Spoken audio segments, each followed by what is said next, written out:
Welcome back to Audible Archives. I'm Rob, your host, and tonight, we enter the world of intrigue, secrets, and sudden death.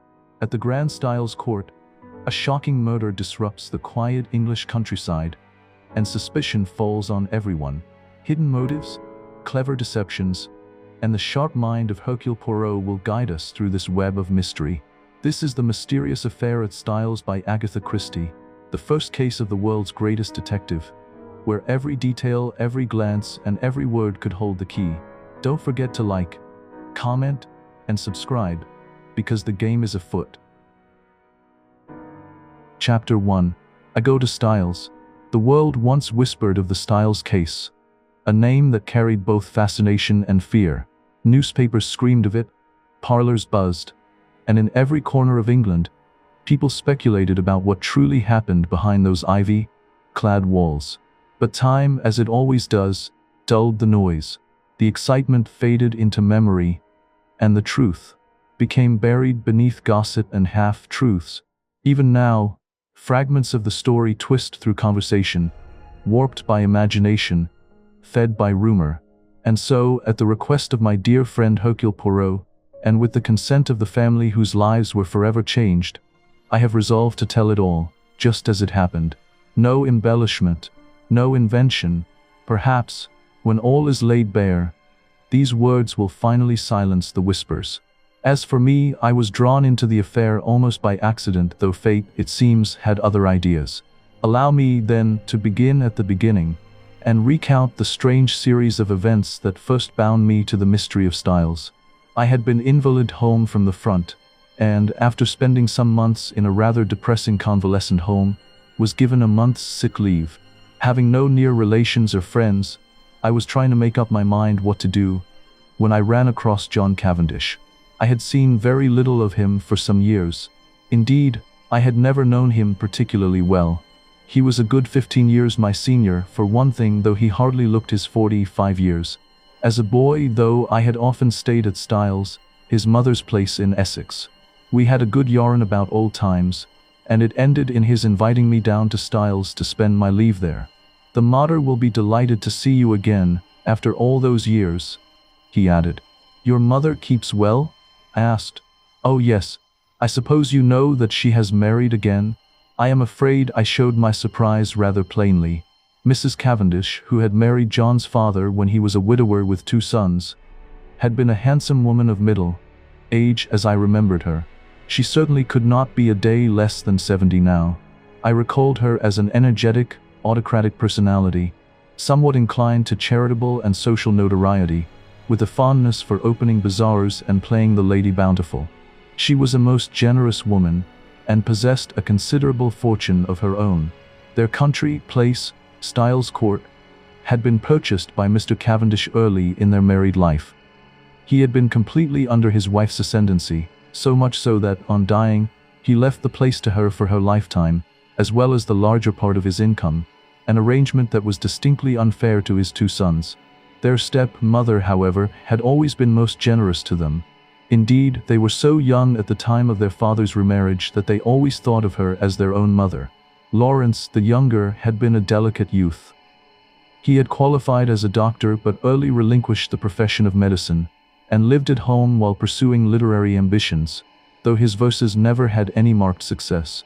John practiced for some time as a barrister, but had finally settled down to the more congenial life of a country squire. He had married 2 years ago, and had taken his wife to live at Styles, though I entertained a shrewd suspicion that he would have preferred his mother to increase his allowance, which would have enabled him to have a home of his own. Mrs. Cavendish, however, was a lady who liked to make her own plans, and expected other people to fall in with them, and in this case she certainly had the whip hand, namely, the purse strings. John noticed my surprise at the news of his mother's remarriage and smiled rather ruefully. "Rotten little bounder too," he said savagely. "I can tell you, Hastings, it's making life jolly difficult for us. As for Evie, you remember Evie? No, oh, I suppose she was after your time. She's the mater's factotum, companion, jack of all trades. A great sport, old Evie.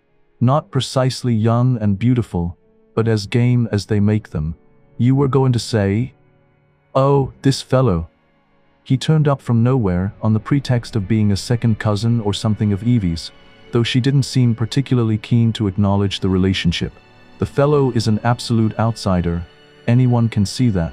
He's got a great black beard, and wears patent leather boots in all weathers.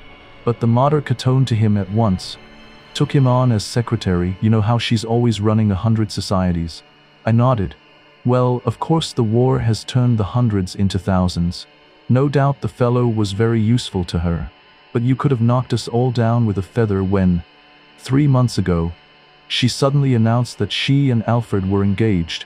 The fellow must be at least 20 years younger than she is. It's simply bare-faced fortune hunting. But there you are. She is her own mistress, and she's married him. It must be a difficult situation for you all. Difficult. It's damnable. Thus it came about that, 3 days later, I descended from the train at Styles St. Mary, an absurd little station, with no apparent reason for existence, perched up in the midst of green fields and country lanes. John Cavendish was waiting on the platform, and piloted me out to the car. Got a drop or two of petrol still, you see, he remarked. Mainly owing to the mater's activities. The village of Styles St. Mary was situated about 2 miles from the little station, and Styles Court lay a mile the other side of it. It was a still, warm day in early July. As one looked out over the flat Essex country, lying so green and peaceful under the afternoon sun, it seemed almost impossible to believe that, not so very far away, a great war was running its appointed course. I felt I had suddenly strayed into another world. As we turned in at the lodge gates, John said, "I'm afraid you'll find it very quiet down here, Hastings." "My dear fellow, that's just what I want." "Oh, it's pleasant enough if you want to lead the idle life. I drill with the volunteers twice a week and lend a hand at the farms. My wife works regularly on the land. She is up at 5 every morning to milk and keeps at it steadily until lunchtime. It's a jolly good life taking it all round. If it weren't for that fellow Alfred Inglethorp." He checked the car suddenly and glanced at his watch. "I wonder if we've time to pick up Cynthia." "No, she'll have started from the hospital by now." "Cynthia? That's not your wife." "No, Cynthia is a protégée of my mother's, the daughter of an old schoolfellow of hers, who married a rascally solicitor. He came a cropper, and the girl was left an orphan and penniless. My mother came to the rescue, and Cynthia has been with us nearly 2 years now. She works in the Red Cross hospital at Tadminster, 7 miles away." As he spoke the last words, we drew up in front of the fine old house. A lady in a stout tweed skirt, who was bending over a flower bed, straightened herself at our approach. "Hello, Evie. Here's our wounded hero, Mr. Hastings, Miss Howard." Miss Howard shook hands with a hearty, almost painful grip. I had an impression of very blue eyes in a sunburnt face.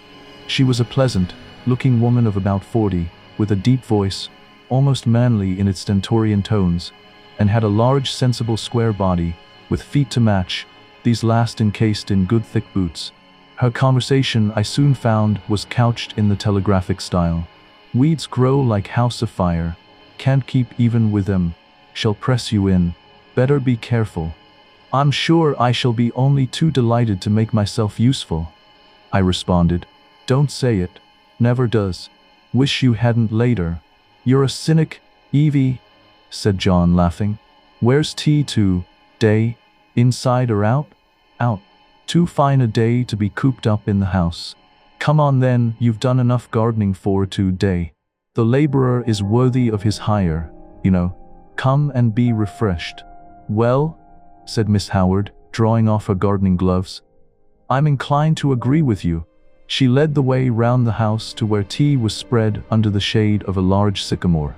A figure rose from one of the basket chairs and came a few steps to meet us. "My wife, Hastings," said John. "I shall never forget my first sight of Mary Cavendish. Her tall, slender form outlined against the bright light. the vivid sense of slumbering fire that seemed to find expression only in those wonderful tawny eyes of hers, remarkable eyes, different from any other woman's that I have ever known. The intense power of stillness she possessed, which nevertheless conveyed the impression of a wild, untamed spirit in an exquisitely civilized body. All these things are burnt into my memory. I shall never forget them. She greeted me with a few words of pleasant welcome in a low, clear voice, and I sank into a basket chair feeling distinctly glad that I had accepted John's invitation. Mrs. Cavendish gave me some tea, and her few quiet remarks heightened my first impression of her as a thoroughly fascinating woman. An appreciative listener is always stimulating, and I described, in a humorous manner, certain incidents of my convalescent home, in a way which, I flatter myself, greatly amused my hostess. John, of course, good fellow though he is, could hardly be called a brilliant conversationalist. At that moment a well-remembered voice floated through the open French window near at hand. From the drawing room drifted the faint rustle of conversation, clipped, cultured, and touched with the genteel urgency of social arrangements. "Then you'll write to the princess after tea, Alfred?" came the bright, confident tones of Mrs. Inglethorp. "I'll write to Lady Tadminster for the second day myself. Or perhaps we should wait to hear from the princess first. In case of a refusal, Lady Tadminster might take the first day, and Mrs. Crosby the second. And then there's the Duchess, about the school fete." A man's quiet murmur answered her, indistinct yet courteous. "Yes, certainly," she replied warmly. "After tea will do quite well. You are so thoughtful, Alfred dear." The French window opened a little wider, letting in a sweep of summer air scented with roses and newly cut grass. Through it stepped Mrs. Inglethorp herself, a striking figure, white-haired yet commanding, her presence radiating a kind of benevolent authority. Behind her came a man, younger by many years, moving with careful politeness, deferential, almost studied in his composure. She saw me at once, and her face lit up with delight. "Why, this is a pleasure, Mr. Hastings, after all these years." Her hand extended warmly before turning toward the man beside her. "Alfred, darling, this is Mr. Hastings, my husband." For a heartbeat, the world seemed to still, the soft chirp of birds, the rustle of distant leaves, as I regarded the unlikely pair, the stately lady of Styles Court, and the man who called her dear. I looked with some curiosity at Alfred darling. He certainly struck a rather alien note. I did not wonder at John objecting to his beard. It was one of the longest and blackest I have ever seen. He wore gold-rimmed pince-nez and had a curious impassivity of feature. It struck me that he might look natural on a stage, but was strangely out of place in real life. His voice was rather deep and unctuous. He placed a wooden hand in mine and said, "This is a pleasure, Mr. Hastings." Then, turning to his wife, "Emily dearest, I think that cushion is a little damp." She beamed fondly on him, as he substituted another with every demonstration of the tenderest care. Strange infatuation of an otherwise sensible woman. With the presence of Mr. Inglethorp, a sense of constraint and veiled hostility seemed to settle down upon the company. Miss Howard, in particular, took no pains to conceal her feelings. Mrs. Inglethorp, however, seemed to notice nothing unusual. Her volubility, which I remembered of old, had lost nothing in the intervening years, and she poured out a steady flood of conversation, mainly on the subject of the forthcoming bazaar which she was organizing and which was to take place shortly. Occasionally she referred to her husband over a question of days or dates. His watchful and attentive manner never varied. From the very first I took a firm and rooted dislike to him, and I flatter myself that my first judgments are usually fairly shrewd. Presently Mrs. Inglethorp turned to give some instructions about letters to Evelyn Howard, and her husband addressed me in his painstaking voice. "Is soldiering your regular profession, Mr. Hastings?" "No, before the war I was in Lloyd's." "And you will return there after it is over?" "Perhaps. Either that or a fresh start altogether." Mary Cavendish leant forward. "What would you really choose as a profession, if you could just consult your inclination?" "Well, that depends." "No secret hobby?" she asked. "Tell me you're drawn to something?" "Everyone is, usually something absurd." "You'll laugh at me." She smiled. "Perhaps. Well, I've always had a secret hankering to be a detective. The real thing, Scotland Yard? Or Sherlock Holmes? Oh, Sherlock Holmes by all means. But really seriously, I am awfully drawn to it. I came across a man in Belgium once, a very famous detective, and he quite inflamed me. He was a marvelous little fellow. He used to say that all good detective work was a mere matter of method. My system is based on his, though of course I have progressed rather further. He was a funny little man, a great dandy, but wonderfully clever. Like a good detective story myself, remarked Miss Howard. Lots of nonsense written, though.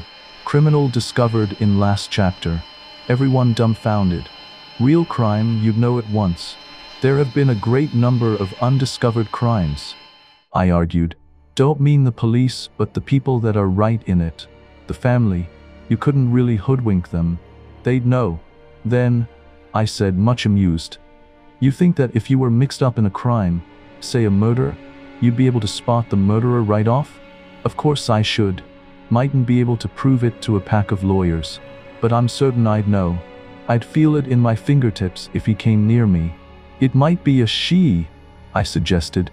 Might, but murder's a violent crime. Associate it more with a man. Not in a case of poisoning. Mrs. Cavendish's clear voice startled me. Dr. Bauerstein was saying yesterday that, owing to the general ignorance of the more uncommon poisons among the medical profession, there were probably countless cases of poisoning quite unsuspected. Why, Mary, what a gruesome conversation, cried Mrs. Inglethorp. It makes me feel as if a goose were walking over my grave. Oh, there's Cynthia. A young girl in VAD uniform ran lightly across the lawn. Why, Cynthia, you are late today. This is Mr. Hastings, Miss Murdoch. Cynthia Murdoch was a fresh-looking young creature, full of life and vigor. She tossed off her little VAD cap, and I admired the great loose waves of her auburn hair, and the smallness and whiteness of the hand she held out to claim her tea. With dark eyes and eyelashes, she would have been a beauty. She flung herself down on the ground beside John, and as I handed her a plate of sandwiches, she smiled up at me. Sit down here on the grass, do. It's ever so much nicer. I dropped down obediently. You work at Tadminster, don't you, Miss Murdoch? She nodded. For my sins. Do they bully you then? I asked, smiling. I should like to see them, cried Cynthia with dignity. I have got a cousin who is nursing, I remarked, and she is terrified of sisters. I don't wonder. Sisters are, Mr. Hastings. They simp? LYR. You've no idea. But I'm not a nurse, thank heaven. I work in the dispensary. How many people do you poison? I asked, smiling. Cynthia smiled too. Oh, hundreds, she said. Cynthia, called Mrs. Inglethorp, do you think you could write a few notes for me? Certainly, Aunt Emily. She jumped up promptly, and something in her manner reminded me that her position was a dependent one, and that Mrs. Inglethorp, kind as she might be in the main, did not allow her to forget it. My hostess turned to me. John will show you your room. Supper is at 7:30. We have given up late dinner for some time now. Lady Tadminster, our member's wife, she was the late Lord Abbotsbury's daughter, does the same. She agrees with me that one must set an example of economy. We are quite a war household. Nothing is wasted here. Every scrap of waste paper, even, is saved and sent away in sacks. I expressed my appreciation, and John took me into the house and up the broad staircase, which forked right and left half-way to different wings of the building. My room was in the left wing and looked out over the park. John left me, and a few minutes later I saw him from my window walking slowly across the grass arm in arm with Cynthia Murdoch. I heard Mrs. Inglethorp call Cynthia impatiently, and the girl started and ran back to the house. At the same moment, a man stepped out from the shadow of a tree and walked slowly in the same direction. He looked about 40, very dark, with a melancholy, clean-shaven face. Some violent emotion seemed to be mastering him. He looked up at my window as he passed, and I recognized him, though he had changed much in the 15 years that had elapsed since we last met. It was John's younger brother, Lawrence Cavendish. I wondered what it was that had brought that singular expression to his face. Then I dismissed him from my mind and returned to the contemplation of my own affairs. The evening passed pleasantly enough, and I dreamed that night of that enigmatical woman, Mary Cavendish. The next morning dawned bright and sunny, and I was full of the anticipation of a delightful visit. I did not see Mrs. Cavendish until lunch time, when she volunteered to take me for a walk, and we spent a charming afternoon roaming in the woods, returning to the house about 5. As we entered the large hall, John beckoned us both into the smoking room. I saw at once by his face that something disturbing had occurred. We followed him in, and he shut the door after us. "Look here, Mary, there's the deuce of a mess. Evie's had a row with Alfred Inglethorp, and she's off." "Evie? Off?" John nodded gloomily. "Yes. You see, she went to the mater, and oh, here's Evie herself." Miss Howard entered. Her lips were set grimly together, and she carried a small suit-case. She looked excited and determined, and slightly on the defensive. "At any rate," she burst out, "I've spoken my mind." "My dear Evelyn," cried Mrs. Cavendish. "This can't be true." Miss Howard nodded grimly. "True enough. Afraid I said some things to Emily she won't forget or forgive in a hurry. Don't mind if they've only sunk in a bit. Probably water off the duck's back, though. I said right out, 'You're an old woman, Emily, and there's no fool like an old fool. The man's 20 years younger than you, and don't you fool yourself as to what he married you for. Money? Well, don't let him have too much of it. Farmer Rakes has got a very pretty young wife. Just ask your Alfred how much time he spends over there.' She was very angry. Natural. I went on, 'I'm going to warn you, whether you like it or not. That man would as soon murder you in your bed as look at you. He's a bad lot. You can say what you like to me, but remember what I've told you. He's a bad lot.'" "What did she say?" Miss Howard made an extremely expressive grimace. "Darling Alfred, dearest Alfred, wicked calumnies, wicked lies, wicked woman, to accuse her dear husband. The sooner I left her house the better. So I'm off. But not now. This minute." For a moment we sat and stared at her. Finally John Cavendish, finding his persuasions of no avail, went off to look up the trains. His wife followed him, murmuring something about persuading Mrs. Inglethorp to think better of it. As she left the room, Miss Howard's face changed. She leant towards me eagerly. "Mr. Hastings, you're honest. I can trust you." I was a little startled. She laid her hand on my arm and sank her voice to a whisper. "Look after her, Mr. Hastings. My poor Emily. They're a lot of sharks, all of them. Oh, I know what I'm talking about.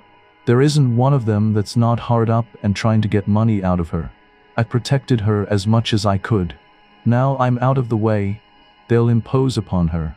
"Of course, Miss Howard," I said. "I'll do everything I can, but I'm sure you're excited and overwrought." She interrupted me by slowly shaking her forefinger. "Young man, trust me. I've lived in the world rather longer than you have. All I ask you is to keep your eyes open. You'll see what I mean." The throb of the motor came through the open window, and Miss Howard rose and moved to the door. John's voice sounded outside. With her hand on the handle, she turned her head over her shoulder and beckoned to me. "Above all, Mr. Hastings, watch that devil, her husband." There was no time for more.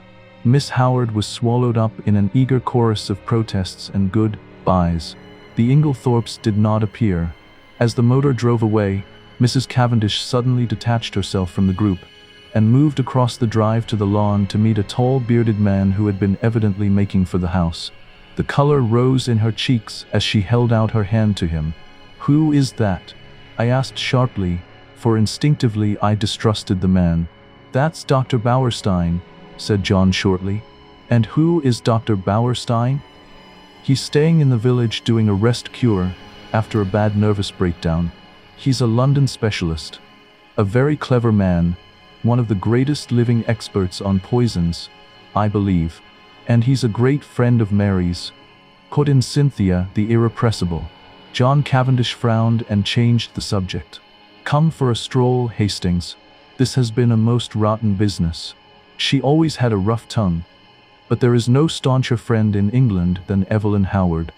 He took the path through the plantation, and we walked down to the village through the woods which bordered one side of the estate. As we passed through one of the gates on our way home again, a pretty young woman of gypsy type coming in the opposite direction bowed and smiled. "That's a pretty girl," I remarked appreciatively. John's face hardened. "That is Mrs. Raikes. The one that Miss Howard—" "Exactly," said John, with rather unnecessary abruptness. I thought of the white-haired old lady in the big house, and that vivid, wicked little face that had just smiled into ours, and a vague chill of foreboding crept over me. I brushed it aside. "Styles is really a glorious old place," I said to John. He nodded rather gloomily. "Yes, it's a fine property. It'll be mine someday, should be mine now by rights, if my father had only made a decent will. And then I shouldn't be so damned hard up as I am now." "Hard up, are you?" "My dear Hastings, I don't mind telling you that I'm at my wit's end for money. Couldn't your brother help you? Lawrence? He's gone through every penny he ever had, publishing rotten verses in fancy bindings. No, we're an impecunious lot. My mother's always been awfully good to us, I must say. That is, up to now. Since her marriage, of course." He broke off, frowning. For the first time I felt that, with Evelyn Howard, something indefinable had gone from the atmosphere. Her presence had spelt security. Now that security was removed, and the air seemed rife with suspicion, the sinister face of Dr. Bauerstein recurred to me unpleasantly. A vague suspicion of everyone and everything filled my mind. Just for a moment I had a premonition of approaching evil. Chapter 2. The 16th and 17th of July. I arrived at Styles on the 5th of July, a day now etched in my memory with quiet significance. But it is the 16th and 17th that I must speak of, for those 2 days changed everything. For clarity's sake, and for the reader who may wish to follow the tangled thread of events, I shall recount them exactly as they unfolded. What follows was later reconstructed through endless hours of questioning in the courtroom. The slow, meticulous peeling back of truth beneath the glare of cross-examination. A few days after Evelyn Howard's abrupt departure, a letter came for me. Her handwriting, brisk and decisive, felt almost like her voice. She wrote from Midlingham, where she had taken up work as a nurse in the large hospital there. The tone was brisk, yet not without feeling. She asked me, should Mrs. Inglethorp express the slightest wish to mend their quarrel, to inform her at once. Beneath the practicality of her words, I sensed something deeper, concern, perhaps even affection, though Evelyn Howard was not a woman who often allowed sentiment to show. At the time I thought little of it, but looking back now, it was the first ripple in the calm surface before the storm broke. The only fly in the ointment of my peaceful days was Mrs. Cavendish's extraordinary, and, for my part, unaccountable preference for the society of Dr. Bauerstein. What she saw in the man I cannot imagine, but she was always asking him up to the house, and often went off for long expeditions with him. I must confess that I was quite unable to see his attraction. The 16th of July fell on a Monday. It was a day of turmoil. The famous bazaar had taken place on Saturday, and an entertainment in connection with the same charity, at which Mrs. Inglethorp was to recite a war poem, was to be held that night. We were all busy during the morning arranging and decorating the hall in the village where it was to take place. We had a late luncheon and spent the afternoon resting in the garden. I noticed that John's manner was somewhat unusual. He seemed very excited and restless. After tea, Mrs. Inglethorp went to lie down to rest before her efforts in the evening, and I challenged Mary Cavendish to a single at tennis. About 6:45, Mrs. Inglethorp called us that we should be late as supper was early that night. We had rather a scramble to get ready in time, and before the meal was over the motor was waiting at the door. The entertainment was a great success, Mrs. Inglethorp's recitation receiving tremendous applause. There were also some tableaux in which Cynthia took part. She did not return with us, having been asked to a supper party, and to remain the night with some friends who had been acting with her in the tableaux. The following morning, Mrs. Inglethorp stayed in bed to breakfast, as she was rather overtired, but she appeared in her briskest mood about 12:30, and swept Lawrence and myself off to a luncheon party. Such a charming invitation from Mrs. Ralston. Lady Tadminster's sister, you know. The Ralstons came over with the Conqueror, one of our oldest families. Mary had excused herself on the plea of an engagement with Dr. Bauerstein. We had a pleasant luncheon, and as we drove away Lawrence suggested that we should return by Tadminster, which was barely a mile out of our way, and pay a visit to Cynthia in her dispensary. Mrs. Inglethorp replied that this was an excellent idea, but as she had several letters to write she would drop us there, and we could come back with Cynthia in the pony trap. We were detained under suspicion by the hospital porter, until Cynthia appeared to vouch for us, looking very cool and sweet in her long white overall. She took us up to her sanctum, and introduced us to her fellow dispenser, a rather awe-inspiring individual, whom Cynthia cheerily addressed as Nibs. "What a lot of bottles!" I exclaimed, as my eye traveled round the small room. "Do you really know what's in them all? Say something original," groaned Cynthia. "Every single person who comes up here says that. We are really thinking of bestowing a prize on the first individual who does not say, 'What a lot of bottles.' And I know the next thing you're going to say is, 'How many people have you poisoned?'" I pleaded guilty with a laugh. "If you people only knew how fatally easy it is to poison someone by mistake, you wouldn't joke about it. Come on, let's have tea. We've got all sorts of secret stores in that cupboard." "No, Lawrence, that's the poison cupboard. The big cupboard, that's right." We had a very cheery tea, and assisted Cynthia to wash up afterwards. We had just put away the last tea spoon when a knock came at the door. The countenances of Cynthia and Nibs were suddenly petrified into a stern and forbidding expression. "Come in," said Cynthia, in a sharp professional tone. A young and rather scared-looking nurse appeared with a bottle which she proffered to Nibs, who waved her towards Cynthia with the somewhat enigmatical remark, "I'm not really here today." Cynthia took the bottle and examined it with the severity of a judge. "This should have been sent up this morning. Sister is very sorry. She forgot. Sister should read the rules outside the door." I gathered from the little nurse's expression that there was not the least likelihood of her having the hardihood to retail this message to the dreaded sister. "So now it can't be done until tomorrow," finished Cynthia. "Don't you think you could possibly let us have it tonight?" "Well," said Cynthia graciously, "we are very busy, but if we have time it shall be done." The little nurse withdrew, and Cynthia promptly took a jar from the shelf, refilled the bottle, and placed it on the table outside the door. I laughed. "Discipline must be maintained?" "Exactly. Come out on our little balcony. You can see all the outside wards there." I followed Cynthia and her friend, and they pointed out the different wards to me.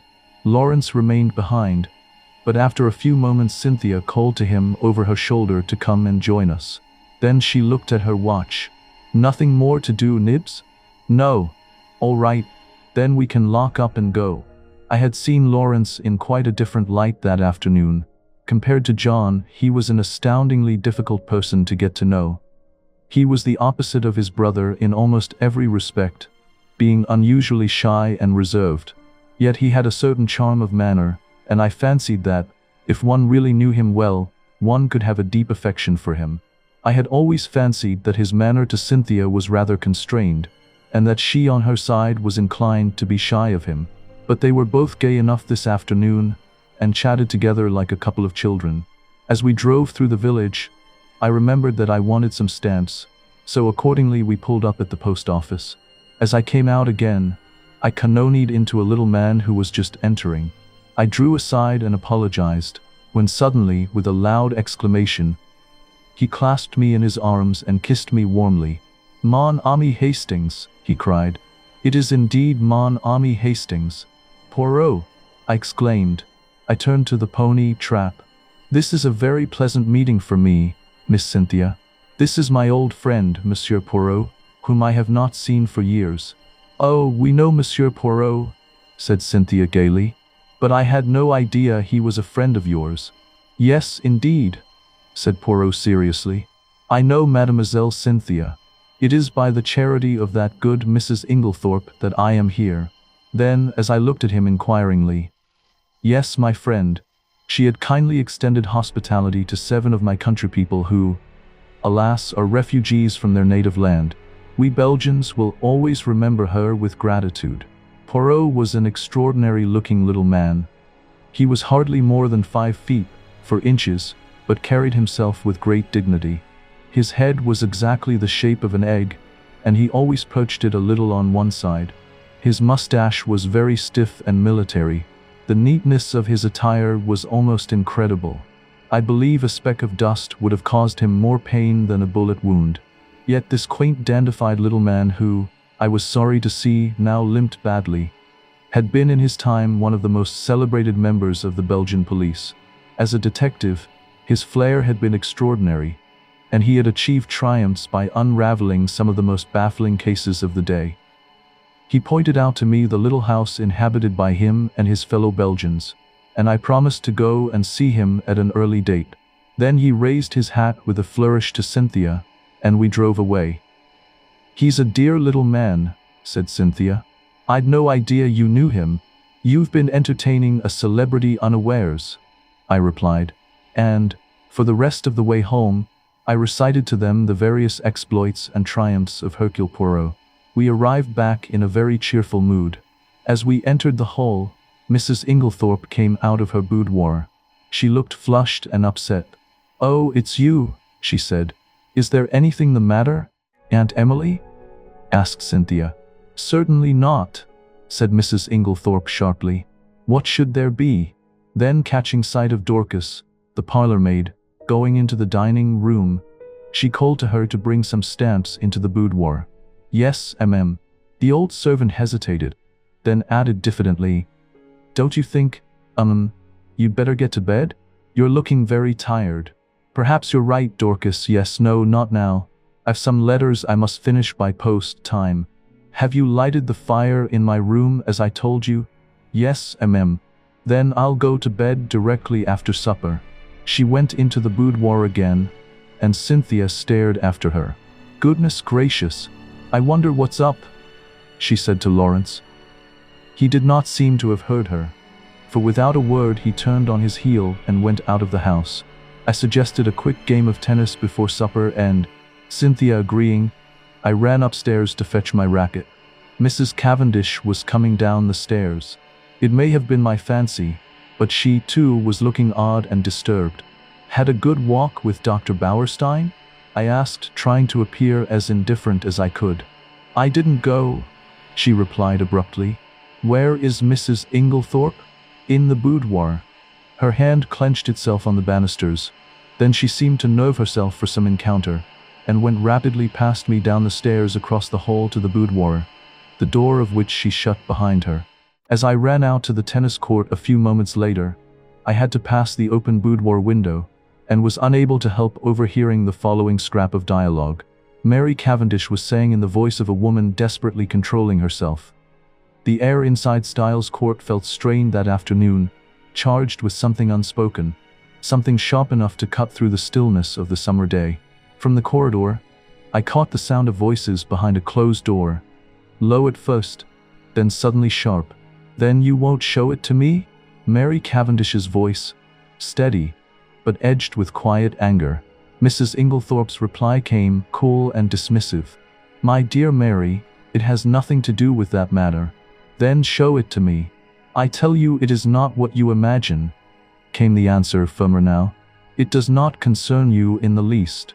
A pause, then Mary again, her voice trembling, the calm beginning to fracture. "Of course, I might have known you would shield him." The words struck like a blade in silk. Then silence, the kind that hums with unfinished words. When I stepped into the hall, Cynthia was already there, waiting, her eyes bright with the thrill of fresh gossip. "I say," she burst out, tugging at my sleeve, "there's been the most awful row. I've got it all out of Dorcas." I raised an eyebrow. "What kind of a row?" "Between Aunt Emily and him," she said, the pronoun heavy with implication. "I do hope she's found him out at last." "Was Dorcas there then?" I asked. Cynthia gave a mischievous grin. "Of course not. She just happened to be near the door. But it was a real old bust, up Hastings. I do wish I knew what it was all about." I said nothing. My thoughts drifted, to Evelyn Howard's grim warnings, and to that mysterious woman with the gypsy face, Mrs. Raikes. There were too many shadows gathering around this house, too many glances that did not meet. Cynthia, oblivious, went on spinning her theories with cheerful certainty, ending with a hopeful sigh. Aunt Emily will send him away, you'll see, and she'll never speak to him again. If only it had been that simple. I was anxious to get hold of John, but he was nowhere to be seen. Evidently something very momentous had occurred that afternoon. I tried to forget the few words I had overheard, but, do what I would, I could not dismiss them altogether from my mind. What was Mary Cavendish's concern in the matter? Mr. Inglethorp was in the drawing room when I came down to supper. His face was impassive as ever, and the strange unreality of the man struck me afresh. Mrs. Inglethorp came down last. She still looked agitated, and during the meal there was a somewhat constrained silence. Inglethorp was unusually quiet. As a rule, he surrounded his wife with little attentions, placing a cushion at her back, and altogether playing the part of the devoted husband. Immediately after supper, Mrs. Inglethorp retired to her boudoir again. "Send my coffee in here, Mary," she called. "I've just 5 minutes to catch the post." Cynthia and I went and sat by the open window in the drawing room. Mary Cavendish brought our coffee to us. She seemed excited. "Do you young people want lights? Or do you enjoy the twilight?" she asked. "Will you take Mrs. Inglethorp her coffee, Cynthia? I will pour it out." "Do not trouble, Mary," said Inglethorp. "I will take it to Emily." He poured it out and went out of the room carrying it carefully. Lawrence followed him, and Mrs. Cavendish sat down by us. We three sat for some time in silence. It was a glorious night, hot and still. Mrs. Cavendish fanned herself gently with a palm leaf. "It's almost too hot," she murmured. "We shall have a thunderstorm. Alas, that these harmonious moments can never endure." My paradise was rudely shattered by the sound of a well-known and heartily disliked voice in the hall. "Dr. Bauerstein!" exclaimed Cynthia. "What a funny time to come." I glanced jealously at Mary Cavendish, but she seemed quite undisturbed. The delicate pallor of her cheeks did not vary. In a few moments, Alfred Inglethorp had ushered the doctor in, the latter laughing, and protesting that he was in no fit state for a drawing room. In truth, he presented a sorry spectacle, being literally plastered with mud. "What have you been doing, doctor?" cried Mrs. Cavendish. "I must make my apologies," said the doctor.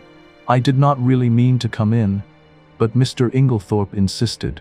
"Well, Bauerstein, you are in a plight," said John, strolling in from the hall. "Have some coffee, and tell us what you have been up to." "Thank you, I will." He laughed rather ruefully, as he described how he had discovered a very rare species of fern in an inaccessible place, and in his efforts to obtain it had lost his footing, and slipped ignominiously into a neighboring pond. "The sun soon dried me off," he added, "but I'm afraid my appearance is very disreputable." At this juncture, Mrs. Inglethorp called to Cynthia from the hall, and the girl ran out. "Just carry up my dispatch case, will you, dear? I'm going to bed." The door into the hall was a wide one. I had risen when Cynthia did. John was close by me. There were therefore 3 witnesses who could swear that Mrs. Inglethorp was carrying her coffee, as yet untasted, in her hand. My evening was utterly and entirely spoilt by the presence of Dr. Bauerstein. It seemed to me the man would never go. He rose at last, however, and I breathed a sigh of relief. Evening had begun to settle over Styles, that quiet hour when the garden softened into shadow and the last threads of light clung to the sky. The air was still, almost too still, as though the house itself were holding its breath. "I'll walk down to the village with you," said Mr. Inglethorp at last, his tone casual, almost rehearsed. "I must see our agent over those estate accounts." He turned to John with a faint smile, polite, measured, distant. "No one need sit up. I'll take the latch key." Simple words, harmless enough on their surface. Yet something in the way he said them, the quiet assurance, the calculated calm, struck me even then as oddly deliberate, as though each syllable had been placed with care. Moments later, The front door closed behind them, and the echo of their footsteps faded into the dusk. The house grew still again, too still. None of us could have known that night how final those departing footsteps would sound in memory. Chapter 3. The Night of the Tragedy. To make this part of my story clear, I append the following plan of the first floor of Styles. The servants' rooms are reached through the door marked B. They have no direct communication with the right wing, the domain of Mr. and Mrs. Inglethorp. Imagine, if you will, the upper floor of Styles Court, laid out before us like a map of secrets and suspicions. At the very top, a long gallery stretches in silence, its carpet absorbing every echo, its walls lined with the dim portraits of forgotten Inglethorpes. The air there feels different, still, watchful. Beyond the gallery stands a small table beneath a narrow window, and beside it, the modest door leading to the servants' wing.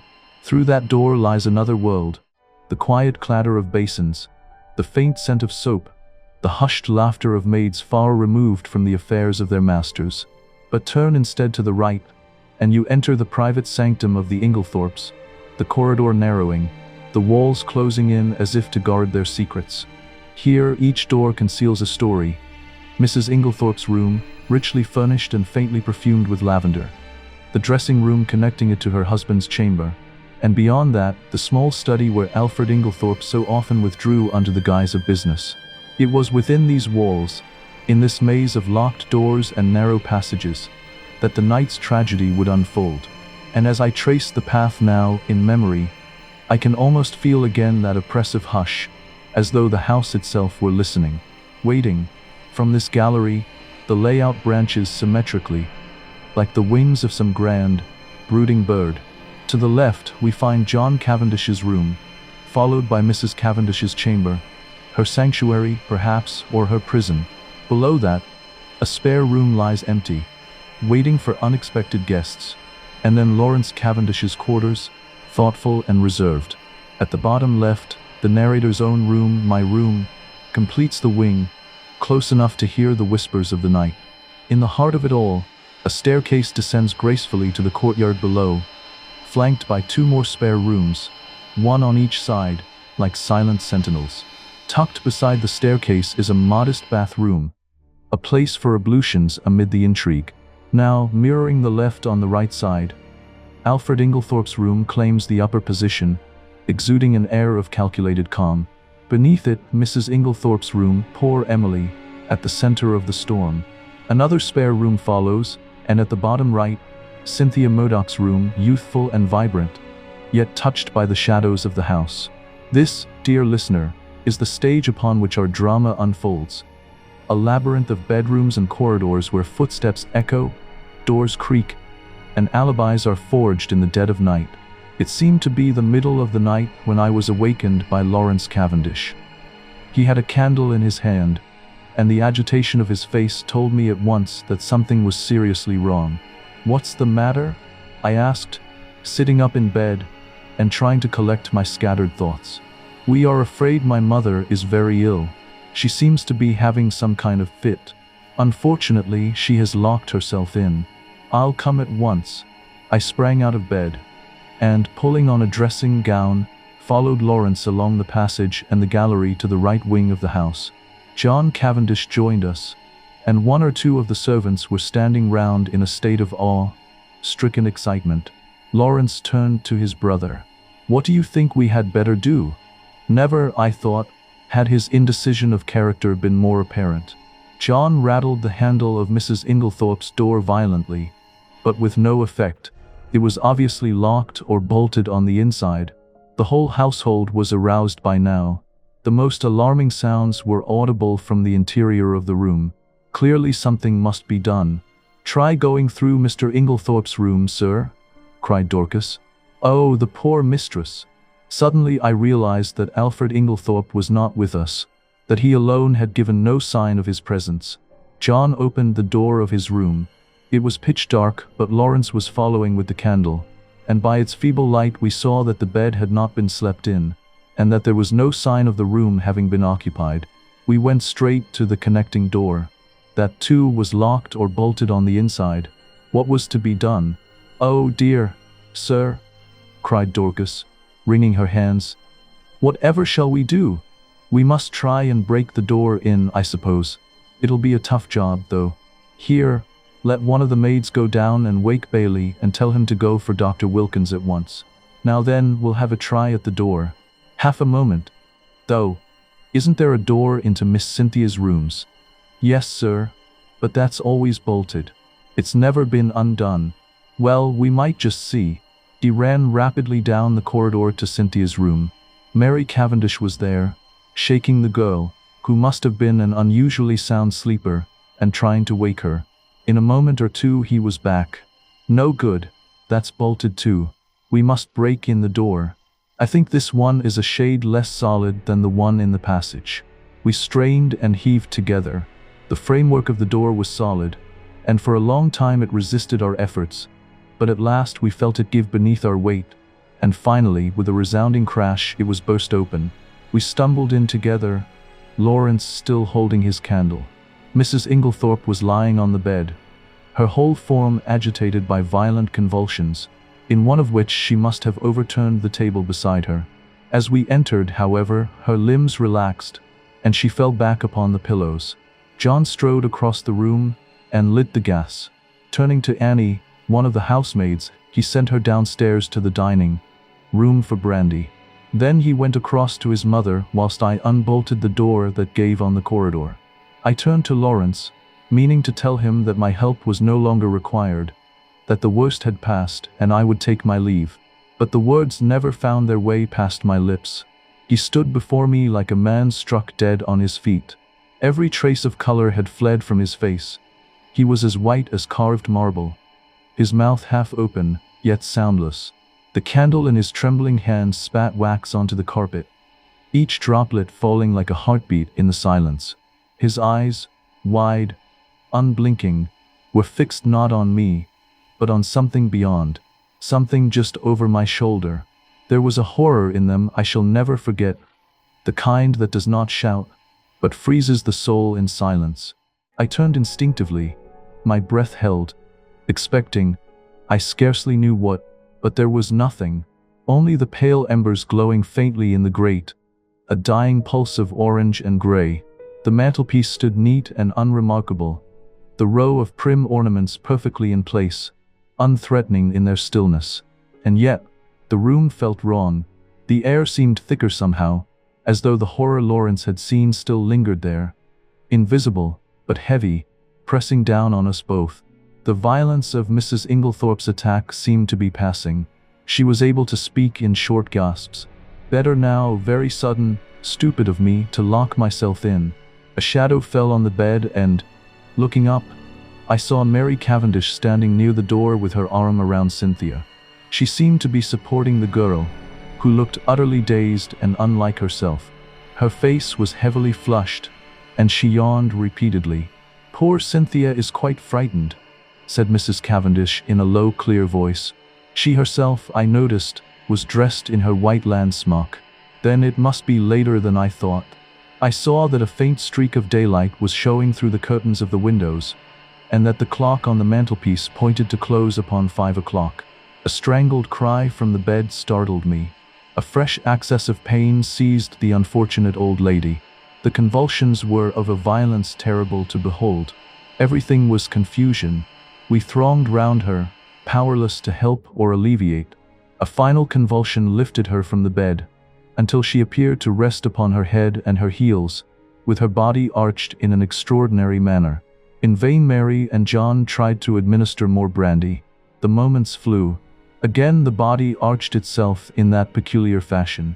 At that moment, Dr. Bauerstein pushed his way authoritatively into the room. For one instant he stopped dead, staring at the figure on the bed, and at the same instant, Mrs. Inglethorpe cried out in a strangled voice, her eyes fixed on the doctor, "Alfred, Alfred." Then she fell back motionless on the pillows. With a stride, the doctor reached the bed, and seizing her arms worked them energetically, applying what I knew to be artificial respiration. He issued a few short, sharp orders to the servants. An imperious wave of his hand drove us all to the door. We watched him, fascinated, though I think we all knew in our hearts that it was too late. and that nothing could be done now. I could see by the expression on his face that he himself had little hope. Finally, he abandoned his task, shaking his head gravely. At that moment, we heard footsteps outside, and Dr. Wilkins, Mrs. Inglethorpe's own doctor, a portly, fussy little man, came bustling in. In a few words, Dr. Bauerstein explained how he had happened to be passing the lodge gates as the car came out, and had run up to the house as fast as he could, whilst the car went on to fetch Dr. Wilkins. With a faint gesture of the hand, he indicated the figure on the bed. "The re-sad," murmured Dr. Wilkins. "Poor dear lady, always did far too much against my advice. I warned her. Her heart was far from strong. Take it easy, I said to her. Take it easy. But no, her zeal for good works was too great. Nature rebelled. Rebelled. Dr. Bauerstein, I noticed, was watching the local doctor narrowly. He still kept his eyes fixed on him as he spoke. The convulsions were of a peculiar violence. Dr. Wilkins, I am sorry you were not here in time to witness them. They were quite titanic in character. Ah, said Dr. Wilkins wisely. I should like to speak to you in private, said Dr. Bauerstein. He turned to John. You do not object? Certainly not. We all trooped out into the corridor, leaving the two doctors alone, and I heard the key turned in the lock behind us. We went slowly down the stairs. I was violently excited. I have a certain talent for deduction, and Dr. Bauerstein's manner had started a flock of wild surmises in my mind. Mary Cavendish laid her hand upon my arm. What is it? Why did Dr. Bauerstein seem so peculiar? I looked at her. Do you know what I think? What? Listen. I looked round, the others were out of earshot. I lowered my voice to a whisper. I believe she has been poisoned. I'm certain Dr. Bauerstein suspects it. What? She shrank against the wall, the pupils of her eyes dilating wildly. Then, with a sudden cry that startled me, she cried out, No, no, not that, and breaking from me, fled up the stairs. I followed her, afraid that she was going to faint. I found her leaning against the banisters, deadly pale. She waved me away impatiently. No, no, leave me. I'd rather be alone. Let me just be quiet for a minute or two. Go down to the others. I obeyed her reluctantly. John and Lawrence were in the dining room. I joined them. We were all silent, but I suppose I voiced the thoughts of us all when I at last broke it by saying, Where is Mr. Inglethorpe? John shook his head. He's not in the house. Our eyes met. Where was Alfred Inglethorpe? His absence was strange and inexplicable. I remembered Mrs. Inglethorpe's dying words. What lay beneath them? What more could she have told us, if she had had time? At last we heard the doctors descending the stairs. Dr. Wilkins was looking important and excited, and trying to conceal an inward exultation under a manner of decorous calm. Dr. Bauerstein remained in the background, his grave bearded face unchanged. Dr. Wilkins was the spokesman for the two. He addressed himself to John. Mr. Cavendish, I should like your consent to a post-mortem. Is that necessary? Asked John gravely. A spasm of pain crossed his face. Absolutely, said Dr. Bauerstein. You mean by that? That neither Dr. Wilkins nor myself could give a death certificate under the circumstances. John bent his head. In that case, I have no alternative but to agree. Thank you, said Dr. Wilkins briskly. We propose that it should take place tomorrow night, or rather tonight. And he glanced at the daylight. Under the circumstances, I am afraid an inquest can hardly be avoided. These formalities are necessary, but I beg that you won't distress yourselves. There was a pause, and then Dr. Bauerstein drew 2 keys from his pocket and handed them to John. These are the keys of the 2 rooms. I have locked them, and, in my opinion, they would be better kept locked for the present. The doctors then departed. I had been turning over an idea in my head, and I felt that the moment had now come to broach it. Yet I was a little chary of doing so. John, I knew, had a horror of any kind of publicity, and was an easygoing optimist who preferred never to meet trouble halfway. It might be difficult to convince him of the soundness of my plan. Lawrence, on the other hand, being less conventional and having more imagination, I felt I might count upon as an ally. There was no doubt that the moment had come for me to take the lead. "John," I said, "I am going to ask you something." "Well, you remember my speaking of my friend Poirot, the Belgian who is here? He has been a most famous detective." "Yes. I want you to let me call him in to investigate this matter." "What now? Before the post-mortem?" "Yes, time is an advantage if there has been foul play." "Rubbish!" cried Lawrence angrily.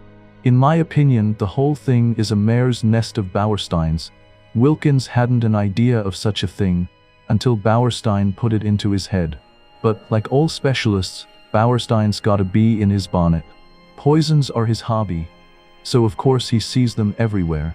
I confess that I was surprised by Lawrence's attitude. He was so seldom vehement about anything. John hesitated. "I can't feel as you do, Lawrence," said John at last, his voice heavy with conflict. "I'm inclined to give Hastings a free hand, though I'd rather we waited.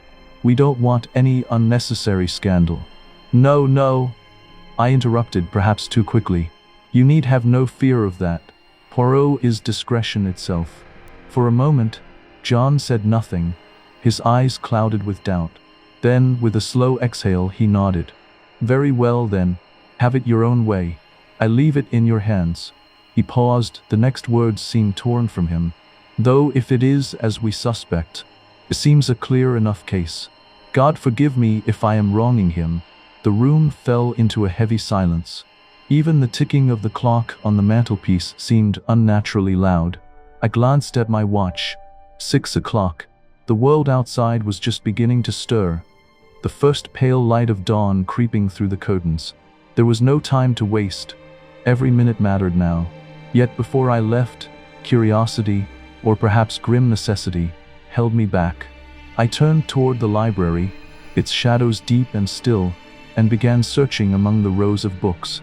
The smell of old leather and dust filled the air as I pulled volume after volume from the shelves until, at last, I found what I sought, a medical reference on poisons. I opened it with trembling fingers, scanning line after line until my eyes fixed on the word strychnine. The description that followed chilled me to the core. And in that moment, with the first light of morning creeping over Styles Court, I understood the terrible nature of what had been done. Chapter 4. Poirot investigates. The Belgian couple's house lay close to the park gates, its walls quietly tucked among the trees. A narrow path wound through the long, whispering grass, cutting off the longer detours of the drive. I followed it, eager to save time, my thoughts still heavy with the weight of the morning's revelations. I had nearly reached the lodge when a sudden movement caught my eye. A man, running swiftly across the path toward me. It was Mr. Inglethorp. His face, as he drew near, was a mask of panic and disbelief, the very air seeming to tremble around him. Where had he been? How could he have been absent at such a moment? And what excuse would he offer for this unforgivable delay? He reached me, breathless, his voice sharp with anguish. "My God, this is terrible. My poor wife. I have only just heard." I studied him, noting the wild fear in his eyes, the hurried tremor in his hands. "Where have you been?" I asked, the question falling heavy between us, carrying more than curiosity, a demand for truth, and for answers that might yet be too late. "Denby kept me late last night. It was 1 o'clock before we'd finished. Then I found that I'd forgotten the latch key after all. I didn't want to arouse the household, so Denby gave me a bed." "How did you hear the news?" asked. "Wilkins knocked Denby up to tell him. My poor Emily, she was so self-sacrificing, such a noble character. She overtaxed her strength." A wave of revulsion swept over me. What a consummate hypocrite the man was. "I must hurry on," I said, thankful that he did not ask me whither I was bound. In a few minutes I was knocking at the door of Leastways Cottage. Getting no answer, I repeated my summons impatiently. A window above me was cautiously opened, and Poirot himself looked out. He gave an exclamation of surprise at seeing me. In a few brief words, I explained the tragedy that had occurred, and that I wanted his help. "Wait, my friend, I will let you in, and you shall recount to me the affair whilst I dress." In a few moments he had unbarred the door, and I followed him up to his room. There he installed me in a chair, and I related the whole story, keeping back nothing, and omitting no circumstance, however insignificant, whilst he himself made a careful and deliberate toilet.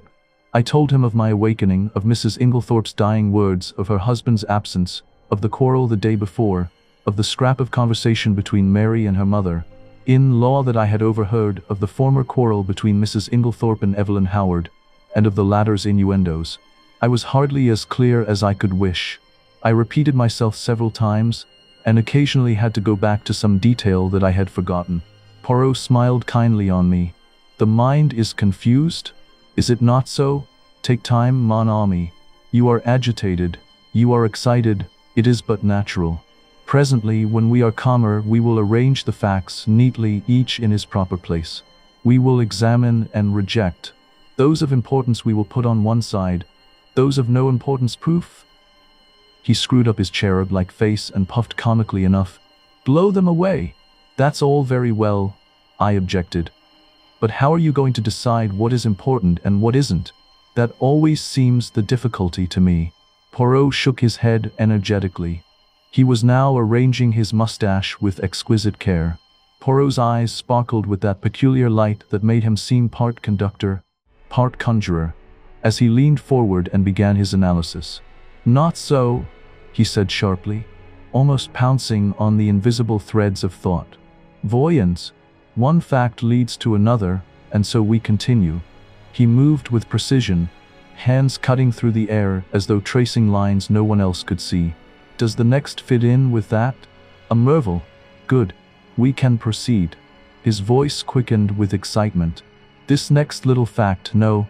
Ah, that is curious. There is something missing, a link in the chain that is not there. We examine, we search, and that little curious fact, that possibly paltry little detail that refuses to tally, we put it here." Poirot's hand swept extravagantly across the air, as though arranging invisible pieces of a puzzle only he could perceive. "It is significant.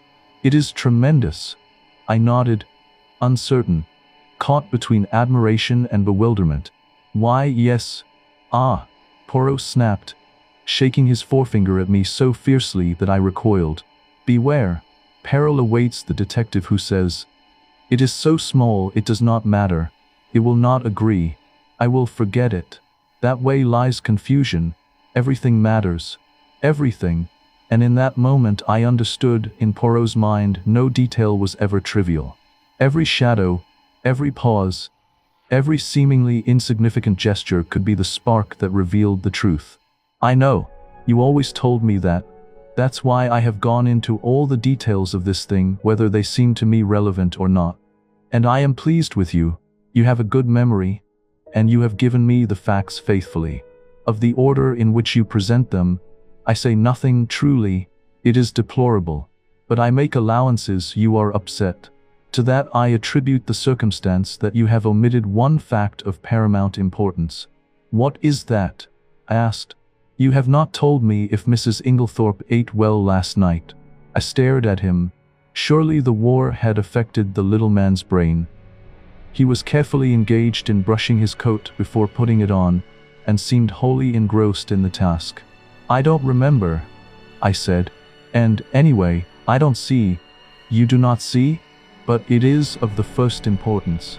"I can't see why," I said, rather nettled. "As far as I can remember, she didn't eat much. She was obviously upset, and it had taken her appetite away. That was only natural." "Yes," said Poirot thoughtfully. "It was only natural." He opened a drawer and took out a small dispatch case, then turned to me. "Now I am ready. We will proceed to the chateau and study matters on the spot. Excuse me, mon ami, you dressed in haste, and your tie is on one side. Permit me." With a deft gesture, he rearranged it.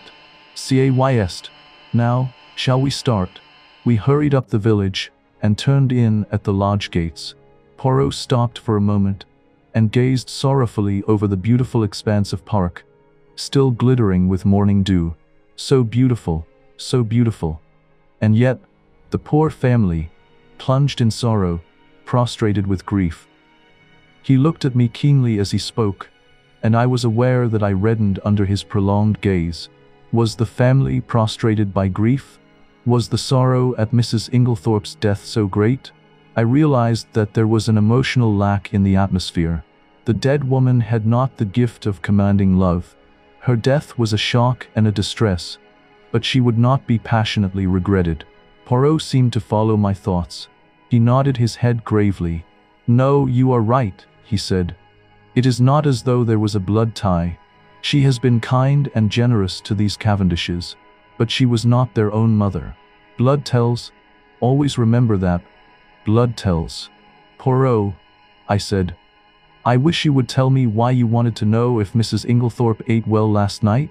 I have been turning it over in my mind, but I can't see how it has anything to do with the matter." He was silent for a minute or two as we walked along, but finally he said, "I do not mind telling you, though, as you know, it is not my habit to explain until the end is reached. The present contention is that Mrs. Inglethorpe died of strychnine poisoning, presumably administered in her coffee." "Yes. Well, what time was the coffee served?" "About 8 o'clock. Therefore she drank it between then and 8:30, certainly not much later. Well, strychnine is a fairly rapid poison. Its effects would be felt very soon, probably in about an hour. Yet, in Mrs. Inglethorpe's case, the symptoms do not manifest themselves until 5 o'clock the next morning. 9 hours. But a heavy meal, taken at about the same time as the poison, might retard its effects, though hardly to that extent. Still, it is a possibility to be taken into account. But, according to you, she ate very little for supper, and yet the symptoms do not develop until early the next morning. Now that is a curious circumstance, my friend. Something may arise at the autopsy to explain it. In the meantime, remember it. As we neared the house, John came out and met us. His face looked weary and haggard. "This is a very dreadful business, Monsieur Poirot," he said. "Hastings has explained to you that we are anxious for no publicity?" "I comprehend perfectly. You see, it is only suspicion so far. We have nothing to go upon." "Precisely. It is a matter of precaution only." John turned to me, taking out his cigarette case and lighting a cigarette as he did so. "You know that fellow Inglethorpe is back?" "Yes, I met him." John flung the match into an adjacent flower bed, a proceeding which was too much for Poirot's feelings. He retrieved it and buried it neatly. "It's jolly difficult to know how to treat him." "That difficulty will not exist long," pronounced Poirot quietly. John looked puzzled, not quite understanding the portent of this cryptic saying. He handed the 2 keys which Dr. Bauerstein had given him to me. "Show Monsieur Poirot everything he wants to see." "The rooms are locked?" asked Poirot. Dr. Bauerstein considered it advisable. Poirot nodded thoughtfully. "Then he is very sure. Well, that simplifies matters for us." We went up together to the room of the tragedy. For convenience, I append a plan of the room and the principal articles of furniture in it. Picture, if you can, the intimate confines of Mrs. Inglethorpe's bedroom at Styles Court, a chamber steeped in the quiet luxury of an Edwardian estate, yet shadowed by the pall of impending doom. This rectangular sanctum, sketched with meticulous care, reveals its secrets through labeled doors and furnishings, each one a potential clue in our unfolding mystery. At the bottom center, marked with an authoritative flourish, is the title, Mrs. Inglethorpe's Bedroom. Below it, the keys to its portals, a door into passage, leading perhaps to the hushed corridors beyond.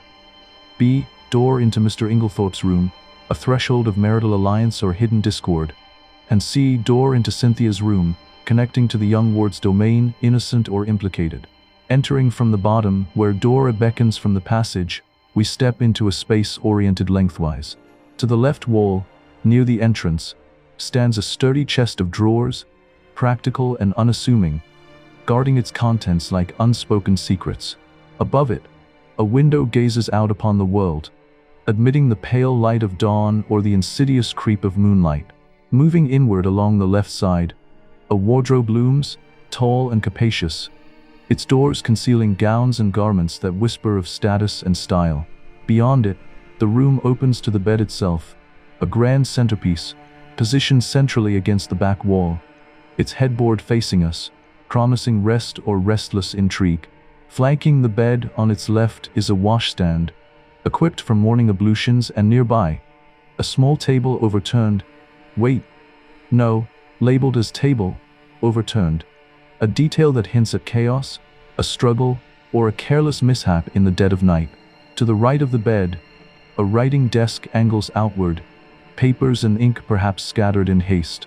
Dominating the right wall is the fireplace, curved and inviting, with a candelabrum perched nearby for flickering illumination when the embers die.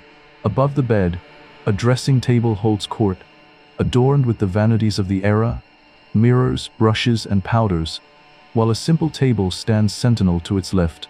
Windows punctuate the top wall as well, framing the scene with views of the estate's grounds, where alibis might wander or suspects lurk. Doors B and C punctuate the layout, B on the left upper side, linking to Mr. Inglethorp's adjoining chamber, and C on the right, opening to Cynthia's room, forging a web of interconnected lives and lies.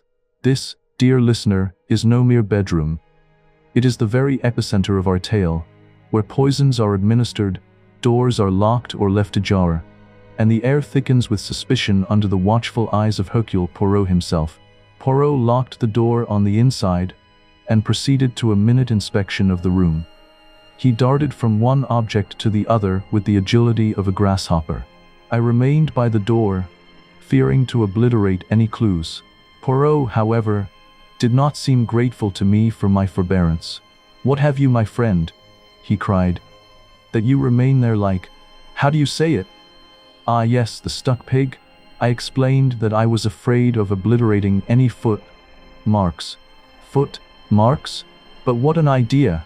There has already been practically an army in the room. What foot marks are we likely to find? No, come here and aid me in my search. I will put down my little case until I need it. He did so on the round table by the window, but it was an ill-advised proceeding. For, the top of it being loose, it tilted up and precipitated the dispatch case on the floor. "Et voilà un table!" cried Poirot. "Ah, my friend, one may live in a big house and yet have no comfort." After which piece of moralizing, he resumed his search. A small purple dispatch case with a key in the lock on the writing table engaged his attention for some time. He took out the key from the lock and passed it to me to inspect. I saw nothing peculiar, however. It was an ordinary key of the Yale type with a bit of twisted wire through the handle. Next, he examined the framework of the door we had broken in, assuring himself that the bolt had really been shot. Then he went to the door opposite leading into Cynthia's room. That door was also bolted, as I had stated. However, he went to the length of unbolting it, and opening and shutting it several times. This he did with the utmost precaution against making any noise. Suddenly something in the bolt itself seemed to rivet his attention. He examined it carefully, and then, nimbly whipping out a pair of small forceps from his case, he drew out some minute particle which he carefully sealed up in a tiny envelope. On the chest of drawers there was a tray with a spirit lamp and a small saucepan on it. A small quantity of a dark fluid remained in the saucepan, and an empty cup and saucer that had been drunk out of stood near it. I wondered how I could have been so unobservant as to overlook this. Here was a clue worth having. Poirot delicately dipped his finger into liquid and tasted it gingerly. He made a grimace. Cocoa with, I think, rum in it. He passed on to the debris on the floor, where the table by the bed had been overturned. A reading lamp, some books, matches, a bunch of keys, and the crushed fragments of a coffee cup lay scattered about. "Ah, this is curious," said Poirot. "I must confess that I see nothing particularly curious about it." "You do not?" "Observe the lamp. The chimney is broken in 2 places. They lie there as they fell. But see, the coffee cup is absolutely smashed to powder." "Well," I said wearily, "I suppose someone must have stepped on it." "Exactly. said Poirot, in an odd voice. Someone stepped on it. He rose from his knees and walked slowly across to the mantelpiece, where he stood abstractedly fingering the ornaments and straightening them, a trick of his when he was agitated. "Mon ami," he said, turning to me. "Somebody stepped on that cup, grinding it to powder, and the reason they did so was either because it contained strychnine or, which is far more serious, because it did not contain strychnine." I made no reply. I was bewildered, but I knew that it was no good asking him to explain. In a moment or two he roused himself and went on with his investigations. He picked up the bunch of keys from the floor, and twirling them round in his fingers finally selected one, very bright and shining, which he tried in the lock of the purple dispatch case. It fitted, and he opened the box, but after a moment's hesitation, closed and relocked it, and slipped the bunch of keys, as well as the key that had originally stood in the lock, into his own pocket. I have no authority to go through these papers, but it should be done at once. He then made a very careful examination of the drawers of the wash stand. Crossing the room to the left-hand window, a round stain, hardly visible on the dark brown carpet, seemed to interest him particularly. He went down on his knees, examining it minutely, even going so far as to smell it. Finally, he poured a few drops of the cocoa into a test tube, sealing it up carefully. His next proceeding was to take out a little notebook. "We have found in this room," he said, writing busily, "6 points of interest. Shall I enumerate them, or will you?" "Oh, you," I replied hastily. "Very well then. 1. A coffee cup that has been ground into powder. 2. A dispatch case with a key in the lock. 3. A stain on the floor." "That may have been done some time ago," I interrupted. "No, for it is still perceptibly damp and smells of coffee. 4. A fragment of some dark green fabric, only a thread or two, but recognizable." "Ah!" I cried. "That was what you sealed up in the envelope." "Yes. It may turn out to be a piece of one of Mrs. Inglethorp's own dresses, and quite unimportant. We shall see." 5. This, with a dramatic gesture, he pointed to a large splash of candle grease on the floor by the writing table. "It must have been done since yesterday. Otherwise a good housemaid would have at once removed it with blotting paper and a hot iron. One of my best hats once. But that is not to the point. It was very likely done last night. We were very agitated. Or perhaps Mrs. Inglethorp herself dropped her candle." "You brought only one candle into the room?" "Yes. Lawrence Cavendish was carrying it, but he was very upset. He seemed to see something over here." I indicated the mantelpiece. "That absolutely paralyzed him." "That is interesting," said Poirot quickly. "Yes, it is suggestive, his eye sweeping the whole length of the wall. But it was not his candle that made this great patch, for you perceive that this is white grease, whereas Monsieur Lawrence's candle, which is still on the dressing table, is pink. On the other hand, Mrs. Inglethorp had no candlestick in the room, only a reading lamp." "Then," I said, "what do you deduce?" To which my friend only made a rather irritating reply, urging me to use my own natural faculties. "And the 6th point?" I asked. "I suppose it is the sample of cocoa." "No," said Poirot thoughtfully. "I might have included that in the 6th, but I did not. No, the 6th point I will keep to myself for the present." He looked quickly round the room. "There is nothing more to be done here, I think, unless—" He stared earnestly and long at the dead ashes in the grate. "The fire burns and it destroys, but by chance there might be— let us see."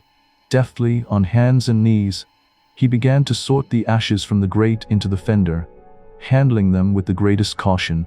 Suddenly he gave a faint exclamation. "The forceps, Hastings." I quickly handed them to him, and with skill he extracted a small piece of half-charred paper. "There, mon ami," he cried. "What do you think of that?" I scrutinized the fragment. This is an exact reproduction of it. And there it was, dear listener, a curious scrap of paper, reproduced here in all its enigmatic detail. A jagged, irregular fragment, thick and sturdy, not at all like the flimsy sheets one might dash off a note upon. Upon its surface, scrawled in a bold, looping hand, were the incomplete words "ll" and trailing off into oblivion, as if torn from some greater missive in haste or fury. I stared at it, puzzled beyond measure, turning it this way and that in the dim light of the room. It was no ordinary notepaper. Its weight suggested something formal, something binding. Then, like a bolt from the heavens, the realization struck me. "Poirot!" I exclaimed, my voice echoing with sudden certainty. "This is a fragment of a will." "Exactly." I looked up at him sharply. "You are not surprised?" "No," he said gravely. "I expected it." I relinquished the piece of paper and watched him put it away in his case, with the same methodical care that he bestowed on everything. My brain was in a whirl. What was this complication of a will? Who had destroyed it? The person who had left the candle grease on the floor? Obviously. But how had anyone gained admission? All the doors had been bolted on the inside. "Now, my friend," said Poirot briskly, "we will go. I should like to ask a few questions of the parlor maid. Dorcas, her name is it not?" We passed through Alfred Inglethorp's room, and Poirot delayed long enough to make a brief but fairly comprehensive examination of it. We went out through that door, locking both it and that of Mrs. Inglethorp's room as before. I took him down to the boudoir which he had expressed a wish to see, and went myself in search of Dorcas. When I returned with her, however, the boudoir was empty. "Poirot," I cried, "where are you?" "I am here, my friend." He had stepped outside the French window, and was standing, apparently lost in admiration, before the various shaped flower beds. "Admirable," he murmured. "Admirable. What symmetry. Observe that crescent. And those diamonds.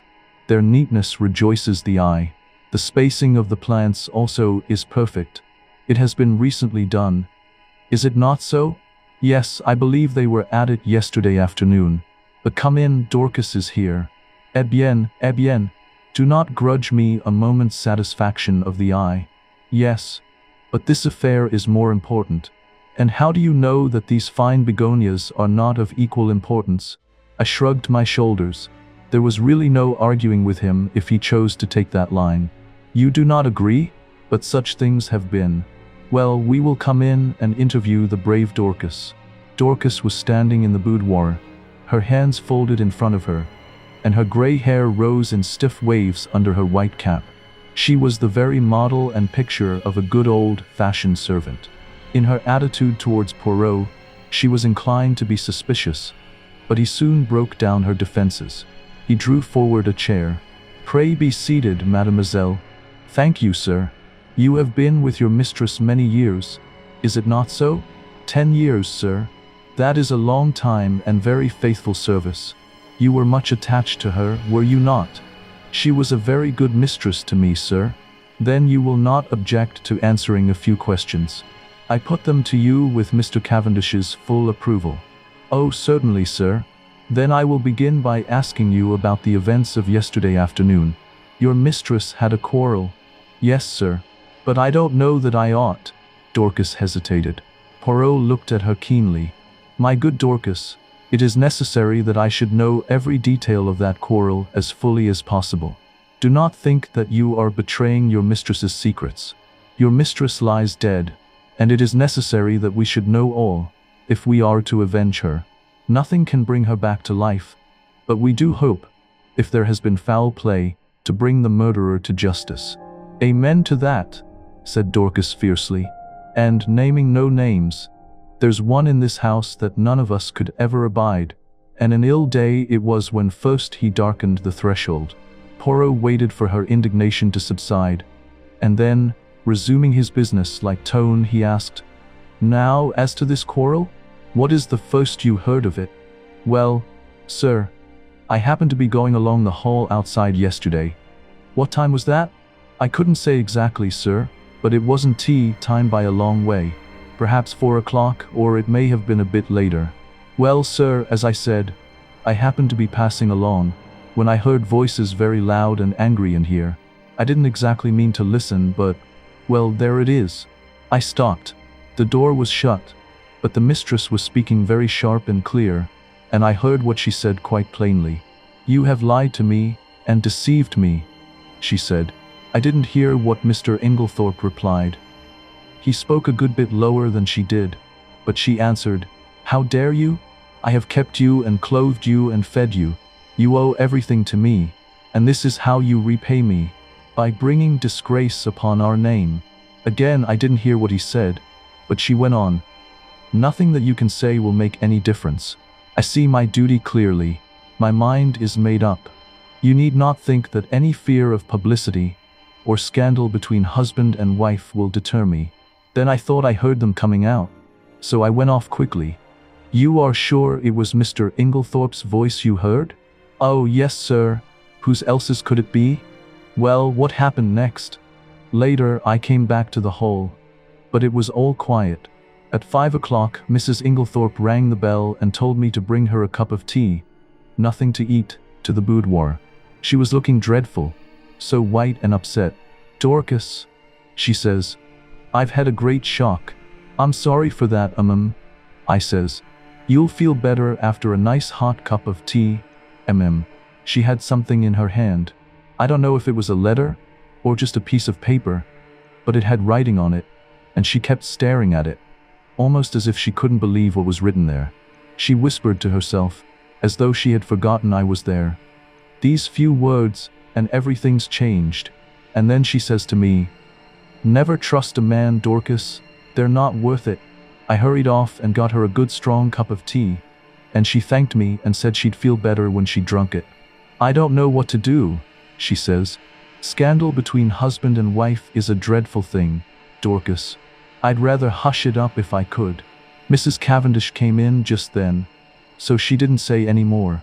She still had the letter, or whatever it was, in her hand. "Yes, sir." "What would she be likely to do with it afterwards?" "Well, I don't know, sir. I expect she would lock it up in that purple case of hers." "Is that where she usually kept important papers?" "Yes, sir.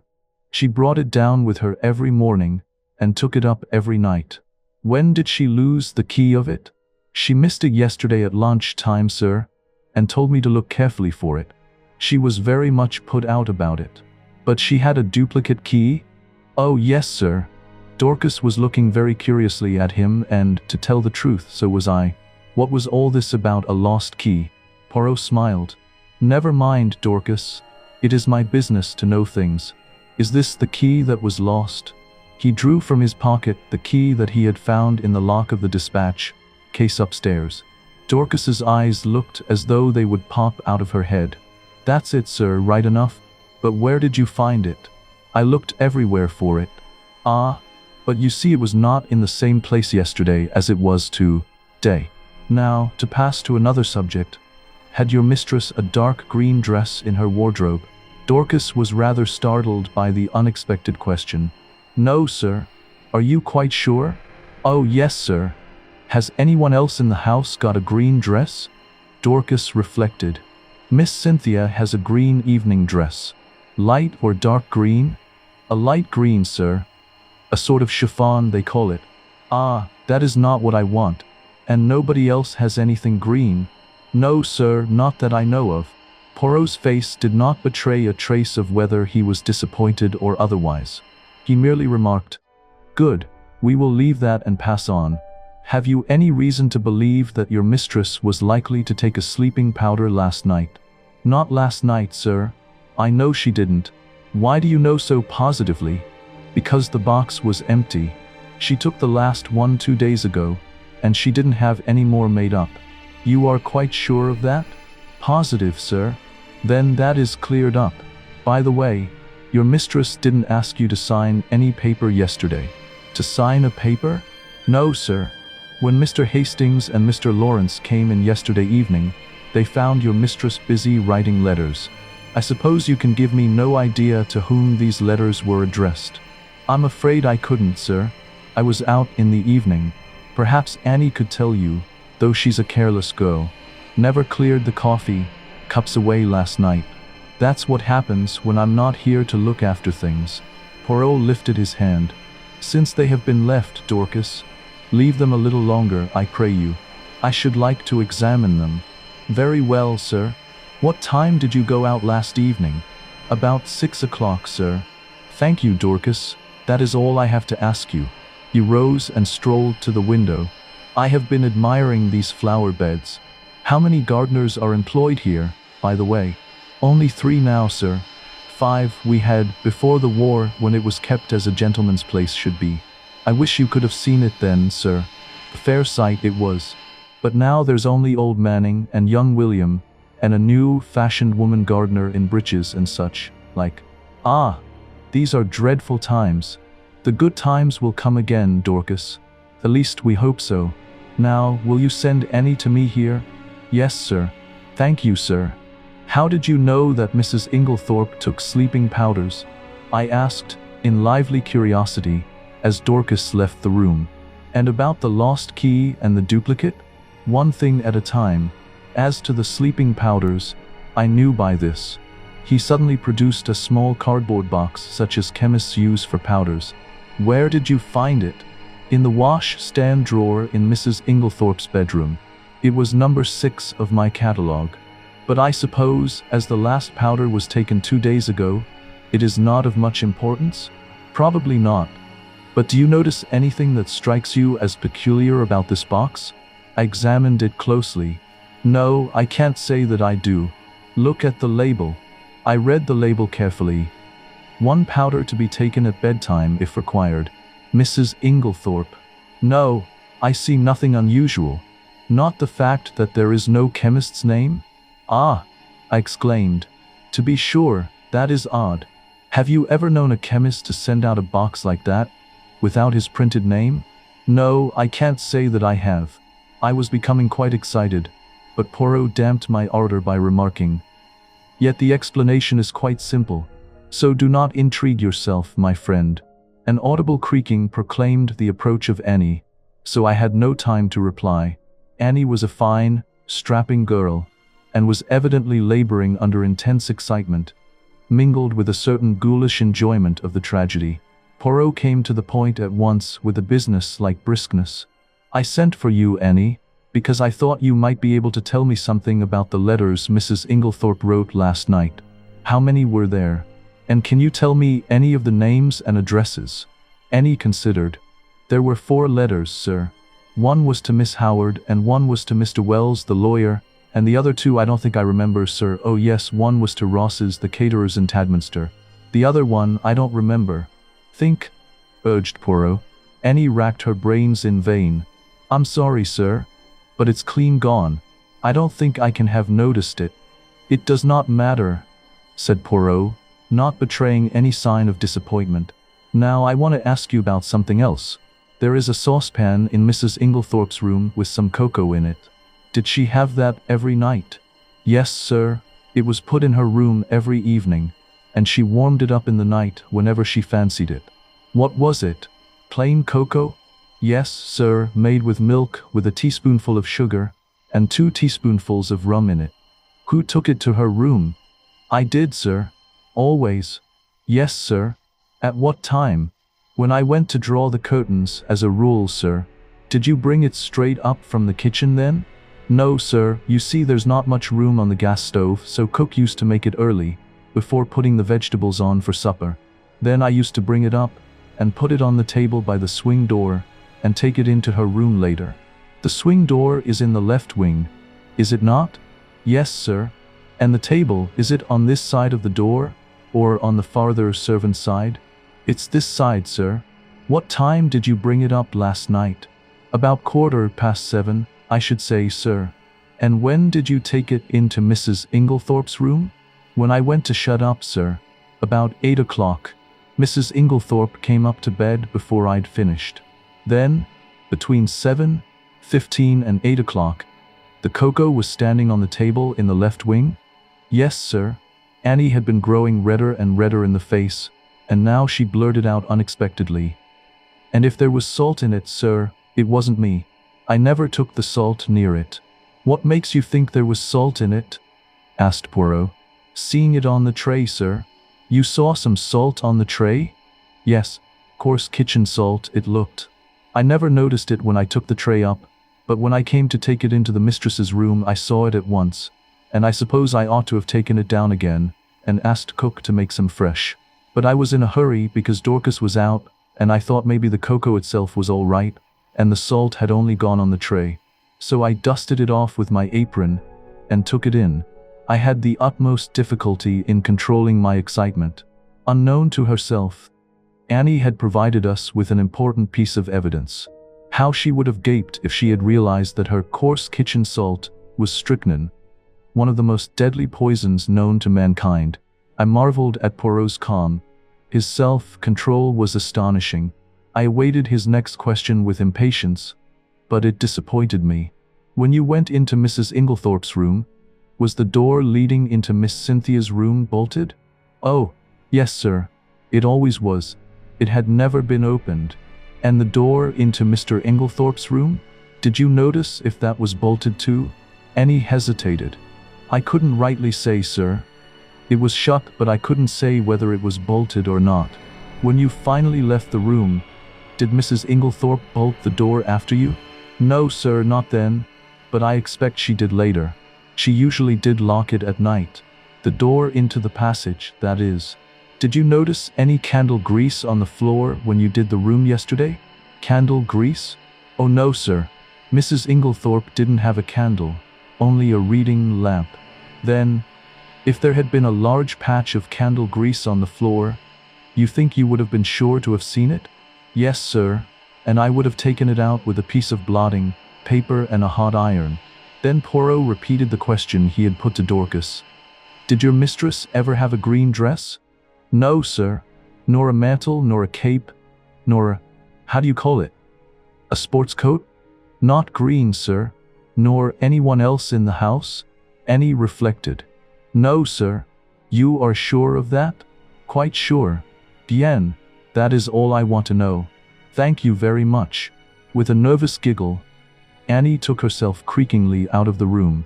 My pent-up excitement burst forth. Poirot, I cried. I congratulate you. This is a great discovery. What is a great discovery? Why, that it was the cocoa and not the coffee that was poisoned. That explains everything. Of course, it did not take effect until the early morning, since the cocoa was only drunk in the middle of the night. So you think that the cocoa, mark well what I say, Hastings, the cocoa contains strychnine? Of course. That salt on the tray. What else could it have been? It might have been salt, replied Poirot placidly. I shrugged my shoulders. If he was going to take the matter that way, it was no good arguing with him. The idea crossed my mind, not for the first time, that poor old Poirot was growing old. Privately, I thought it lucky that he had associated with him someone of a more receptive type of mind. Poirot was surveying me with quietly twinkling eyes. You are not pleased with me, mon ami? My dear Poirot, I said coldly. It is not for me to dictate to you. You have a right to your own opinion, just as I have to mine. A most admirable sentiment, remarked Poirot, rising briskly to his feet. Now I have finished with this room. By the way, whose is the smaller desk in the corner? Mr. Inglethorp's. Ah! He tried the roll top tentatively. Locked, but perhaps one of Mrs. Inglethorp's keys would open it. He tried several, twisting and turning them with a practiced hand, and finally uttering an ejaculation of satisfaction. Voila! It is not the key, but it will open it at a pinch. He slid back the roll top and ran a rapid eye over the neatly filed papers. To my surprise, he did not examine them, merely remarking approvingly as he relocked the desk. Decidedly, he is a man of method. This Mr. Inglethorp, a man of method, was, in Poirot's estimation, the highest praise that could be bestowed on any individual. I felt that my friend was not what he had been as he rambled on disconnectedly. There were no stamps in his desk, but there might have been, mon ami? There might have been. Yes, his eyes wandered round the room. This boudoir has nothing more to tell us. It did not yield much. Only this. He pulled a crumpled envelope out of his pocket and tossed it over to me. It was rather a curious document. A plain, dirty-looking old envelope with a few words scrawled across it, apparently at random. The following is a facsimile of it. And here, dear listener, reproduced as a faithful facsimile, is that chilling scrap of paper, its surface textured and shadowed, as if scorched by fire or crumpled in a moment of delirium, bearing the frantic scrawls of a mind gripped by torment.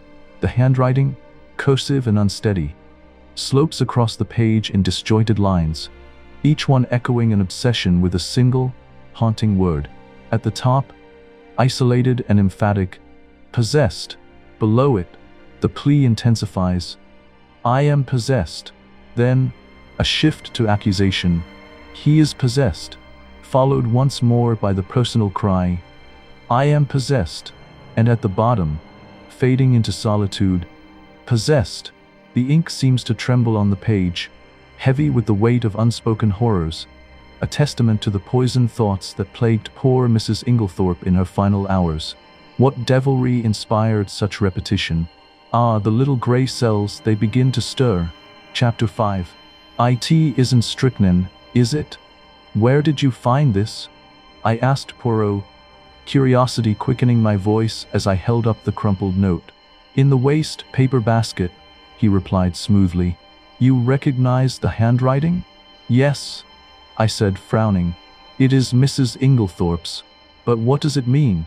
Poirot shrugged, that characteristic gesture that made him appear simultaneously inscrutable and theatrical. I cannot say, but it is suggestive. A wild thought flashed through my mind. Could Mrs. Inglethorp's mind be unhinged? Could she have entertained some fantastic notion of demoniacal possession? And if that were so, was it possible that she might have taken her own life? I was about to voice these dark theories, when Poirot's sudden words diverted me. Come, he said briskly. Now to examine the coffee cups. My dear Poirot, what on earth is the good of that now that we know about the cocoa? I protested. Oh la la, that miserable cocoa, Poirot cried, flinging his hands upward in mock despair. He laughed, almost gleefully, raising his arms to the ceiling in what I could only consider a most inappropriate display of theatricality. And anyway, I said, my voice growing colder with exasperation, as Mrs. Inglethorp took her coffee upstairs with her, I do not see what you expect to find, unless you truly think we might discover a packet of strychnine resting on the coffee tray. Poirot paused, eyes glinting, and I knew then that his mind was already leaping far beyond my ordinary comprehension, hunting for the smallest clue, the tiniest fragment that would illuminate the mystery. Poirot was sobered at once. Come, my friend, he said, slipping his arms through mine. Ne vous fâchez pas. Allow me to interest myself in my coffee, cups, and I will respect your cocoa. There, is it a bargain? He was so quaintly humorous that I was forced to laugh, and we went together to the drawing room, where the coffee, cups and tray remained undisturbed as we had left them.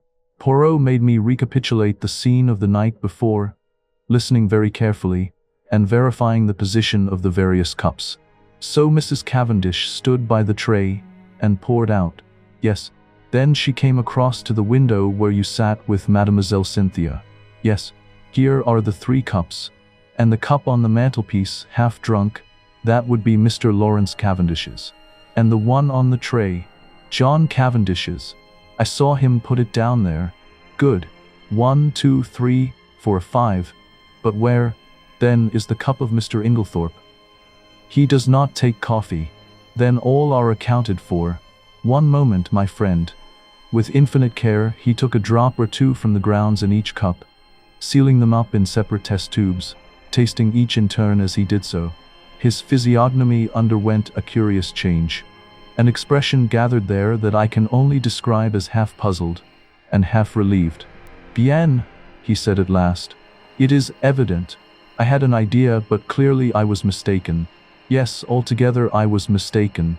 Yet it is strange. But no matter. And, with a characteristic shrug, he dismissed whatever it was that was worrying him from his mind. I could have told him from the beginning that this obsession of his over the coffee was bound to end in a blind alley, but I restrained my tongue. After all, though he was old, Poirot had been a great man in his day. Breakfast is ready, said John Cavendish, coming in from the hall. You will breakfast with us, Monsieur Poirot?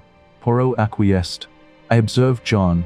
Already he was almost restored to his normal self. The shock of the events of the last night had upset him temporarily, but his equable poise soon swung back to the normal.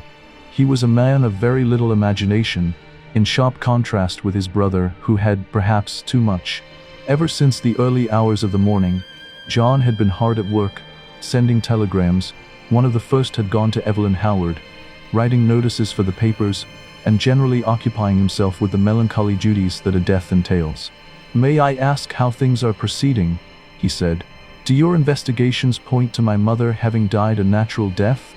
Or must we prepare ourselves for the worst?" "I think, Mr. Cavendish," said Poirot gravely, "that you would do well not to buoy yourself up with any false hopes. Can you tell me the views of the other members of the family? My brother Lawrence is convinced that we are making a fuss over nothing. He says that everything points to its being a simple case of heart failure." "He does he? That is very interesting, murmured Poirot softly. "And Mrs. Cavendish?" A faint cloud passed over John's face. "I have not the least idea what my wife's views on the subject are." The answer brought a momentary stiffness in its train. John broke the rather awkward silence by saying with a slight effort, "I told you, didn't I, that Mr. Inglethorp has returned?" Poirot bent his head. "It's an awkward position for all of us. Of course one has to treat him as usual. But, hang it all, one's gorge does rise at sitting down to eat with a possible murderer." Poirot nodded sympathetically. "I quite understand. It is a very difficult situation for you, Mr. Cavendish. I would like to ask you one question. Mr. Inglethorpe's reason for not returning last night was, I believe, that he had forgotten the latch key. Is not that so?" "Yes." "I suppose you are quite sure that the latch key was forgotten, that he did not take it after all?" "I have no idea. I never thought of looking. We always keep it in the hall drawer. I'll go and see if it's there now." Poirot held up his hand with a faint smile. No, Mr. Cavendish, it is too late now. I am certain that you would find it. If Mr. Inglethorpe did take it, he has had ample time to replace it by now. But do you think?" "I think nothing. If anyone had chanced to look this morning before his return, and seen it there, it would have been a valuable point in his favor. That is all." John looked perplexed. "Do not worry," said Poirot smoothly. "I assure you that you need not let it trouble you. Since you are so kind, let us go and have some breakfast." Everyone was assembled in the dining room. Under the circumstances, we were naturally not a cheerful party. The reaction after a shock is always trying, and I think we were all suffering from it. Decorum and good breeding naturally enjoined that our demeanor should be much as usual, yet I could not help wondering if this self-control were really a matter of great difficulty. There were no red eyes, no signs of secretly indulged grief. I felt that I was right in my opinion that Dorcas was the person most affected by the personal side of the tragedy. I pass over Alfred Inglethorpe, who acted the bereaved widower in a manner that I felt to be disgusting in its hypocrisy. Did he know that we suspected him, I wondered? Surely he could not be unaware of the fact, conceal it as we would. Did he feel some secret stirring of fear? Or was he confident that his crime would go unpunished? Surely the suspicion in the atmosphere must warn him that he was already a marked man. But did everyone suspect him? And what of Mrs. Cavendish? I found myself studying her closely as she sat at the head of the table, serene and composed, yet with that quiet, commanding presence that made one almost forget to breathe. Her gown was a soft gray, delicate white ruffles spilling over her slender wrists, the fabric falling like gentle mist over her hands. She looked every inch the picture of elegance, poised with effortless grace. And yet, beneath that beauty, there lay a certain impenetrability, a sphinx-like quality that kept her thoughts tightly sealed, unreadable to all who dared to guess. She spoke little, scarcely opening her lips, but somehow, in that calm silence, I felt her influence. It was subtle, almost imperceptible, yet unmistakable. The room, the conversation, even our own movements seemed to bend, willingly or unwillingly, under the quiet force of her personality. Watching her, I understood that some minds possess a gravity all their own, a power that commands attention without a word. And in that moment, I realized just how formidable Mrs. Cavendish could be. And little Cynthia? Did she suspect? She looked very tired and ill, I thought. The heaviness and languor of her manner were very marked. I asked her if she were feeling ill, and she answered frankly, "Yes, I've got the most beastly headache." "Have another cup of coffee, mademoiselle?" said Poirot solicitously. "It will revive you. It is unparalleled for the mal de tête." He jumped up and took her cup. "No sugar," said Cynthia, watching him, as he picked up the sugar tongs. "No sugar? You abandon it in the war time, eh?" "No, I never take it in coffee." "Sacre," murmured Poirot to himself, as he brought back the replenished cup. Only I heard him, and glancing up curiously at the little man, I saw that his face was working with suppressed excitement, and his eyes were as green as a cat's.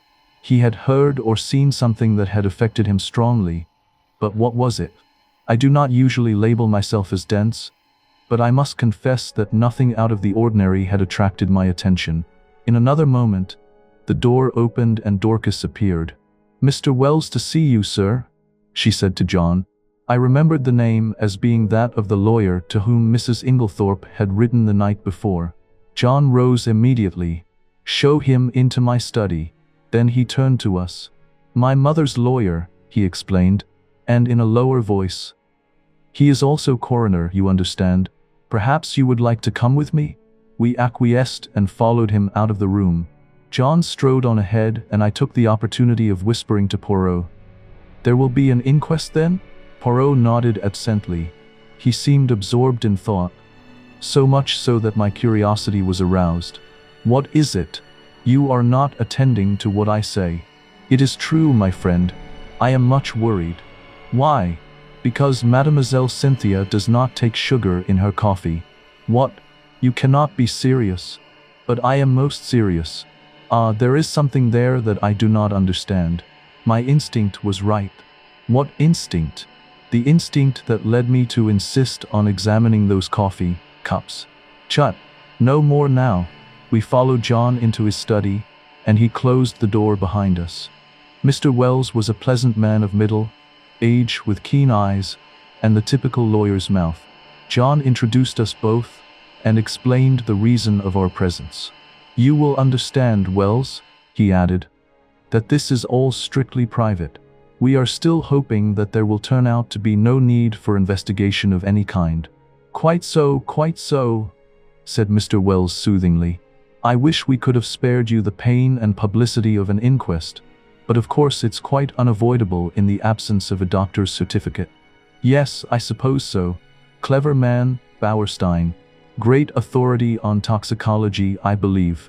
"Indeed," said John with a certain stiffness in his manner. Then he added rather hesitatingly, "Shall we have to appear as witnesses, all of us, I mean? You, of course, and Mr. Inglethorp." A slight pause ensued before the lawyer went on in his soothing manner. "Any other evidence will be simply confirmatory, a mere matter of form." "I see." A faint expression of relief swept over John's face. Puzzled me, for I saw no occasion for it. "If you know of nothing to the contrary," pursued Mr. Wells, "I had thought of Friday. That will give us plenty of time for the doctor's report. The post-mortem is to take place tonight, I believe." "Yes." "Then that arrangement will suit you?" "Perfectly. I need not tell you, my dear Cavendish, how distressed I am at this most tragic affair. Can you give us no help in solving it, monsieur?" interposed Poirot, speaking for the first time since we had entered the room. Yes, we heard that Mrs. Inglethorp wrote to you last night. You should have received the letter this morning." "I did, but it contains no information. It is merely a note asking me to call upon her this morning, as she wanted my advice on a matter of great importance." "She gave you no hint as to what that matter might be?" "Unfortunately, no."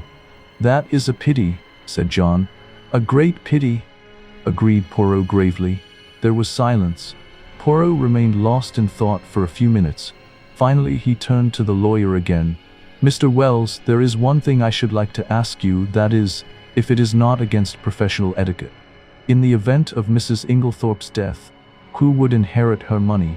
The lawyer hesitated a moment and then replied, "The knowledge will be public property very soon, so if Mr. Cavendish does not object—" "Not at all," interpolated John. "I do not see any reason why I should not answer your question. By her last will, dated August of last year, after various unimportant legacies to servants, etc., she gave her entire fortune to her stepson, Mr. John Cavendish. Was not that, pardon the question, Mr. Cavendish, rather unfair to her other stepson, Mr. Lawrence Cavendish? No, I do not think so. You see, under the terms of their father's will, while John inherited the property, Lawrence, at his stepmother's death, would come into a considerable sum of money. Mrs. Inglethorp left her money to her elder stepson, knowing that he would have to keep up Styles. It was, to my mind, a very fair and equitable distribution." Poirot nodded thoughtfully. "I see. But I am right in saying, am I not, that by your English law that will was automatically revoked when Mrs. Inglethorp remarried?" Mr. Wells bowed his head. "As I was about to proceed, Monsieur Poirot, that document is now null and void." "Hein," said Poirot. He reflected for a moment, and then asked, "Was Mrs. Inglethorp herself aware of that fact?" "I do not know. She may have been." "She was," said John unexpectedly. "We were discussing the matter of wills being revoked by marriage only yesterday." "Ah, one more question, Mr. Wells. You say her last will. Had Mrs. Inglethorp, then, made several former wills?" "On average, she made a new will at least once a year," said Mr. Wells, his voice calm, almost detached. "She had a habit of changing her mind, shifting her favors from one family member to another." Poirot's dark eyes glinted with curiosity. "Suppose," he said slowly, "that, unknown to you, she had made a new will in favor of someone not, in any sense, a member of the family, let us say Miss Howard, for instance, would you be surprised?" "Not in the least," came the lawyer's matter-of-fact reply. "Ah!" Poirot's expression remained inscrutable, as if he had exhausted his line of questioning and now waited, patient, deliberate. I edged closer, my curiosity rising, while John and Mr. Wells debated whether to sift through Mrs. Inglethorpe's papers immediately. "Do you think Mrs. Inglethorpe made a will leaving all her money to Miss Howard?" I asked in a low voice, barely above a whisper. Poirot's lips curved into a faint, enigmatic smile. "No. Then why did you ask?" "Hush," he said softly, his finger raised ever so slightly, a warning in its stillness. John Cavendish, turning to Poirot with a quiet insistence, said, "Will you come with us, Monsieur Poirot? We are going through my mother's papers.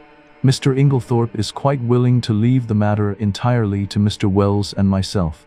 "Which simplifies matters very much," murmured the lawyer, trailing off, leaving unspoken the legal entanglements that might otherwise have delayed them. "We will begin with the desk in the boudoir," John explained, "and afterward go up to her bedroom. She kept her most important papers in a purple dispatch case, which we must examine carefully." The air seemed to thicken with expectation as we prepared to uncover the secrets Mrs. Inglethorpe had carried to her grave, one hidden document at a time. "Yes," said the lawyer. "It is quite possible that there may be a later will than the one in my possession." "There is a later will." It was Poirot who spoke. "What?" John and the lawyer looked at him startled. "Or, rather," pursued my friend imperturbably, "there was one." "What do you mean, there was one? Where is it now?" "Burnt." "Burnt?" "Yes. See here." He took out the charred fragment we had found in the grate in Mrs. Inglethorpe's room, and handed it to the lawyer with a brief explanation of when and where he had found it. "But possibly this is an old will?" "I do not think so. In fact, I am almost certain that it was made no earlier than yesterday afternoon." "What? Impossible!" broke simultaneously from both men. Poirot turned to John. "If you will allow me to send for your gardener, I will prove it to you." "Oh, of course, but I don't see." Poirot raised his hand. "Do as I ask you. Afterwards you shall question as much as you please." "Very well." He rang the bell. Dorcas answered it in due course. "Dorcas, will you tell Manning to come round and speak to me here?" "Yes, sir." Dorcas withdrew. We waited in a tense silence. Poirot alone seemed perfectly at his ease, and dusted a forgotten corner of the bookcase. The clumping of hobnailed boots on the gravel outside proclaimed the approach of Manning. John looked questioningly at Poirot. The latter nodded. "Come inside, Manning," said John. "I want to speak to you." Manning came slowly and hesitatingly through the French window, and stood as near it as he could. He held his cap in his hands, twisting it very carefully round and round. His back was much bent, though he was probably not as old as he looked, but his eyes were sharp and intelligent, and belied his slow and rather cautious speech. "Manning," said John, "this gentleman will put some questions to you which I want you to answer." "Yes, sir," mumbled Manning. Poirot stepped forward briskly. Manning's eye swept over him with a faint contempt. "You were planting a bed of begonias round by the south side of the house yesterday afternoon, were you not, Manning?" "Yes, sir, me and Willum. And Mrs. Inglethorp came to the window and called you, did she not?" "Yes, sir, she did." "Tell me in your own words exactly what happened after that." "Well, sir, nothing much. She just told Willum to go on his bicycle down to the village and bring back a form of will or such like. I don't know what exactly. She wrote it down for him." Well, he did, sir." "And what happened next?" "We went on with the begonias, sir." "Did not Mrs. Inglethorp call you again?" "Yes, sir. Both me and Willum she called. And then she made us come right in and sign our names at the bottom of a long paper under where she'd signed." "Did you see anything of what was written above her signature?" asked Poirot sharply. "No, sir. There was a bit of blotting paper over that part." "And you signed where she told you?" "Yes, sir. First me and then Willum." "What did she do with it afterwards?" "Well, sir, she slipped it into a long envelope and put it inside a sort of purple box that was standing on the desk."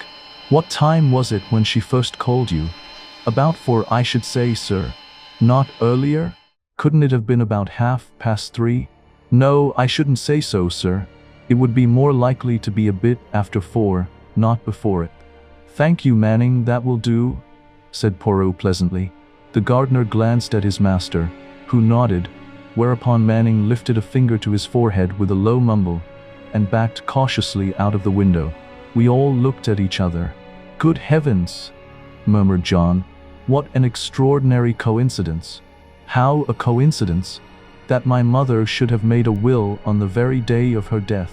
Mr. Wells cleared his throat and remarked drily, "Are you so sure it is a coincidence, Cavendish? What do you mean?" "Your mother, you tell me, had a violent quarrel with someone yesterday afternoon." "What do you mean?" cried John again. There was a tremor in his voice, and he had gone very pale. "In consequence of that quarrel, your mother very suddenly and hurriedly makes a new will. The contents of that will we shall never know. She told no one of its provisions. This morning, no doubt, she would have consulted me on the subject, but she had no chance. The will disappears, and she takes its secret with her to her grave. Cavendish, I much fear there is no coincidence there. Monsieur Poirot, I am sure you agree with me that the facts are very suggestive." "Suggestive or not," interrupted John, "we are most grateful to Monsieur Poirot for elucidating the matter, but for him we should never have known of this will. I suppose I may not ask you, monsieur, what first led you to suspect the fact?" Poirot smiled and answered, "A scribbled over old envelope and a freshly planted bed of begonias." John, I think, would have pressed his questions further, but at that moment the loud purr of a motor was audible, and we all turned to the window as it swept past. "Evie!" cried John. "Excuse me, Wells." He went hurriedly out into the hall. Poirot looked inquiringly at me. "Miss Howard," I explained. "Ah, I am glad she has come. There is a woman with a head and a heart too, Hastings. Though the good God gave her no beauty." I followed John's example and went out into the hall, where Miss Howard was endeavoring to extricate herself from the voluminous mass of veils that enveloped her head. As her eyes fell on me, a sudden pang of guilt shot through me. This was the woman who had warned me so earnestly, and to whose warning I had, alas, paid no heed. How soon, and how contemptuously, I had dismissed it from my mind. Now that she had been proved justified in so tragic a manner, I felt ashamed. She had known Alfred Inglethorp only too well. I wondered whether, if she had remained at Styles, the tragedy would have taken place, or would the man have feared her watchful eyes. I was relieved when she shook me by the hand, with her well-remembered painful grip. The eyes that met mine were sad, but not reproachful. That she had been crying bitterly, I could tell by the redness of her eyelids, but her manner was unchanged from its old gruffness. Started the moment I got the wire. Just come off night duty. Hired car. Quickest way to get here. Have you had anything to eat this morning, Evie?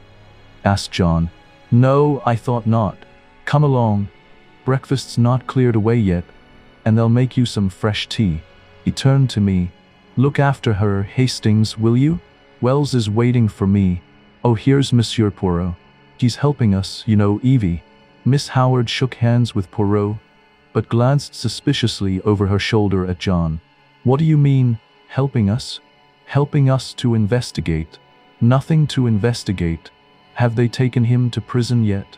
Taken who to prison? Who? Alfred Inglethorp, of course. My dear Evie, do be careful. Lawrence is of the opinion that my mother died from heart seizure. More fool Lawrence, retorted Miss Howard. Of course Alfred Inglethorp murdered poor Emily, as I always told you he would. My dear Evie, don't shout so. Whatever we may think or suspect, it is better to say as little as possible for the present. The inquest isn't until Friday. Not until fiddlesticks. The snort Miss Howard gave was truly magnificent. You're all off your heads. The man will be out of the country by then. If he's any sense, he won't stay here tamely and wait to be hanged. John Cavendish looked at her helplessly. I know what it is, she accused him. You've been listening to the doctors. Never should. What do they know? Nothing at all, or just enough to make them dangerous. I ought to know, my own father was a doctor. That little Wilkins is about the greatest fool that even I have ever seen. Heart seizure, sort of thing he would say. Anyone with any sense could see at once that her husband had poisoned her. I always said he'd murder her in her bed, poor soul. Now he's done it. And all you can do is to murmur silly things about heart seizure and inquest on Friday. You ought to be ashamed of yourself, John Cavendish. What do you want me to do? Asked John, unable to help a faint smile. Dash it all, Evie. I can't haul him down to the local police station by the scruff of his neck. Well, you might do something. Find out how he did it. He's a crafty beggar. Dare say he soaked flypapers. Ask Cook if she's missed any. It occurred to me very forcibly at that moment that to harbor Miss Howard and Alfred Inglethorp under the same roof, and keep the peace between them, was likely to prove a Herculean task, and I did not envy John. I could see by the expression of his face that he fully appreciated the difficulty of the position. For the moment, he sought refuge in retreat, and left the room precipitately. Dorcas brought in fresh tea. As she left the room, Poirot came over from the window where he had been standing, and sat down facing Miss Howard. Mademoiselle, he said gravely, I want to ask you something. Ask away, said the lady, eyeing him with some disfavor. I want to be able to count upon your help. I'll help you to hang Alfred with pleasure, she replied gruffly. Hanging's too good for him. Ought to be drawn and quartered, like in good old times. We are at one then, said Poirot. For I too want to hang the criminal. Alfred Inglethorp? Him or another? No question of another. Poor Emily was never murdered until he came along. I don't say she wasn't surrounded by sharks. She was, but it was only her purse they were after. Her life was safe enough. But along comes Mr. Alfred Inglethorp, and within 2 months, hey presto. Believe me, Miss Howard, said Poirot very earnestly. If Mr. Inglethorp is the man, he shall not escape me. On my honor, I will hang him as high as Haman. That's better, said Miss Howard more enthusiastically. But I must ask you to trust me. Now your help may be very valuable to me. I will tell you why. Because, in all this house of mourning, yours are the only eyes that have wept. Miss Howard blinked, and a new note crept into the gruffness of her voice. If you mean that I was fond of her, yes, I was. Emily was a selfish old woman in her way. She was very generous, but she always wanted a return. She never let people forget what she had done for them, and that way she missed love. Don't think she ever realized it, though, or felt the lack of it. Hope not, anyway. I was on a different footing. I took my stand from the first. So many pounds a year I'm worth to you. Well and good. But not a penny piece besides. Not a pair of gloves, nor a theater ticket. She didn't understand, was very offended sometimes. Said I was foolishly proud. It wasn't that, but I couldn't explain. Anyway, I kept my self-respect. And so, out of the whole bunch, I was the only one who could allow myself to be fond of her. I watched over her. I guarded her from the lot of them. And then a glib, tongued scoundrel comes along, and pooh, all my years of devotion go for nothing. Poirot nodded sympathetically. I understand, mademoiselle. I understand all you feel. It is most natural. You think that we are lukewarm, that we lack fire and energy. But trust me, it is not so. John stuck his head in at this juncture, and invited us both to come up to Mrs. Inglethorp's room, as he and Mr. Wells had finished looking through the desk in the boudoir. As we went up the stairs, John looked back to the dining room door, and lowered his voice confidentially. Look here, what's going to happen when these two meet? I shook my head helplessly. I've told Mary to keep them apart if she can. Will she be able to do so? The Lord only knows. There's one thing, Inglethorp himself won't be too keen on meeting her. You've got the keys still, haven't you, Poirot? I asked as we reached the door of the locked room. Taking the keys from Poirot, John unlocked it, and we all passed in. The lawyer went straight to the desk, and John followed him. My mother kept most of her important papers in this dispatch case, I believe, he said. Poirot drew out the small bunch of keys. Permit me. I locked it, out of precaution, this morning. But it's not locked now. Impossible. See. And John lifted the lid as he spoke. Milles tonnerres, cried Poirot, dumbfounded. And I, who have both the keys in my pocket. He flung himself upon the case. Suddenly he stiffened. Et voilà un affaire. This lock has been forced. What? Poirot laid down the case again. But who forced it? Why should they? When? But the door was locked. These exclamations burst from us disjointedly. Poirot answered them categorically, almost mechanically. Who? That is the question. Why? If I only knew. When? Since I was here an hour ago. As to the door being locked, it is a very ordinary lock.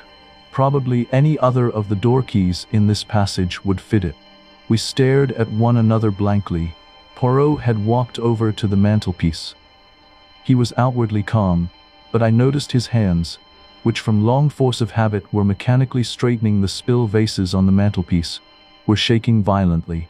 See here, it was like this, he said at last. There was something in that case, some piece of evidence, slight in itself perhaps, but still enough of a clue to connect the murderer with the crime. It was vital to him that it should be destroyed before it was discovered and its significance appreciated. Therefore, he took the risk, the great risk of coming in here. Finding the case locked, he was obliged to force it, thus betraying his presence. For him to take that risk, it must have been something of great importance. But what was it? Ah, cried Poirot, with a gesture of anger. That I do not know. A document of some kind, without doubt, possibly the scrap of paper Dorcas saw in her hand yesterday afternoon. And I... His anger burst forth freely. Miserable animal that I am, I guessed nothing. I have behaved like an imbecile.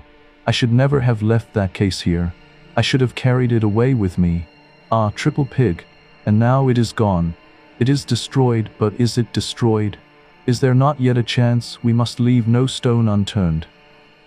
He rushed like a madman from the room, and I followed him as soon as I had sufficiently recovered my wits. But, by the time I had reached the top of the stairs, he was out of sight. Mary Cavendish was standing where the staircase branched, staring down into the hall in the direction in which he had disappeared. What has happened to your extraordinary little friend, Mr. Hastings? He has just rushed past me like a mad bull. He's rather upset about something, I remarked feebly. I really did not know how much Poirot would wish me to disclose. As I saw a faint smile gather on Mrs. Cavendish's expressive mouth, I endeavored to try and turn the conversation by saying, "They haven't met yet, have they? Who? Mr. Inglethorp and Miss Howard?" She looked at me in rather a disconcerting manner. "Do you think it would be such a disaster if they did meet?" "Well, don't you?" I said, rather taken aback. "No," she was smiling in her quiet way. "I should like to see a good flare-up. It would clear the air. At present we are all thinking so much and saying so little." "John doesn't think so," I remarked. "He's anxious to keep them apart." "Oh, John." Something in her tone fired me, and I blurted out, "Old John's an awfully good sort." She studied me curiously for a minute or two, and then said, to my great surprise, "You are loyal to your friend. I like you for that. Aren't you my friend too?" "I am a very bad friend." "Why do you say that?" "Because it is true. I am charming to my friends one day, and forget all about them the next." I don't know what impelled me, but I was nettled, and I said foolishly and not in the best of taste, "Yet you seem to be invariably charming to Dr. Bauerstein." Instantly I regretted my words. Her face stiffened. I had the impression of a steel curtain coming down and blotting out the real woman. Without a word, she turned and went swiftly up the stairs, whilst I stood like an idiot gaping after her. I was recalled to other matters by a frightful row going on below. I could hear Poirot shouting and expounding. I was vexed to think that my diplomacy had been in vain. The little man appeared to be taking the whole house into his confidence, a proceeding of which I, for one, doubted the wisdom. Once again, I could not help regretting that my friend was so prone to lose his head in moments of excitement. I stepped briskly down the stairs. The sight of me calmed Poirot almost immediately. I drew him aside. "My dear fellow," I said, "is this wise? Surely you don't want the whole house to know of this occurrence? You are actually playing into the criminal's hands." "You think so, Hastings?" "I am sure of it." "Well, well, my friend, I will be guided by you." "Good. Although, unfortunately, it is a little too late now." "Sure." He looked so crestfallen and abashed that I felt quite sorry, though I still thought my rebuke a just and wise one. "Well," he said at last, "let us go, mon ami. You have finished here?" "For the moment, yes. You will walk back with me to the village?" "Willingly." He picked up his little suitcase and we went out through the open window in the drawing room. Cynthia Murdoch was just coming in, and Poirot stood aside to let her pass. "Excuse me, mademoiselle. 1 minute." "Yes?" She turned inquiringly. "Did you ever make up Mrs. Inglethorp's medicines?" A slight flush rose in her face, as she answered rather constrainedly, "No, only her powders?" The flush deepened as Cynthia replied, "Oh yes, I did make up some sleeping powders for her once. These..." Poirot produced the empty box which had contained powders. She nodded. "Can you tell me what they were? Sulfonal? Veronal?" "No, they were bromide powders." "Ah, thank you, mademoiselle. Good morning." As we walked briskly away from the house, I glanced at him more than once. I had often before noticed that, if anything excited him, his eyes turned green like a cat's. They were shining like emeralds now. "My friend," he broke out at last, "I have a little idea, a very strange and probably utterly impossible idea, and yet it fits in." I shrugged my shoulders. I privately thought that Poirot was rather too much given to these fantastic ideas. In this case, surely the truth was only too plain and apparent. "So that is the explanation of the blank label on the box," I remarked. "Very simple, as you said. I really wonder that I did not think of it myself." Poirot did not appear to be listening to me. "They have made one more discovery, la, bah," he observed, jerking his thumb over his shoulder in the direction of Styles. "Mr. Wells told me as we were going upstairs." "What was it?" "Locked up in the desk in the boudoir, they found a will of Mrs. Inglethorp's, dated before her marriage, leaving her fortune to Alfred Inglethorp. It must have been made just at the time they were engaged." It came quite as a surprise to Wells, and to John Cavendish also. It was written on one of those printed will forms, and witnessed by 2 of the servants, not Dorcas. Did Mr. Inglethorp know of it? He says not. One might take that with a grain of salt, I remarked skeptically. All these wills are very confusing. Tell me, how did those scribbled words on the envelope help you to discover that a will was made yesterday afternoon? Poirot smiled. Mon ami, have you ever, when writing a letter, been arrested by the fact that you did not know how to spell a certain word? Yes, often. I suppose everyone has. Exactly.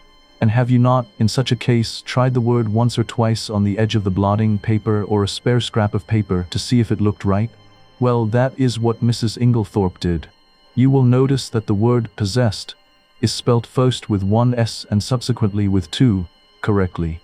To make sure, she had further tried it in a sentence. Thus, I am possessed. Now, what did that tell me? It told me that Mrs. Inglethorp had been writing the word possessed that afternoon, and having the fragment of paper found in the grate fresh in my mind, the possibility of a will, a document almost certain to contain that word, occurred to me at once. This possibility was confirmed by a further circumstance. In the general confusion, the boudoir had not been swept that morning, and near the desk were several traces of brown mold and earth.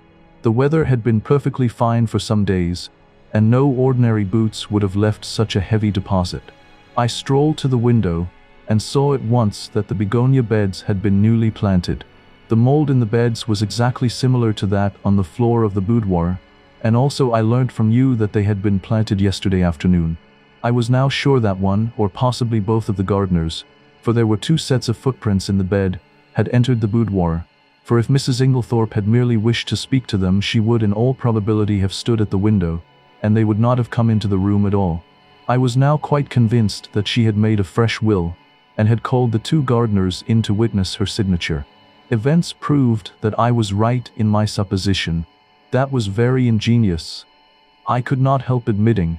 I must confess that the conclusions I drew from those few scribbled words were quite erroneous. He smiled. You gave too much rein to your imagination. Imagination is a good servant, and a bad master. The simplest explanation is always the most likely. Another point, how did you know that the key of the dispatch case had been lost? I did not know it. It was a guess that turned out to be correct. You observed that it had a piece of twisted wire through the handle. That suggested to me at once that it had possibly been wrenched off a flimsy key ring. Now, if it had been lost and recovered, Mrs. Inglethorp would at once have replaced it on her bunch. But on her bunch I found what was obviously the duplicate key, very new and bright, which led me to the hypothesis that somebody else had inserted the original key in the lock of the dispatch case. Yes, I said. Alfred Inglethorp, without doubt. Poirot looked at me curiously. You are very sure of his guilt? Well, naturally. Every fresh circumstance seems to establish it more clearly. On the contrary, said Poirot quietly, there are several points in his favor. Oh, come now. Yes, I see only one. And that he was not in the house last night. Bad shot, as you English say. You have chosen the one point that to my mind tells against him. How is that? Because if Mr. Inglethorp knew that his wife would be poisoned last night, he would certainly have arranged to be away from the house. His excuse was an obviously trumped-up one. That leaves us 2 possibilities. Either he knew what was going to happen, or he had a reason of his own for his absence. And that reason? I asked skeptically. Poirot shrugged his shoulders. How should I know? Discreditable without doubt. This Mr. Inglethorp, I should say, is somewhat of a scoundrel, but that does not of necessity make him a murderer. I shook my head, unconvinced. We do not agree, eh? Said Poirot. Well, let us leave it. Time will show which of us is right. Now let us turn to other aspects of the case. What do you make of the fact that all the doors of the bedroom were bolted on the inside? Well, I considered. One must look at it logically. True. I should put it this way. The doors were bolted. Our own eyes have told us that. Yet the presence of the candle grease on the floor, and the destruction of the will, prove that during the night someone entered the room. You agree so far? Perfectly. Put with admirable clearness. Proceed. Well, I said, encouraged. As the person who entered did not do so by the window, nor by miraculous means, it follows that the door must have been opened from inside by Mrs. Inglethorp herself. That strengthens the conviction that the person in question was her husband. She would naturally open the door to her own husband. Poirot shook his head. Why should she? She had bolted the door leading into his room, a most unusual proceeding on her part. She had had a most violent quarrel with him that very afternoon. No, he was the last person she would admit. But you agree with me that the door must have been opened by Mrs. Inglethorp herself? There is another possibility. She may have forgotten to bolt the door into the passage when she went to bed, and have got up later, towards morning, and bolted it then. Poirot, is that seriously your opinion? No, I do not say it is so, but it might be. Now, to turn to another feature, what do you make of the scrap of conversation you overheard between Mrs. Cavendish and her mother-in-law? I had forgotten that, I said thoughtfully. That is as enigmatical as ever. It seems incredible that a woman like Mrs. Cavendish, proud and reticent to the last degree, should interfere so violently in what was certainly not her affair. Precisely. It was an astonishing thing for a woman of her breeding to do. It is certainly curious, I agreed. Still, it is unimportant, and need not be taken into account. A groan burst from Poirot. What have I always told you? Everything must be taken into account. If the fact will not fit the theory, let the theory go. Well, we shall see, I said, nettled. Yes, we shall see. We had reached Leastways Cottage, and Poirot ushered me upstairs to his own room. He offered me one of the tiny Russian cigarettes he himself occasionally smoked. I was amused to notice that he stowed away the used matches most carefully in a little china pot. My momentary annoyance vanished. Poirot had placed our 2 chairs in front of the open window which commanded a view of the village street. The fresh air blew in warm and pleasant. It was going to be a hot day. Suddenly my attention was arrested by a weedy-looking young man rushing down the street at a great pace. It was the expression on his face that was extraordinary, a curious mingling of terror and agitation. Look, Poirot, I said. He leant forward. Tiens, he said. It is Mr. Mace from the chemist's shop. He is coming here. The young man came to a halt before Leastways Cottage, and, after hesitating a moment, pounded vigorously at the door. A little minute, cried Poirot from the window. I come. Motioning to me to follow him, he ran swiftly down the stairs and opened the door. Mr. Mace began at once. Oh, Mr. Poirot, I'm sorry for the inconvenience, but I heard that you just come back from the hall? Yes, we have. The young man moistened his dry lips. His face was working curiously. It's all over the village about old Mrs. Inglethorp dying so suddenly. They do say, he lowered his voice cautiously, that it's poison. Poirot's face remained quite impassive. Only the doctors can tell us that, Mr. Mace. Yes, exactly, of course. The young man hesitated, and then his agitation was too much for him. He clutched Poirot by the arm, and sank his voice to a whisper. Just tell me this, Mr. Poirot. It isn't strychnine, is it? I hardly heard what Poirot replied. Something evidently of a non-committal nature. The young man departed, and as he closed the door, Poirot's eyes met mine. Yes, he said, nodding gravely. He will have evidence to give at the inquest. We went slowly upstairs again. I was opening my lips, when Poirot stopped me with a gesture of his hand. Not now, mon ami. I have need of reflection. My mind is in some disorder which is not well. For about 10 minutes he sat in dead silence, perfectly still, except for several expressive motions of his eyebrows, and all the time his eyes grew steadily greener. At last he heaved a deep sigh. It is well.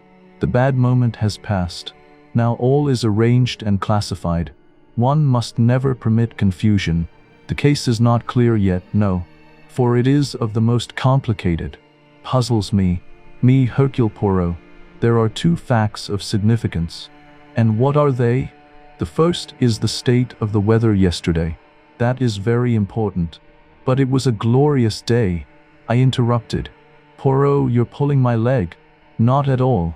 The thermometer registered 80 degrees in the shade. Do not forget that, my friend. It is the key to the whole riddle. And the second point? I asked. The important fact that Monsieur Inglethorp wears very peculiar clothes, has a black beard, and uses glasses. Poirot, I cannot believe you are serious. I am absolutely serious, my friend. But this is childish. No, it is very momentous. And supposing the coroner's jury returns a verdict of willful murder against Alfred Inglethorp, what becomes of your theories, then? They would not be shaken because 12 stupid men had happened to make a mistake, but that will not occur. For one thing, a country jury is not anxious to take responsibility upon itself, and Mr. Inglethorp stands practically in the position of local squire. Also, he added placidly, I should not allow it. You would not allow it? I asked, hesitant, my voice betraying both concern and doubt. No, he said firmly, every word deliberate. I studied the extraordinary little man before me, torn between irritation and admiration. He was so tremendously sure of himself, so entirely convinced of his own judgment. And then, as if reading my thoughts, he nodded gently. Oh yes, mon ami, I would do what I say. He rose, placing a small, warm hand upon my shoulder. In an instant, his face changed. The sharp lines softened, his eyes glistening with unshed tears. In all this, you see, I think of that poor Mrs. Inglethorp who is dead. She was not extravagantly loved, no, but she was very good to us Belgians. I owe her a debt. I opened my mouth to interrupt, but Poirot went on, unhurried, insistent. Let me tell you this, Hastings. She would never forgive me if I allowed Alfred Inglethorp, her husband, to be arrested now, when a single word from me could save him. There was an intensity in his gaze, a moral certainty that brooked no argument. In that moment, I understood, for Poirot, the pursuit of justice was not merely a matter of intellect, but of conscience and loyalty, and no one could stand in the way of either. Chapter 6. The Inquest. In the interval before the inquest, Poirot was ceaseless in his activity. Twice I saw him closeted with Mr. Wells, their conversation low and earnest, while at other times he would take long, solitary walks into the surrounding countryside. I could not help feeling a twinge of resentment at his secrecy. He shared nothing, and yet I had no inkling of what he was seeking, or where his thoughts were leading. A notion struck me. Perhaps he had been making inquiries at Rakes's farm. Determined to find out, I called at Leastways Cottage on Wednesday evening and set out across the fields, hoping to encounter him along the way. But there was no sign of the little Belgian. The farm itself seemed distant, almost forbidding, and I hesitated to venture closer. My thoughts were a jumble of speculation and impatience when, suddenly, I found myself face to face with an old rustic. His eyes twinkled with cunning, a sly grin spreading across his weathered face, and for a moment a chill ran through me. Something about him, the leer, the slow calculation in his gaze, suggested that the countryside held more secrets than the open fields would ever reveal. And I could not shake the feeling that I had stumbled upon a small piece of a larger puzzle, one that Poirot had already begun to assemble in his quiet, inexorable way. "You am from the Hall, bain't you?" he asked. "Yes. I'm looking for a friend of mine whom I thought might have walked this way. A little chap, as waves his hands when he talks. One of them Belgies from the village." "Yes," I said eagerly. "He has been here, then?" "Oh, aye, he's been here, right enough.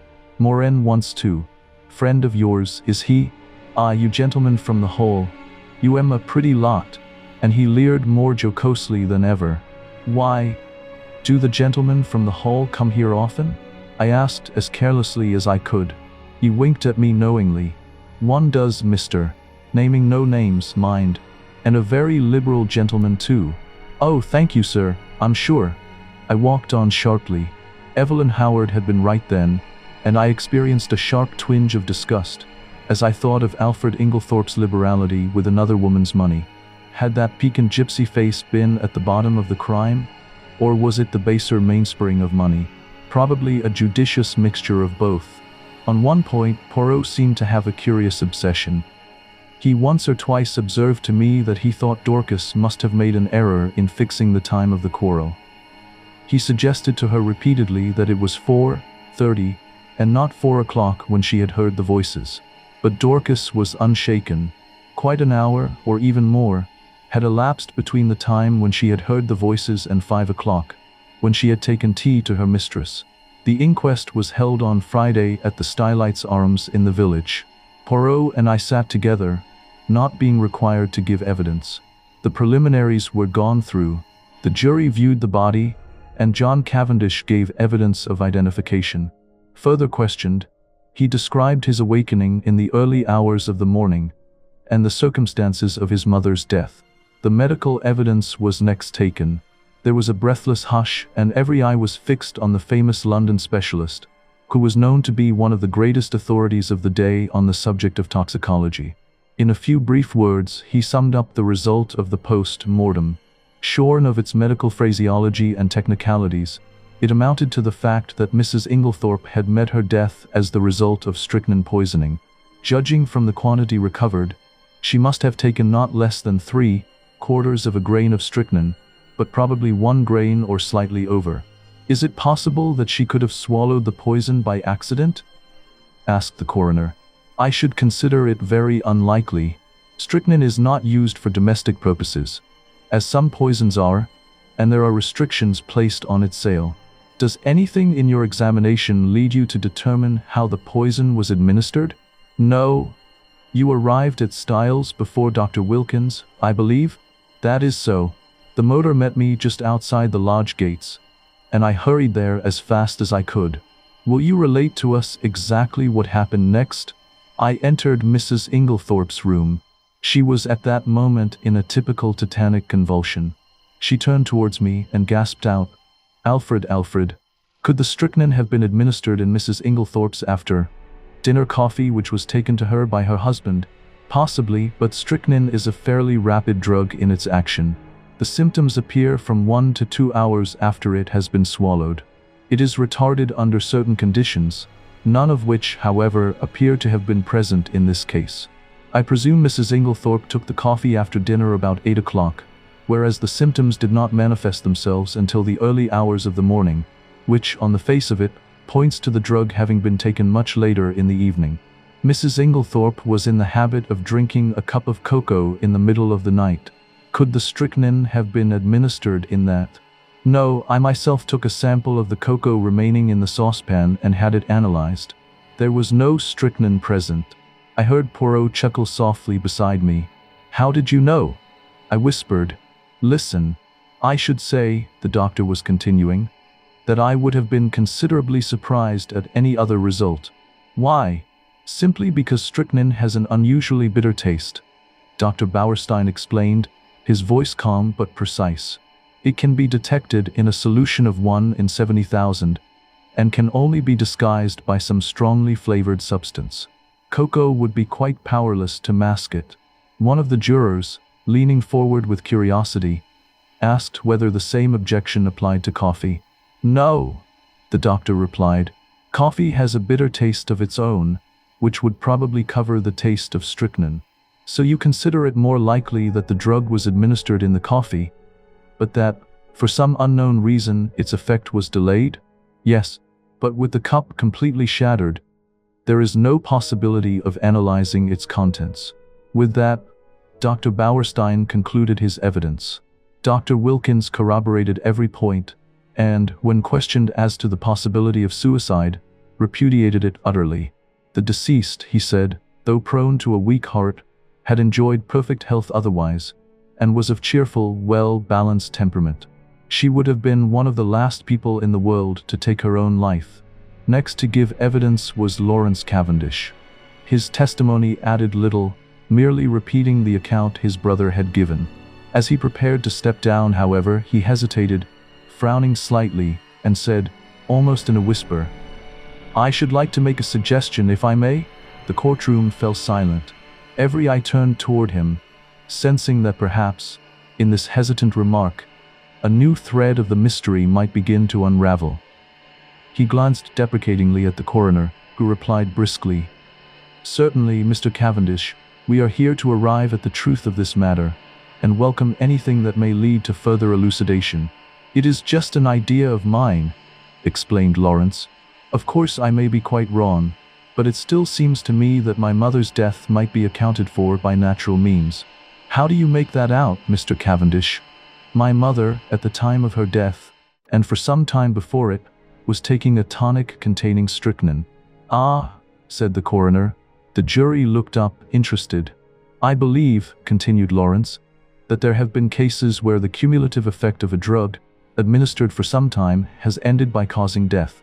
Also, is it not possible that she may have taken an overdose of her medicine by accident? This is the first we have heard of the deceased taking strychnine at the time of her death." "We are much obliged to you, Mr. Cavendish." Dr. Wilkins was recalled and ridiculed the idea. "What Mr. Cavendish suggests is quite impossible. Any doctor would tell you the same. Strychnine is, in a certain sense, a cumulative poison, but it would be quite impossible for it to result in sudden death in this way. There would have to be a long period of chronic symptoms which would at once have attracted my attention. The whole thing is absurd." "And the second suggestion? That Mrs. Inglethorp may have inadvertently taken an overdose. 3 or even 4 doses would not have resulted in death. Mrs. Inglethorp always had an extra large amount of medicine made up at a time, as she dealt with Coots, the cash chemists in Tadminster. She would have had to take very nearly the whole bottle to account for the amount of strychnine found at the post-mortem. Then you consider that we may dismiss the tonic as not being in any way instrumental in causing her death? Certainly, the supposition is ridiculous. The same juryman who had interrupted before here suggested that the chemist who made up the medicine might have committed an error. That, of course, is always possible," replied the doctor, but Dorcas, who was the next witness called, dispelled even that possibility. The medicine had not been newly made up. On the contrary, Mrs. Inglethorp had taken the last dose on the day of her death. So the question of the tonic was finally abandoned, and the coroner proceeded with his task. Having elicited from Dorcas how she had been awakened by the violent ringing of her mistress's bell, and had subsequently roused the household, he passed to the subject of the quarrel on the preceding afternoon. Dorcas's evidence on this point was substantially what Poirot and I had already heard, so I will not repeat it here. The next witness called was Mary Cavendish. She rose, perfectly upright, her posture poised with quiet authority. When she spoke, her voice was low, clear, and entirely composed, carrying across the courtroom with a calm precision that seemed almost unnerving. In response to the coroner's inquiry, she recounted her morning. Her alarm had rung at 4:30, as it always did, and she was in the midst of dressing when a sudden, heavy sound startled her. "That would have been the table by the bed?" the coroner interjected, his tone measured, almost routine. "I opened my door," Mary continued without hesitation, "and listened. In a few minutes, a bell rang violently. Dorcas came running down and roused my husband. Together we went to my mother-in-law's room, but it was locked." Her words hung in the air, punctuated by a tense silence, when the coroner interrupted, cutting across the story with his usual brisk authority. Even in that interruption, the unease of the morning lingered, faint but insistent, the echo of that locked door, the violent bell, and the dread of what lay beyond it. "I really do not think we need trouble you further on that point. We know all that can be known of the subsequent happenings. But I should be obliged if you would tell us all you overheard of the quarrel the day before." There was a faint insolence in her voice. She raised her hand and adjusted the ruffle of lace at her neck, turning her head a little as she did so. And quite spontaneously the thought flashed across my mind, "She is gaining time." "Yes, I understand," continued the coroner deliberately, "that you were sitting reading on the bench just outside the long window of the boudoir. That is so, is it not?" This was news to me, and glancing sideways at Poirot, I fancied that it was news to him as well. There was the faintest pause, the mere hesitation of a moment, before she answered, "Yes, that is so. And the boudoir window was open, was it not?" Surely her face grew a little paler as she answered, "Yes." "Then you cannot have failed to hear the voices inside, especially as they were raised in anger. In fact, they would be more audible where you were than in the hall." "Possibly. Will you repeat to us what you overheard of the quarrel?" "I really do not remember hearing anything." "Do you mean to say you did not hear voices?" "Oh, yes, I heard the voices, but I did not hear what they said." A faint spot of color came into her cheek. "I am not in the habit of listening to private conversations," the coroner persisted. "And you remember nothing at all? Nothing, Mrs. Cavendish? Not one stray word or phrase to make you realize that it was a private conversation?" She paused and seemed to reflect, still outwardly as calm as ever. "Yes, I remember. Mrs. Inglethorp said something, I do not remember exactly what, about causing scandal between husband and wife." "Ah!" The coroner leant back satisfied. "That corresponds with what Dorcas heard. But excuse me, Mrs. Cavendish, although you realized it was a private conversation, you did not move away? You remained where you were." I caught the momentary gleam of her tawny eyes as she raised them. I felt certain that at that moment she would willingly have torn the little lawyer, with his insinuations, into pieces, but she replied quietly enough, "No, I was very comfortable where I was. I fixed my mind on my book." "And that is all you can tell us?" "That is all." The examination was over, though I doubted if the coroner was entirely satisfied with it. I think he suspected that Mary Cavendish could tell more if she chose. Amy Hill, shop assistant, was next called, and deposed to having sold a will form on the afternoon of the 17th to William Earle, under Gardner at Styles. William Earle and Manning succeeded her, and testified to witnessing a document. Manning fixed the time at about 4:30. William was of the opinion that it was rather earlier. Cynthia Murdoch came next. She had, however, little to tell. She had known nothing of the tragedy, until awakened by Mrs. Cavendish. "You did not hear the table fall?" "No, I was fast asleep." The coroner smiled. "A good conscience makes a sound sleeper," he observed. "Thank you, Miss Murdoch, that is all. Miss Howard." Miss Howard produced the letter Mrs. Inglethorp had written to her on the evening of the 17th. Poirot and I had, of course, already seen it, and it revealed nothing new about the tragedy. Nevertheless, the document was placed before the jury for scrutiny. The paper crisp, the handwriting delicate but firm. "Styles Court, Essex, July 17th. My dear Evelyn, can we not bury the hatchet? I have found it hard to forgive the things you said against my dear husband, but I am an old woman and very fond of you. Yours affectionately, Emily Inglethorp." The jury leaned forward, examining every line with patient attention. "I fear it does not help us much," the coroner remarked, exhaling a quiet sigh. "There is no mention of any of the events of that afternoon." "Plain as a pikestaff to me," Miss Howard replied sharply. "It shows clearly enough that my poor old friend had just found out she'd been made a fool of." The coroner shook his head gently. "It says nothing of the kind in the letter," he countered, his voice polite but firm. Even as the words passed back and forth, I could feel the weight of the letter in my hand. A fragile paper carrying the echo of a life that had been abruptly and tragically cut short. In its calm politeness lay a subtle tension, a quiet glimpse of the human heart caught in the web of that fateful day. No, because Emily never could bear to put herself in the wrong. But I know her. She wanted me back. But she wasn't going to own that I'd been right. She went roundabout. Most people do. Don't believe in it myself. Mr. Wells smiled faintly. So, I noticed, did several of the jury. Miss Howard was obviously quite a public character. Anyway, all this tomfoolery is a great waste of time, continued the lady, glancing up and down the jury disparagingly. Talk, talk, talk. When all the time we know perfectly well. The coroner interrupted her in an agony of apprehension.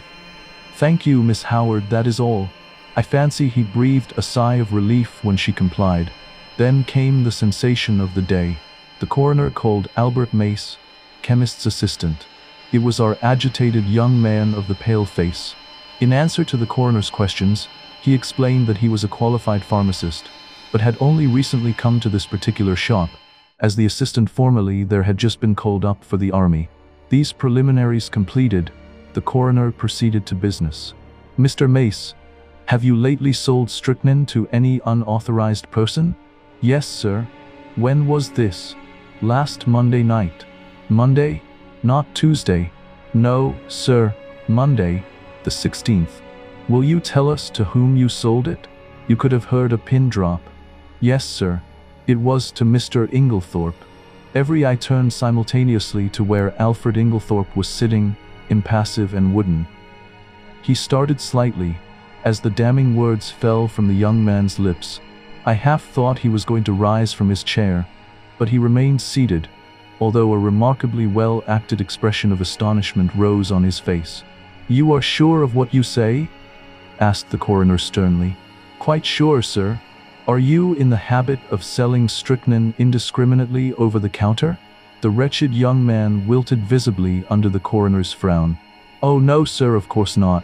But, seeing it was Mr. Inglethorp of the Hall, I thought there was no harm in it. He said it was to poison a dog. Inwardly I sympathized. It was only human nature to endeavor to please the Hall, especially when it might result in custom being transferred from Coots to the local establishment. Is it not customary for anyone purchasing poison to sign a book? Yes, sir, Mr. Inglethorp did so. Have you got the book here? Yes, sir. It was produced, and, with a few words of stern censure, the coroner dismissed the wretched Mr. Mace. Then, amidst a breathless silence, Alfred Inglethorp was called. Did he realize, I wondered, how closely the halter was being drawn around his neck? The coroner went straight to the point. On Monday evening last, did you purchase strychnine for the purpose of poisoning a dog? Inglethorp replied with perfect calmness. No, I did not. There is no dog at Styles except an outdoor sheepdog, which is in perfect health. You deny absolutely having purchased strychnine from Albert Mace on Monday last? I do. Do you also deny this? The coroner handed him the register in which his signature was inscribed. Certainly I do. The handwriting is quite different from mine. I will show you.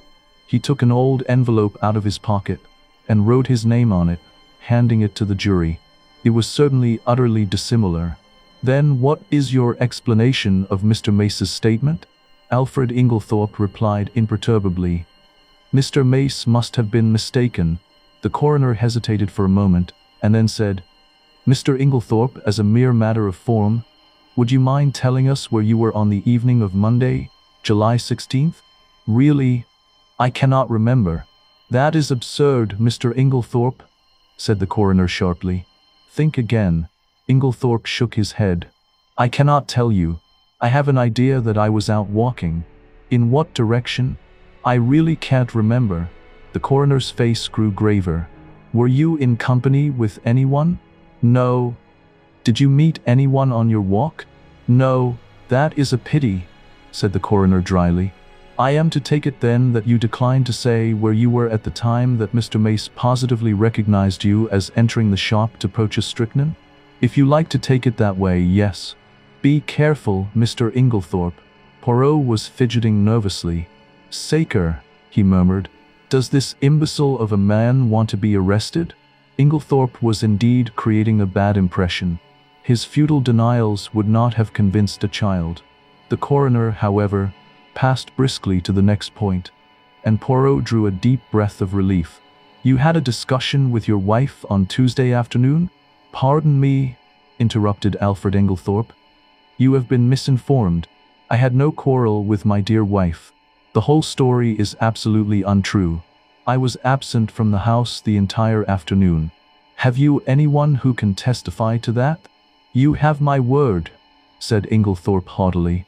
The coroner did not trouble to reply. There are 2 witnesses who will swear to having heard your disagreement with Mrs. Inglethorp. Those witnesses were mistaken. I was puzzled.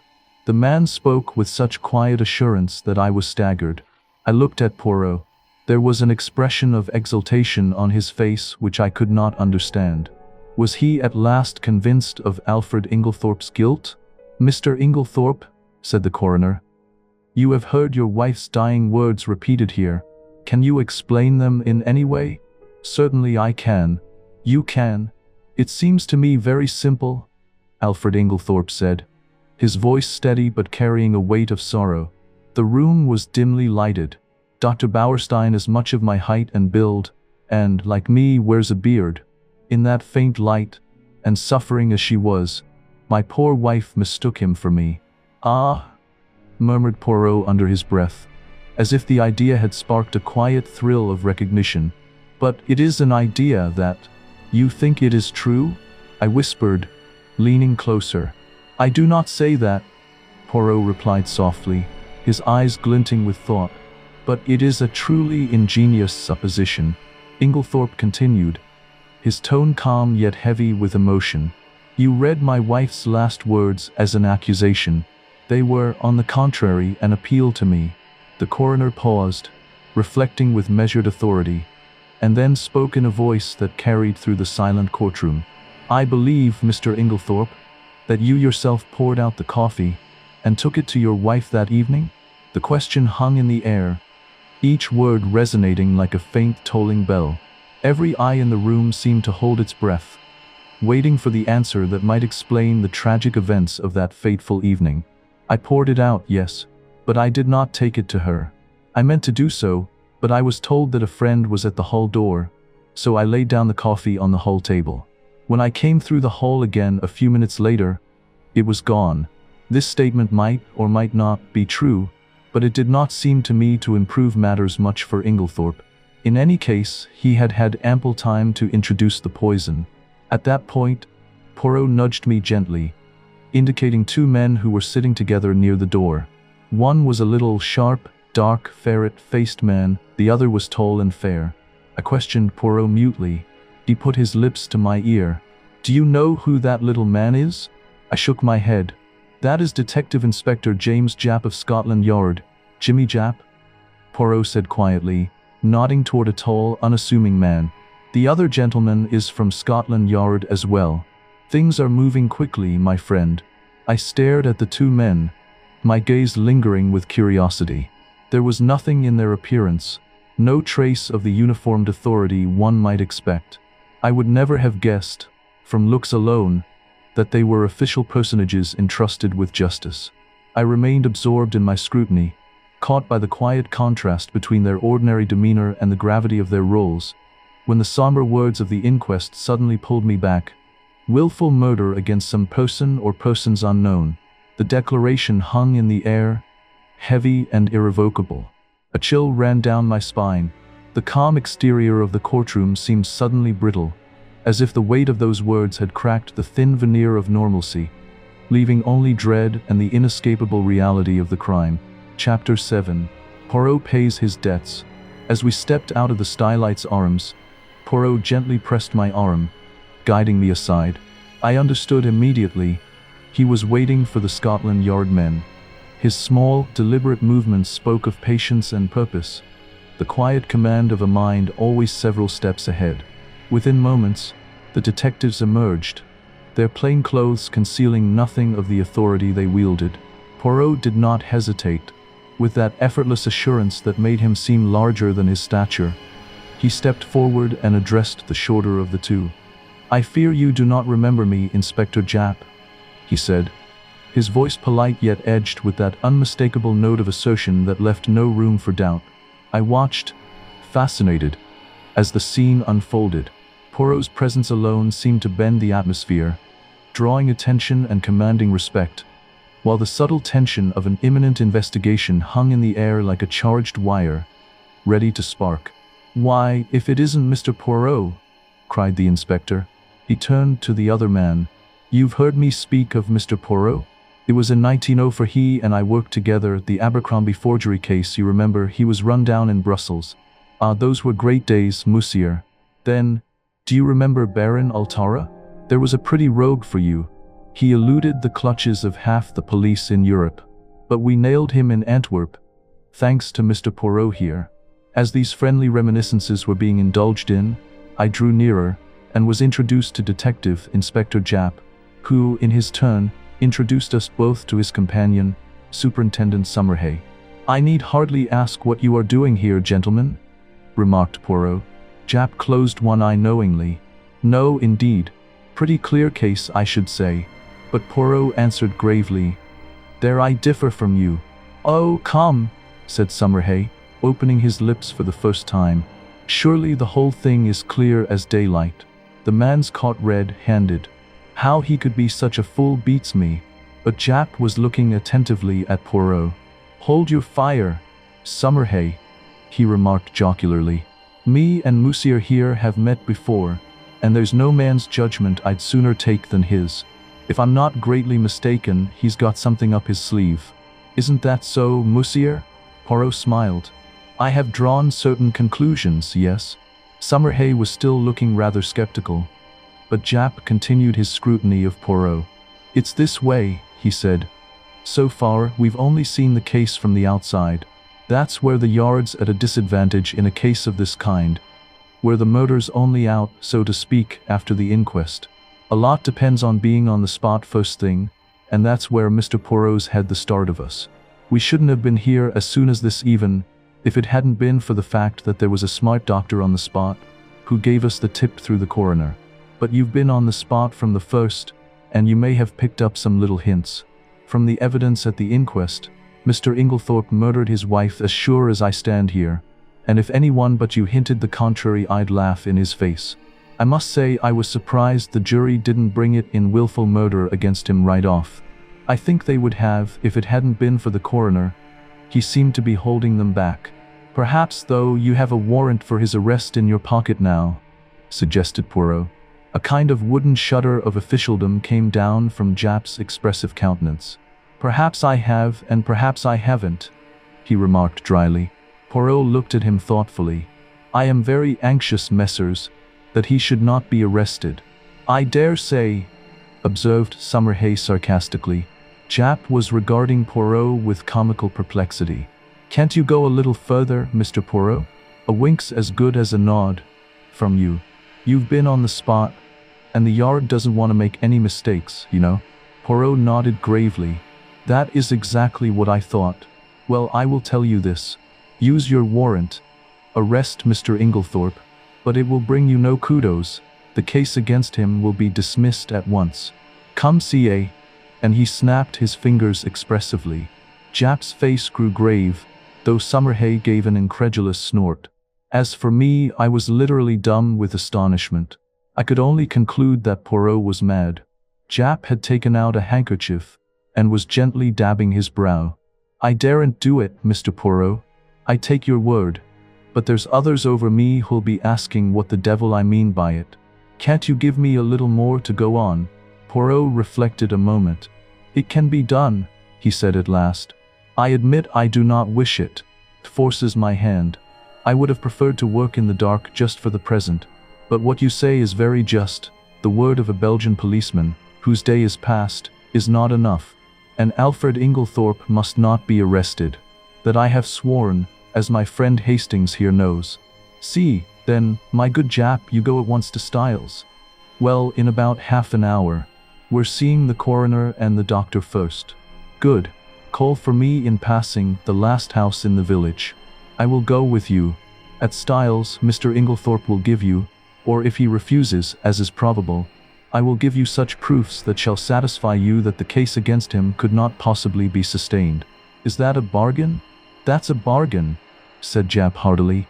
And on behalf of the Yard, I'm much obliged to you, though I'm bound to confess I can't at present see the faintest possible hole in the evidence. But you always were a marvel. So long, then, Monsieur. The two detectives strode away, Summerhay with an incredulous grin on his face. Well, my friend, cried Poirot, before I could get in a word. What do you think? Mon Dieu, I had some warm moments in that court. I did not figure to myself that the man would be so pig-headed as to refuse to say anything at all. Decidedly, it was the policy of an imbecile.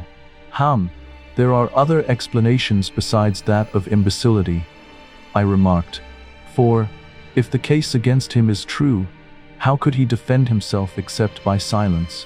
Why, in 1,000 ingenious ways, cried Poirot.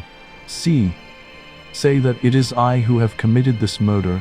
I can think of 7 most plausible stories, far more convincing than Mr. Inglethorpe's stony denials. I could not help laughing. My dear Poirot, I am sure you are capable of thinking of 70. But, seriously, in spite of what I heard you say to the detectives, you surely cannot still believe in the possibility of Alfred Inglethorpe's innocence. Why not now as much as before? Nothing has changed. But the evidence is so conclusive. Yes, too conclusive. We turned in at the gate of Leastways Cottage and proceeded up the now familiar stairs. Yes, too conclusive, continued Poirot almost to himself. Real evidence is usually vague and unsatisfactory. It has to be examined, sifted. But here the whole thing is cut and dried. No, my friend, this evidence has been very cleverly manufactured. So cleverly that it has defeated its own ends. How do you make that out? Because, so long as the evidence against him was vague and intangible, it was very hard to disprove. But, in his anxiety, the criminal has drawn the net so closely that one cut will set Inglethorpe free. I was silent, and in a minute or two, Poirot continued, let us look at the matter like this. Here is a man, let us say, who sets out to poison his wife. He has lived by his wits, as the saying goes. Presumably, therefore, he has some wits. He is not altogether a fool. Well, how does he set about it? He goes boldly to the village chemist's and purchases strychnine under his own name, with a trumped-up story about a dog which is bound to be proved absurd. He does not employ the poison that night. No, he waits until he has had a violent quarrel with her, of which the whole household is cognizant, and which naturally directs their suspicions upon him. He prepares no defense, no shadow of an alibi, yet he knows the chemist's assistant must necessarily come forward with the facts. Bah! Do not ask me to believe that any man could be so idiotic. Only a lunatic, who wished to commit suicide by causing himself to be hanged, would act so. Still, I do not see, I began. Neither do I see. I tell you, mon ami, it puzzles me. Me, Hercule Poirot. But if you believe him innocent, how do you explain his buying the strychnine? Very simply, he did not buy it. But Mace recognized him. I beg your pardon, Poirot said, his voice calm but precise. He saw a man with a black beard like Mr. Inglethorpe's, wearing glasses like Mr. Inglethorpe and dressed in Mr. Inglethorpe's rather conspicuous clothes. He could not have recognized a man whom he had probably seen only from a distance, since, you remember, he himself had been in the village for barely a fortnight, and Mrs. Inglethorpe dealt mainly with coots in Tadminster. Then you think, I began, my curiosity barely contained. Mon ami? Poirot interrupted gently, his dark eyes gleaming with that unmistakable spark of calculation. Do you remember the 2 points I laid stress upon? Leave the first one for the moment. What was the second? Even as he spoke, I could feel the meticulous precision of his mind at work, spinning invisible threads between the fragments of fact, teasing out the truth hidden in plain sight. It was astonishing, the way he turned mere observations into a lattice of deductions, each detail weighted, each movement deliberate, and I knew that every question he asked, however small, was a step toward unraveling the mystery that had so confounded us all.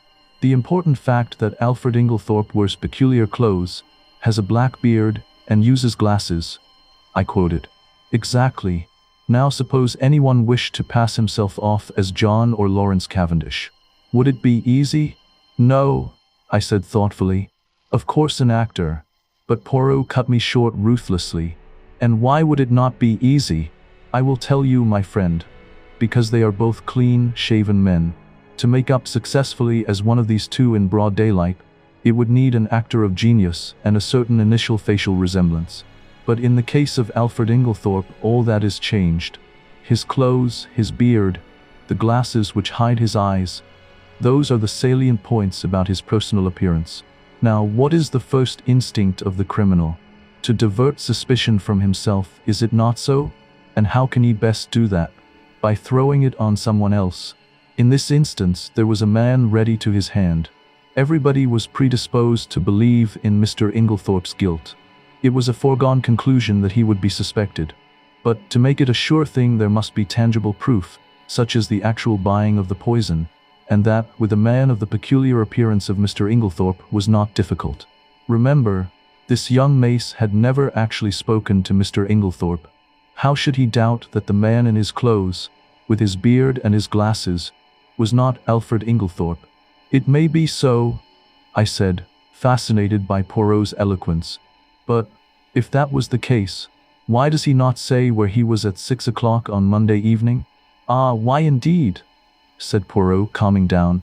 "If he were arrested, he probably would speak, but I do not want it to come to that. I must make him see the gravity of his position. There is, of course, something discreditable behind his silence. If he did not murder his wife, he is, nevertheless, a scoundrel, and has something of his own to conceal, quite apart from the murder. What can it be?" I mused, won over to Poirot's views for the moment, although still retaining a faint conviction that the obvious deduction was the correct one. "Can you not guess?" asked Poirot, smiling. "No, can you?" "Oh, yes, I had a little idea some time ago, and it has turned out to be correct." "You never told me," I said reproachfully. Poirot spread out his hands apologetically. "Pardon me, mon ami. You were not precisely sympathetic." He turned to me earnestly. "Tell me, you see now that he must not be arrested?" "Perhaps," I said doubtfully, for I was really quite indifferent to the fate of Alfred Inglethorp, and thought that a good fright would do him no harm. Poirot, who was watching me intently, gave a sigh. "Come, my friend," he said, changing the subject. "Apart from Mr. Inglethorp, how did the evidence at the inquest strike you?" "Oh, pretty much what I expected." "Did nothing strike you as peculiar about it?" My thoughts flew to Mary Cavendish, and I hedged. "In what way?" "Well, Mr. Lawrence Cavendish's evidence, for instance." I was relieved. "Oh, Lawrence. No, I don't think so. Is always a nervous chap." "His suggestion that his mother might have been poisoned accidentally by means of the tonic she was taking, that did not strike you as strange, Hein?" "No, I can't say it did. The doctors ridiculed it, of course. But it was quite a natural suggestion for a layman to make." "But Monsieur Lawrence is not a layman. You told me yourself that he had started by studying medicine, and that he had taken his degree." "Yes, that's true. I never thought of that. I was rather startled." "It is odd." Poirot nodded. "From the first, his behavior has been peculiar. Of all the household, he alone would be likely to recognize the symptoms of strychnine poisoning, and yet we find him the only member of the family to uphold strenuously the theory of death from natural causes. If it had been Monsieur John, I could have understood it. He has no technical knowledge, and is by nature unimaginative. But Monsieur Lawrence, no. And now, today, he puts forward a suggestion that he himself must have known was ridiculous. There is food for thought in this, mon ami. It's very confusing." I agreed. "Then there is Mrs. Cavendish," continued Poirot. "That's another who is not telling all she knows. What do you make of her attitude?" "I don't know what to make of it. It seems inconceivable that she should be shielding Alfred Inglethorp. Yet that is what it looks like." Poirot nodded reflectively. "Yes, it is queer. One thing is certain. She overheard a good deal more of that private conversation than she was willing to admit. And yet she is the last person one would accuse of stooping to eavesdrop." "Exactly. One thing her evidence has shown me. I made a mistake. Dorcas was quite right. The quarrel did take place earlier in the afternoon, about 4 o'clock, as she said." I looked at him curiously. I had never understood his insistence on that point. "Yes, a good deal that was peculiar came out today," continued Poirot. "Dr. Bauerstein, now, what was he doing up and dressed at that hour in the morning? It is astonishing to me that no one commented on the fact." "He has insomnia, I believe," I said doubtfully. "Which is a very good, or a very bad explanation," remarked Poirot. "It covers everything, and explains nothing. I shall keep my eye on our clever Dr. Bauerstein. Any more faults to find with the evidence?" I inquired satirically. "Mon ami," replied Poirot gravely, "when you find that people are not telling you the truth, look out. Now, unless I am much mistaken, at the inquest today only one, at most, 2 persons were speaking the truth without reservation or subterfuge. "Oh, come now, Poirot. I won't cite Lawrence or Mrs. Cavendish. But there's John and Miss Howard. Surely they were speaking the truth. Both of them, my friend? One, I grant you, but both." His words gave me an unpleasant shock. Miss Howard's evidence, unimportant as it was, had been given in such a downright straightforward manner that it had never occurred to me to doubt her sincerity. Still, I had a great respect for Poirot's sagacity, except on the occasions when he was what I described to myself as foolishly pig-headed. "Do you really think so?" I asked. Miss Howard had always seemed to me so essentially honest, almost uncomfortably so. Poirot gave me a curious look, which I could not quite fathom. He seemed to speak, and then checked himself. "Miss Murdoch too," I continued. "There's nothing untruthful about her." "No, but it was strange that she never heard a sound, sleeping next door, whereas Mrs. Cavendish, in the other wing of the building, distinctly heard the table fall." "Well, she's young, and she sleeps soundly." "Ah, yes, indeed. She must be a famous sleeper. That one." I did not quite like the tone of his voice, but at that moment a smart knock reached our ears, and looking out of the window we perceived the two detectives waiting for us below.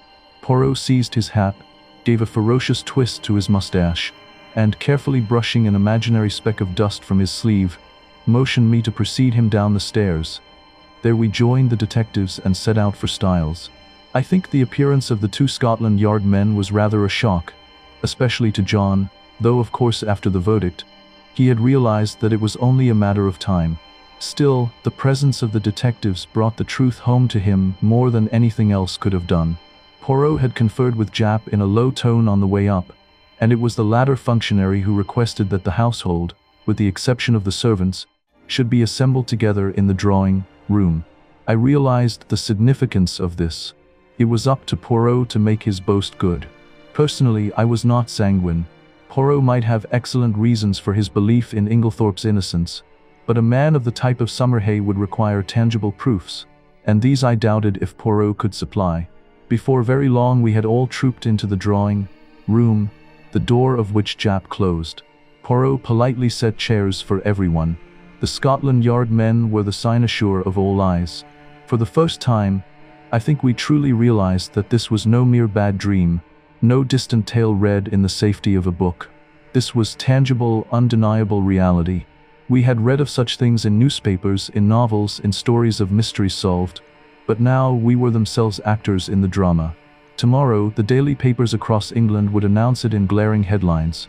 Mysterious tragedy in Essex, wealthy lady poisoned. There would be photographs of Styles, snapshots of the family leaving the inquest. The village photographer had been quick to capture every moment. All the sensational accounts that one reads, thinking them detached, belonging to someone else. Now they were ours. Here, in this very house, a murder had occurred, and in front of us stood the detectives in charge of the case. Their presence, quiet yet commanding, seemed to mark the gravity of the moment. In the brief, tense interval before Poirot began, my mind raced, cycling through the familiar phrases one reads in reports and novels, now infused with a chilling immediacy. The meticulous detectives, the shocked household, the unfolding story of death and suspicion, all real, all pressing upon us, as though we had stepped into the pages of one of those stories ourselves. I think everyone was a little surprised that it should be he and not one of the official detectives who took the initiative.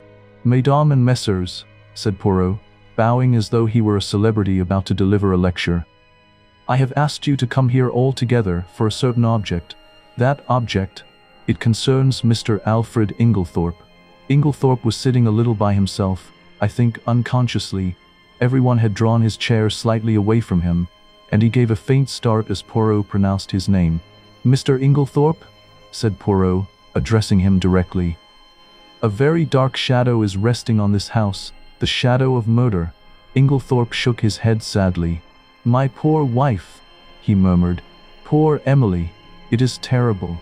"I do not think, monsieur," said Poirot pointedly, "that you quite realize how terrible it may be for you." And as Inglethorp did not appear to understand, he added, "Mr. Inglethorp, you are standing in very grave danger." The two detectives fidgeted. I saw the official caution, Anything you say will be used in evidence against you." Actually hovering on Summerhay's lips, Poirot went on, "Do you understand now, monsieur?" "No. What do you mean?" "I mean," said Poirot deliberately, "that you are suspected of poisoning your wife." A little gasp ran round the circle at this plain speaking. "Good heavens!" cried Inglethorp, starting up. "What a monstrous idea! I poison my dearest Emily. I do not think," Poirot watched him narrowly, "that you quite realize the unfavorable nature of your evidence at the inquest. Mr. Inglethorp, knowing what I have now told you, do you still refuse to say where you were at 6 o'clock on Monday afternoon?" With a groan, Alfred Inglethorp sank down again and buried his face in his hands. Poirot approached and stood over him. "Speak!" he cried menacingly. With an effort, Inglethorp raised his face from his hands. Then, slowly and deliberately, he shook his head. "You will not speak?" "No. I do not believe that anyone could be so monstrous as to accuse me of what you say." Poirot nodded thoughtfully, like a man whose mind is made up. "Soit," he said. "Then I must speak for you." Alfred Inglethorp sprang up again. "You? How can you speak? You do not know—" He broke off abruptly. Poirot turned slowly, his dark eyes sweeping the room as if daring everyone to doubt him. "Mesdames et messieurs, I speak. Listen." His voice, firm and commanding, carried with the weight of certainty. "I, Hercule Poirot, affirm that the man who entered the chemist's shop and purchased strychnine at 6 o'clock on Monday last was not Mr. Inglethorp. For at 6 o'clock on that day, Mr. Inglethorp was escorting Mrs. Raikes back to her home from a neighboring farm. I can produce no fewer than 5 witnesses to swear that they saw them together, either at 6 or shortly thereafter. And, as you may know, the Abbey Farm, Mrs. Raikes's home, is at least 2.5 miles distant from the village. There is absolutely no question as to the alibi. The room seemed to hold its breath. Every ear leaned closer. Every eye followed Poirot's precise gestures. Even the usual clamor of murmurs and whispers seemed to vanish in the gravity of the statement. I felt the thrill of revelation shiver through me. The meticulous little man, with his quiet brilliance, had struck the first resounding blow in unraveling the tangled web of murder at Styles. Chapter 8. Fresh Suspicions. For a heartbeat, the room was suspended in stupefied silence. Every eye fixed on Poirot, every mind grappling with the force of his declaration. Then Japp, the Scotland Yard inspector, who seemed least taken aback of all, broke the stillness. "My word!" he exclaimed, a broad grin spreading across his face. "You're the goods. And no mistake, Mr. Poirot. These witnesses of yours, are they all right?" Poirot's eyes twinkled with satisfaction. "Voila," he said, producing a neatly folded list. "I have prepared the names and addresses. You must see them, of course, but you will find it all right." The room seemed to exhale as the tension shifted, replaced by the electric certainty of discovery. Even in that brief moment, I felt the meticulous machinery of Poirot's mind, turning fact into proof, rumor into revelation, every detail accounted for, every witness positioned in the grand design of justice. "I'm sure of that." Japp lowered his voice. "I'm much obliged to you. A pretty mare's nest arresting him would have been." He turned to Inglethorp. "But, if you'll excuse me, sir, why couldn't you say all this at the inquest?" "I will tell you why," interrupted Poirot. "There was a certain rumor, a most malicious and utterly untrue one," interrupted Alfred Inglethorp in an agitated voice, "and Mr. Inglethorp was anxious to have no scandal revived just at present. Am I right?" "Quite right," Inglethorp nodded. "With my poor Emily not yet buried, can you wonder I was anxious that no more lying rumors should be started?"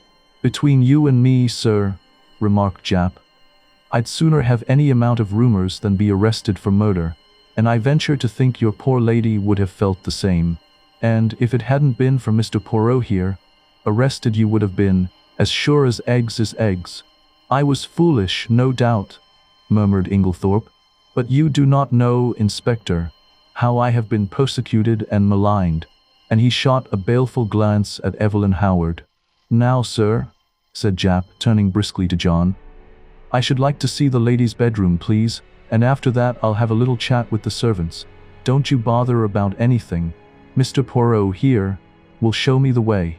As they all went out of the room, Poirot turned and made me a sign to follow him upstairs. There he caught me by the arm and drew me aside. "Quick, go to the other wing. Stand there just this side of the baize door. Do not move till I come." Then, turning rapidly, he rejoined the two detectives. I followed his instructions, taking up my position by the baize door, and wondering what on earth lay behind the request. Why was I to stand in this particular spot on guard?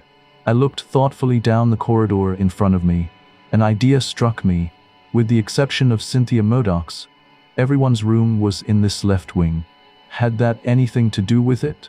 Was I to report who came or went? I stood faithfully at my post. The minutes passed. Nobody came. Nothing happened. It must have been quite 20 minutes before Poirot rejoined me. "You have not stirred?" "No, I've stuck here like a rock. Nothing's happened." "Ah." Was he pleased or disappointed? "You've seen nothing at all?" "No." "But you have probably heard something? A big bump?" Mon ami?" "No." "Is it possible?" "Ah." But I am vexed with myself. I am not usually clumsy. I made but a slight gesture. I know Poirot's gestures. With the left hand, and over went the table by the bed. He looked so childishly vexed and crestfallen that I hastened to console him. "Never mind, old chap. What does it matter? Your triumph downstairs excited you. I can tell you that was a surprise to us all. There must be more in this affair of Inglethorpe's with Mrs. Raikes than we thought, to make him hold his tongue so persistently. What are you going to do now? Where are the Scotland Yard fellows?" "Gone down to interview the servants. I showed them all our exhibits. I am disappointed in Jap. He has no method." "Hullo," I said, looking out of the window. "Here's Dr. Bauerstein. I believe you're right about that man, Poirot. I don't like him." "He is clever," observed Poirot meditatively. "Oh, clever as the devil. I must say I was overjoyed to see him in the plight he was in on Tuesday. You never saw such a spectacle." And I described the doctor's adventure. He looked a regular scarecrow, plastered with mud from head to foot. "You saw him then?" "Yes. Of course, he didn't want to come in. It was just after dinner.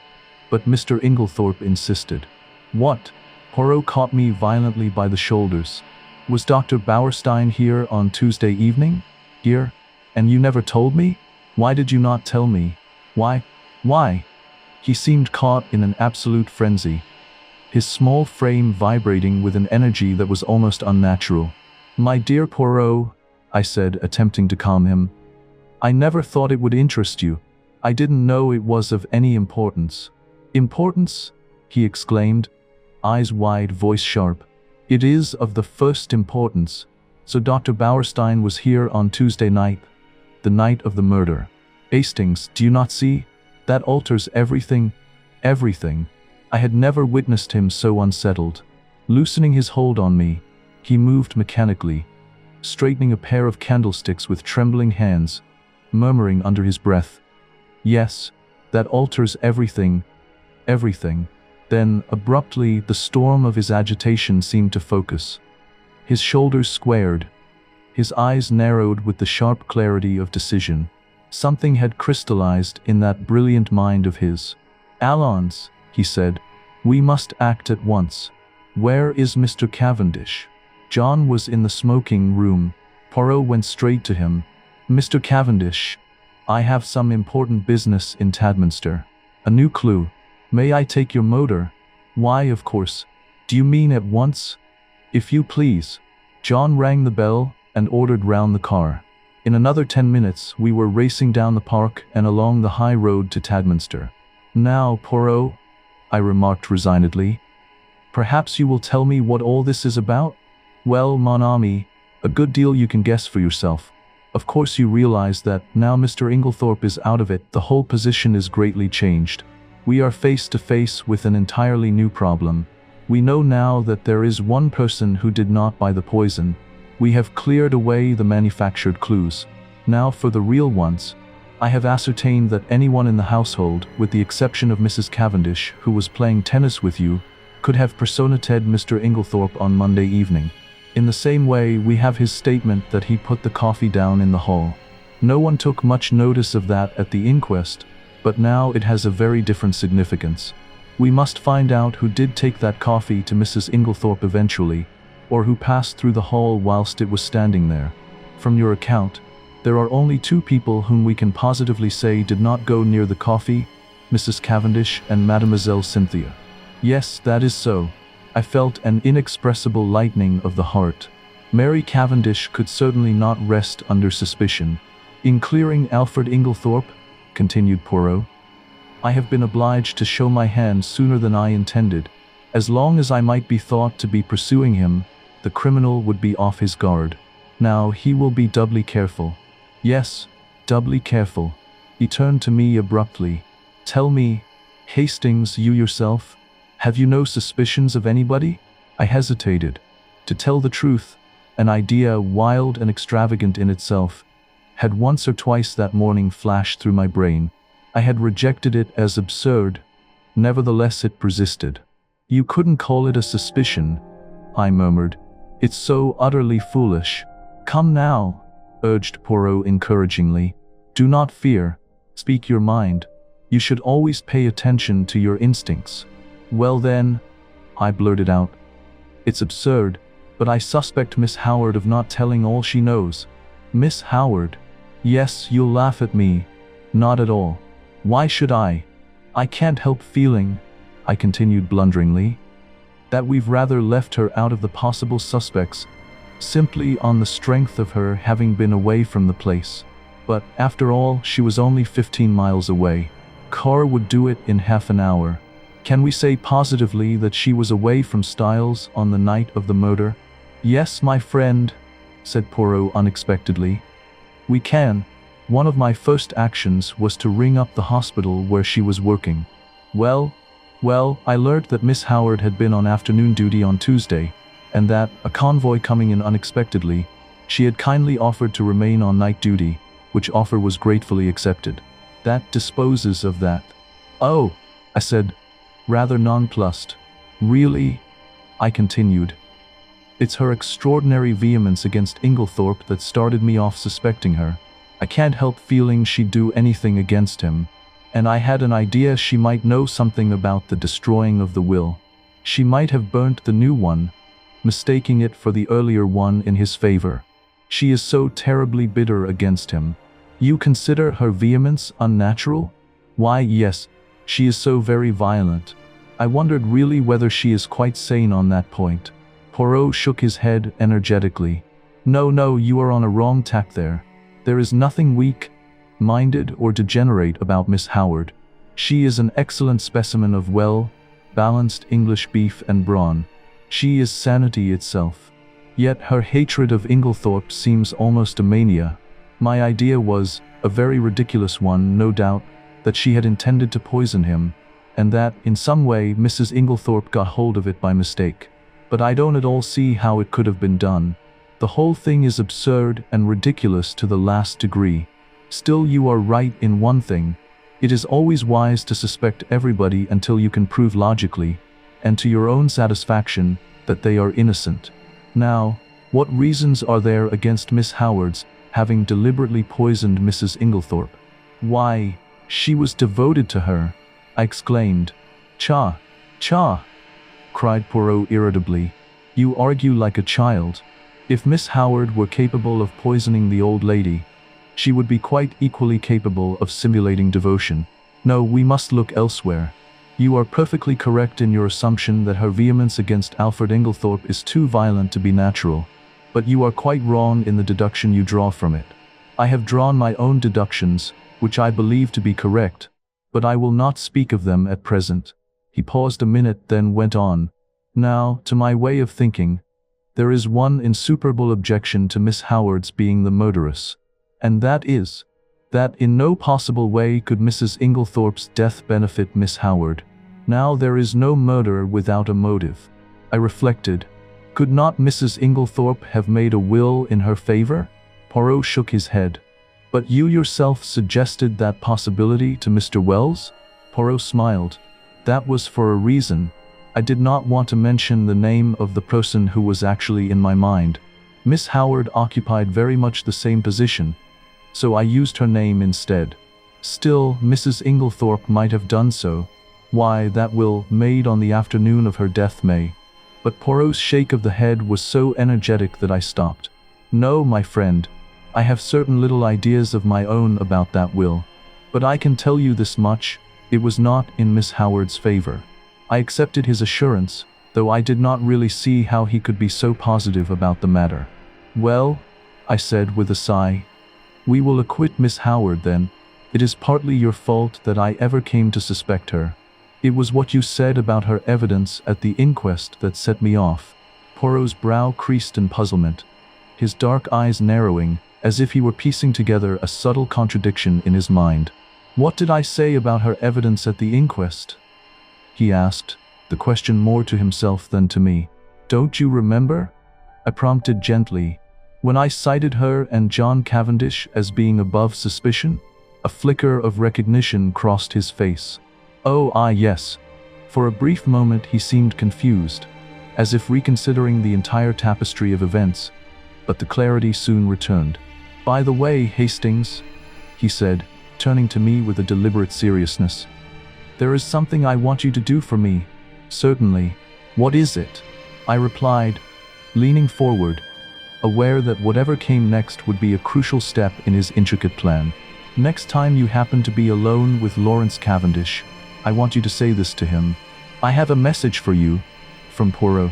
He says, find the extra coffee cup, and you can rest in peace. Nothing more, nothing less. Find the extra coffee cup, and you can rest in peace. Is that right? I asked, much mystified. Excellent. But what does it mean? That I will leave you to find out. You have access to the facts. Just say that to him and see what he says.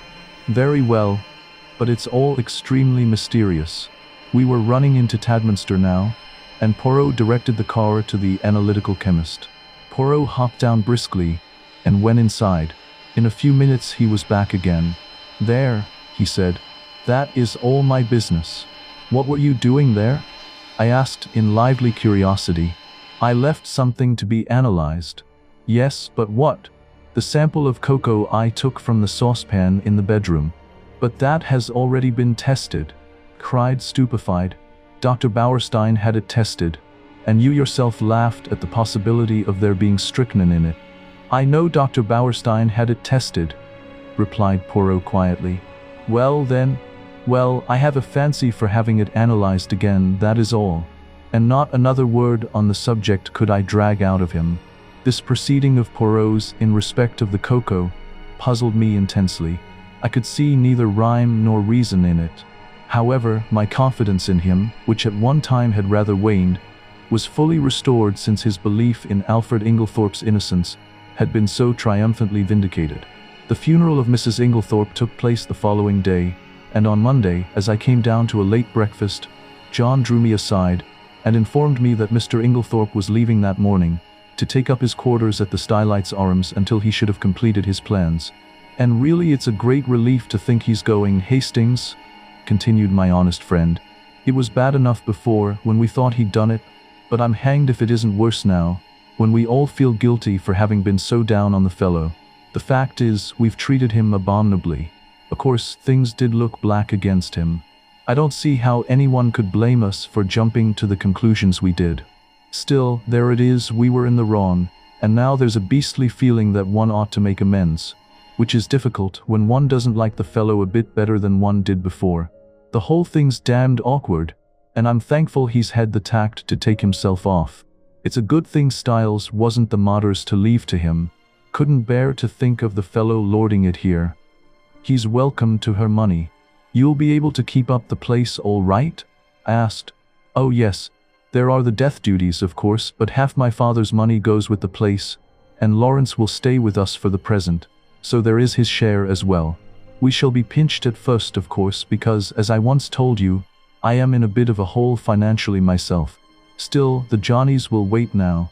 In the general relief at Inglethorp's approaching departure, we had the most genial breakfast we had experienced since the tragedy. Cynthia, whose young spirits were naturally buoyant, was looking quite her pretty self again, and we all, with the exception of Lawrence, who seemed unalterably gloomy and nervous, were quietly cheerful at the opening of a new and hopeful future. The papers, of course, had been full of the tragedy. Glaring headlines, sandwiched biographies of every member of the household, subtle innuendos, the usual familiar tag about the police having a clue. Nothing was spared us. It was a slack time. The war was momentarily inactive, and the newspapers seized with avidity on this crime in fashionable life. The mysterious affair at Styles was the topic of the moment. Naturally, it was very annoying for the Cavendishes. The house was constantly besieged by reporters, who were consistently denied admission, but who continued to haunt the village and the grounds, where they lay in wait with cameras for any unwary members of the household. We all lived in a blast of publicity. The Scotland Yard men came and went, examining, questioning, lynx-eyed and reserved of tongue. Towards what end they were working we did not know. Had they any clue? Or would the whole thing remain in the category of undiscovered crimes? After breakfast, Dorcas came up to me rather mysteriously and asked if she might have a few words with me. Certainly. What is it, Dorcas? Well, it's just this, sir. You'll be seeing the Belgian gentleman today, perhaps. I nodded. Well, sir, you know how he asked me so particular if the mistress, or anyone else, had a green dress? Yes, you have found one. My interest was aroused. No, not that, sir. But since then I've remembered what the young gentleman, John and Lawrence were still the young gentleman to Dorcas, call the dressing-up box. It's up in the front attic, sir. A great chest, full of old clothes and fancy dresses, and what not. And it came to me sudden like that there might be a green dress amongst them. So, if you tell the Belgian gentleman, I will tell him, Dorcas. I promised. Thank you very much, sir. A very nice gentleman he is, sir. And quite a different class from them two detectives from London what goes prying about and asking questions. I don't hold with foreigners as a rule, but from what the newspapers say I make out as how these brave Belgies isn't the ordinary run of foreigners, and certainly he's a most polite-spoken gentleman. Dear old Dorcas. As she stood there, with her honest face upturned to mine, I thought what a fine specimen she was of the old-fashioned servant that is so fast dying out. I thought I might as well go down to the village at once and look up Poirot, but I met him halfway coming up to the house, and at once gave him Dorcas's message. Ah, the brave Dorcas. We will look at the chest, but no matter, we will examine it all the same. We entered the house by one of the windows. There was no one in the hall, and we went straight up to the attic. Sure enough, there was the chest, a fine old piece, all studded with brass nails, and full to overflowing with every imaginable type of garment. Poirot bundled everything out on the floor with scant ceremony. There were one or two green fabrics of varying shades, but Poirot shook his head over them all. He seemed somewhat apathetic in the search, as though he expected no great results from it. Suddenly he gave an exclamation. What is it? Look! The chest was nearly empty, and there, reposing right at the bottom, was a magnificent black beard. Oh ho! Said Poirot. Oh ho! He turned it over in his hands, examining it closely. New, he remarked. Yes, quite new. After a moment's hesitation, he replaced it in the chest, heaped all the other things on top of it as before, and made his way briskly downstairs. He went straight to the pantry, where we found Dorcas busily polishing her silver. Poirot wished her good morning with Gallic politeness, and went on. We have been looking through that chest, Dorcas. I am much obliged to you for mentioning it. There is, indeed, a fine collection there. Are they often used, may I ask? Well, sir, not very often nowadays, Dorcas began, her voice cheerful. Though from time to time we do have what the young gentlemen call a dress-up night, and, I must say, it is very funny sometimes. Mr. Lawrence, he's simply wonderful. Most comic. I shall never forget the night he came down as the Tsar of Persia, I think he called it, a sort of Eastern king it was. He had the big paper knife in his hand, and he says to me, Mind, Dorcas, you'll have to be very respectful. This is my specially sharpened scimitar. and it's off with your head if I'm at all displeased. And Miss Cynthia," Dorcas continued, her eyes twinkling at the memory. "She was what they call an Apache or some such name, a Frenchified sort of cut throat, I take it. A real sight she looked. You'd never have believed that a pretty young lady like her could make herself into such a ruffian. Nobody would have known her. Even as she spoke, I could picture the scene vividly. Lawrence striding about in his absurdly regal costume, the glint of the paper knife, and Cynthia transformed into a fearsome, daring figure, a perfect foil to his antics. It was a tableau of playfulness, mischief, and youthful imagination. A fleeting glimpse of life in the household before tragedy cast its shadow. "These evenings must have been great fun," said Poirot genially. "I suppose Mr. Lawrence wore that fine black beard in the chest upstairs, when he was Shah of Persia?" "He did have a beard, sir," replied Dorcas, smiling, "and well I know it, for he borrowed 2 skeins of my black wool to make it with, and I'm sure it looked wonderfully natural at a distance. I didn't know as there was a beard up there at all. It must have been got quite lately, I think. There was a red wig, I know, but nothing else in the way of hair. Burnt corks they use mostly, though 'tis messy getting it off again. Miss Cynthia was a nigger once, and, oh, the trouble she had." "So Dorcas knows nothing about that black beard," said Poirot thoughtfully, as we walked out into the hall again. "Do you think it is the one?" I whispered eagerly. Poirot nodded. "I do. You notice it had been trimmed?" "No, yes. It was cut exactly the shape of Mr. Inglethorp's, and I found 1 or 2 snipped hairs. Hastings, this affair is very deep. Who put it in the chest, I wonder?" "Someone with a good deal of intelligence," remarked Poirot dryly. "You realize that he chose the one place in the house to hide it where its presence would not be remarked? Yes, he is intelligent.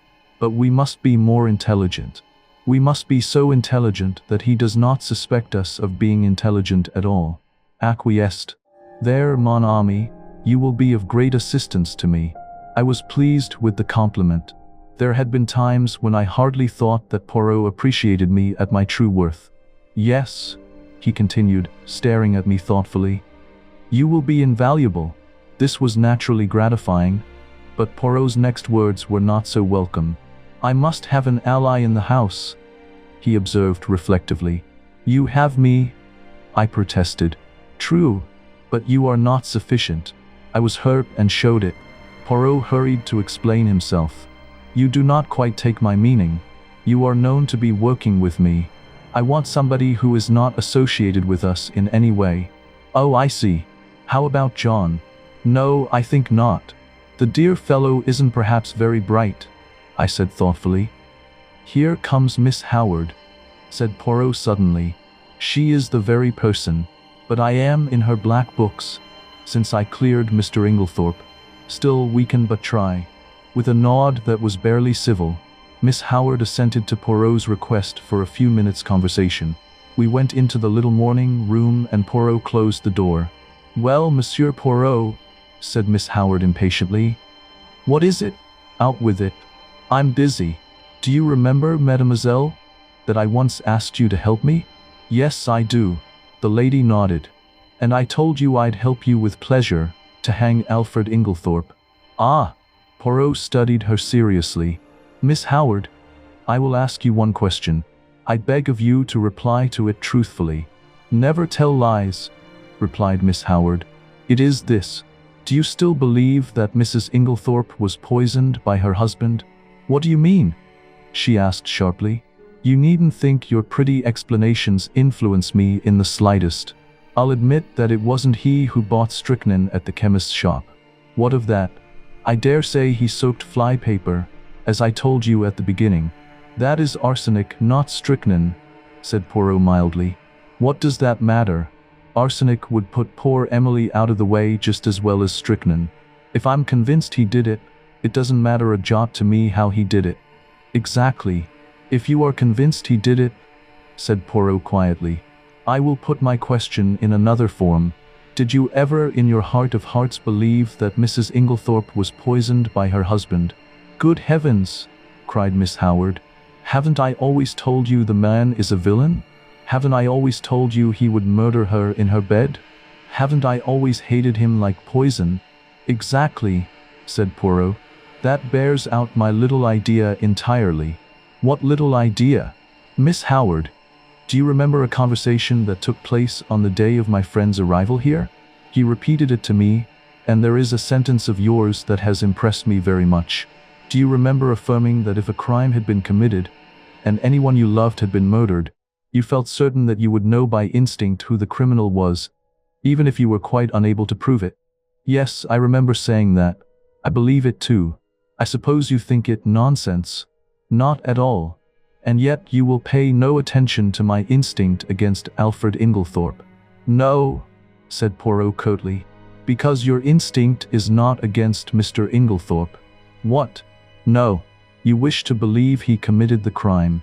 You believe him capable of committing it. But your instinct tells you he did not commit it. It tells you more. Shall I go on? She was staring at him, fascinated, and made a slight affirmative movement of the hand. Shall I tell you why you have been so vehement against Mr. Inglethorp? It is because you have been trying to believe what you wish to believe.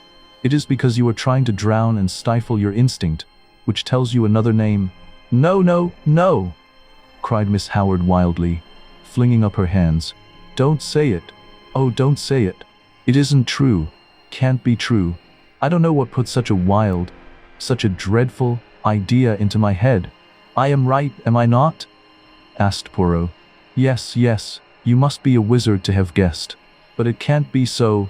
It's too monstrous, too impossible. It must be Alfred Inglethorp. Poirot shook his head gravely. Don't ask me about it, continued Miss Howard, because I shan't tell you. I won't admit it even to myself. I must be mad to think of such a thing. Poirot nodded as if satisfied. I will ask you nothing. It is enough for me that it is as I thought. And I too have an instinct. We are working together towards a common end. Don't ask me to help you because I won't. I wouldn't lift a finger to, she faltered. You will help me in spite of yourself. I ask you nothing, but you will be my ally. You will not be able to help yourself. You will do the only thing that I want of you, and that is, you will watch. Evelyn Howard bowed her head. Yes, I can't help doing that. I am always watching, always hoping I shall be proved wrong. If we are wrong, well and good, said Poirot. No one will be more pleased than I shall. But if we are right, Miss Howard, on whose side are you then? I don't know, she faltered, her voice trembling with uncertainty. Come now, Poirot urged gently, his tone firm yet patient. It could be hushed up. She began, hesitation heavy in her words. There must be no hushing up, he replied, his voice unwavering. But Emily herself, her sentence died in her throat, as if the weight of conscience had silenced her. Miss Howard, Poirot said gravely, this is unworthy of you.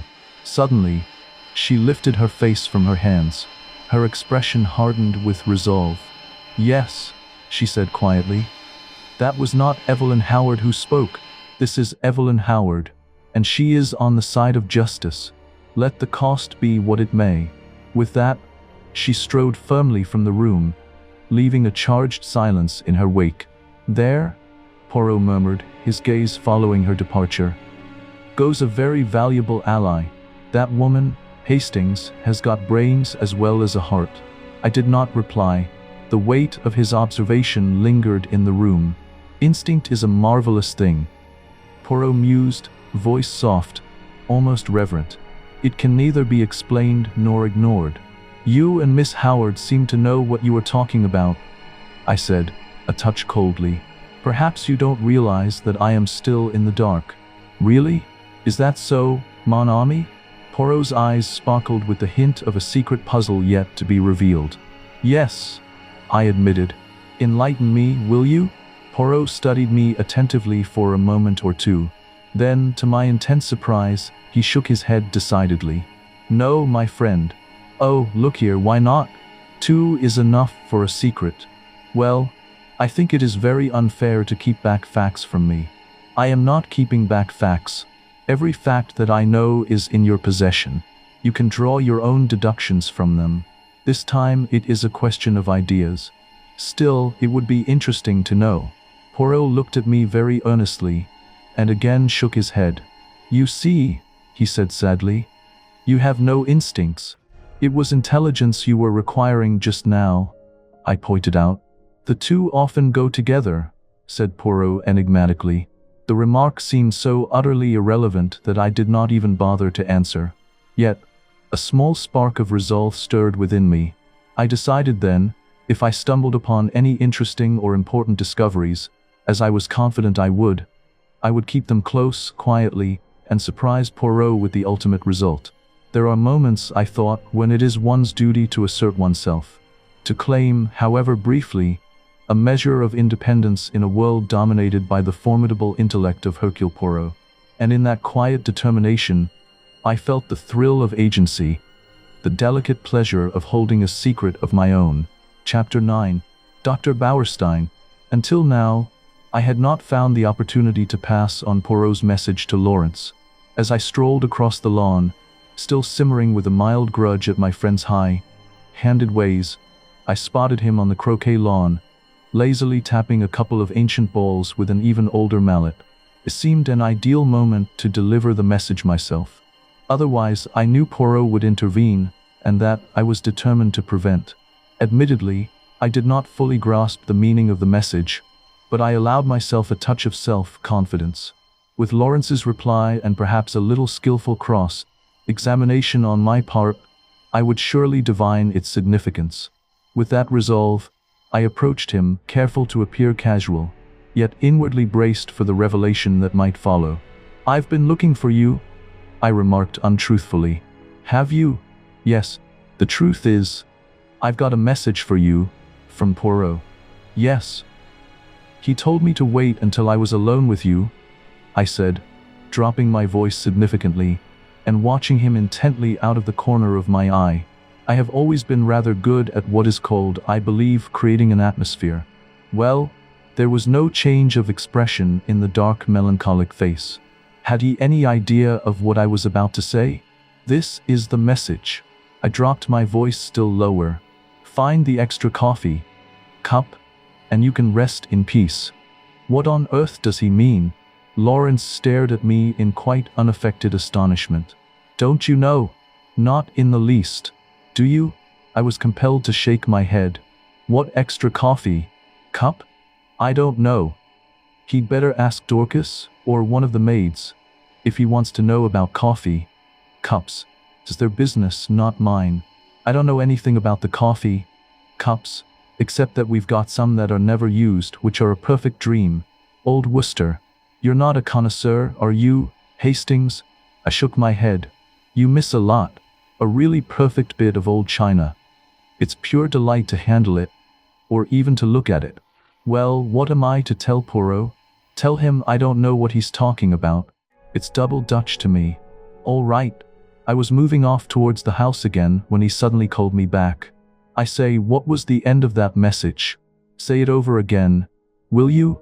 Find the extra coffee cup, and you can rest in peace." "Are you sure you don't know what it means?" I asked him earnestly. He shook his head. "No," he said musingly. "I don't. I wish I did." The boom of the gong sounded from the house, and we went in together. Poirot had been asked by John to remain to lunch, and was already seated at the table. By tacit consent, all mention of the tragedy was barred. We conversed on the war and other outside topics, but after the cheese and biscuits had been handed round, and Dorcas had left the room, Poirot suddenly leant forward to Mrs. Cavendish. "Pardon me, madame, for recalling unpleasant memories, but I have a little idea." Poirot's little ideas were becoming a perfect byword, and would like to ask one or two questions. "Of me?" "Certainly. You are too amiable, madam. What I want to ask is this. The door leading into Mrs. Inglethorp's room from that of Mademoiselle Cynthia, it was bolted, you say?" "Certainly it was bolted," replied Mary Cavendish, rather surprised. "I said so at the inquest." "Bolted?" "Yes." She looked perplexed.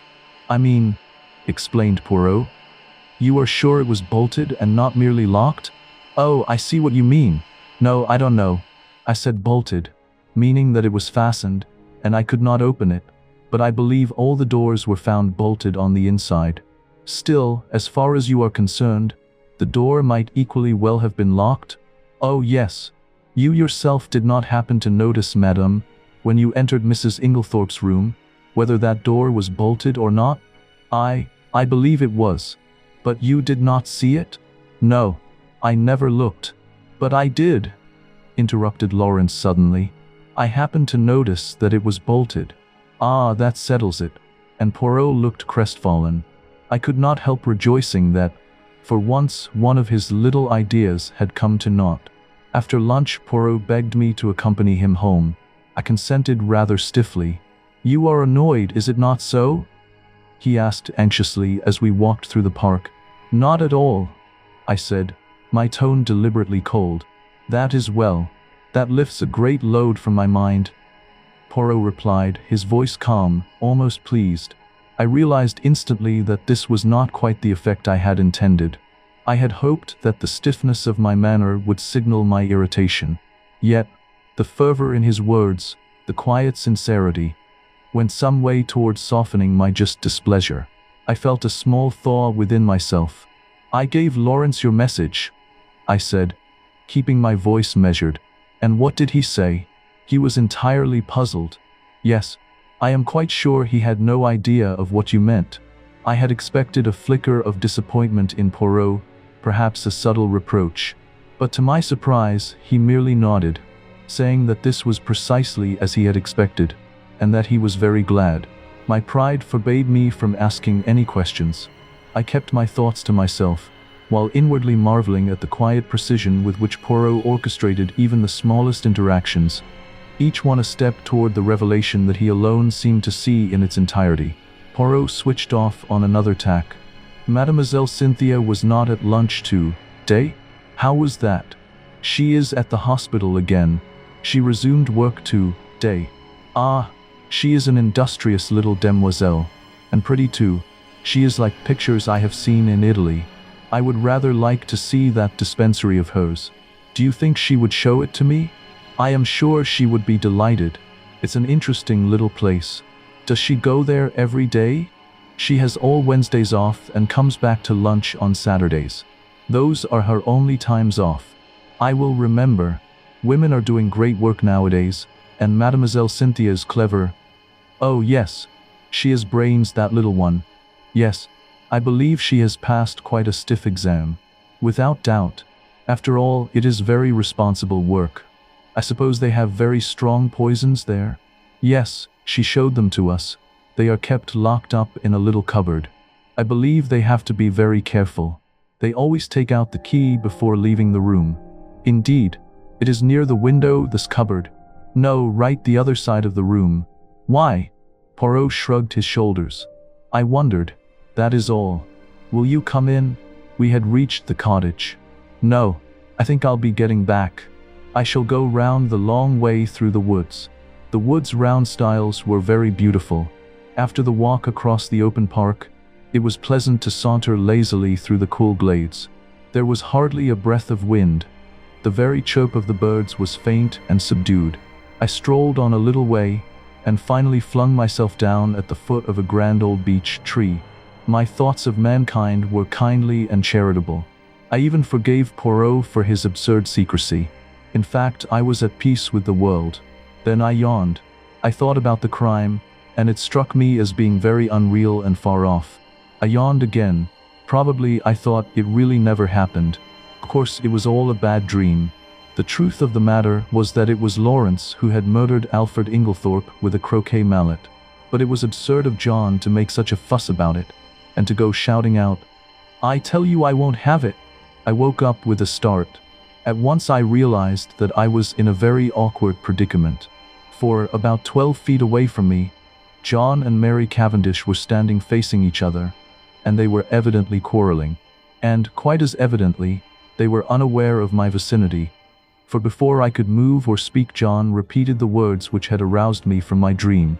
"I tell you, Mary, I won't have it." Mary's voice came, cool and liquid. "Have you any right to criticize my actions?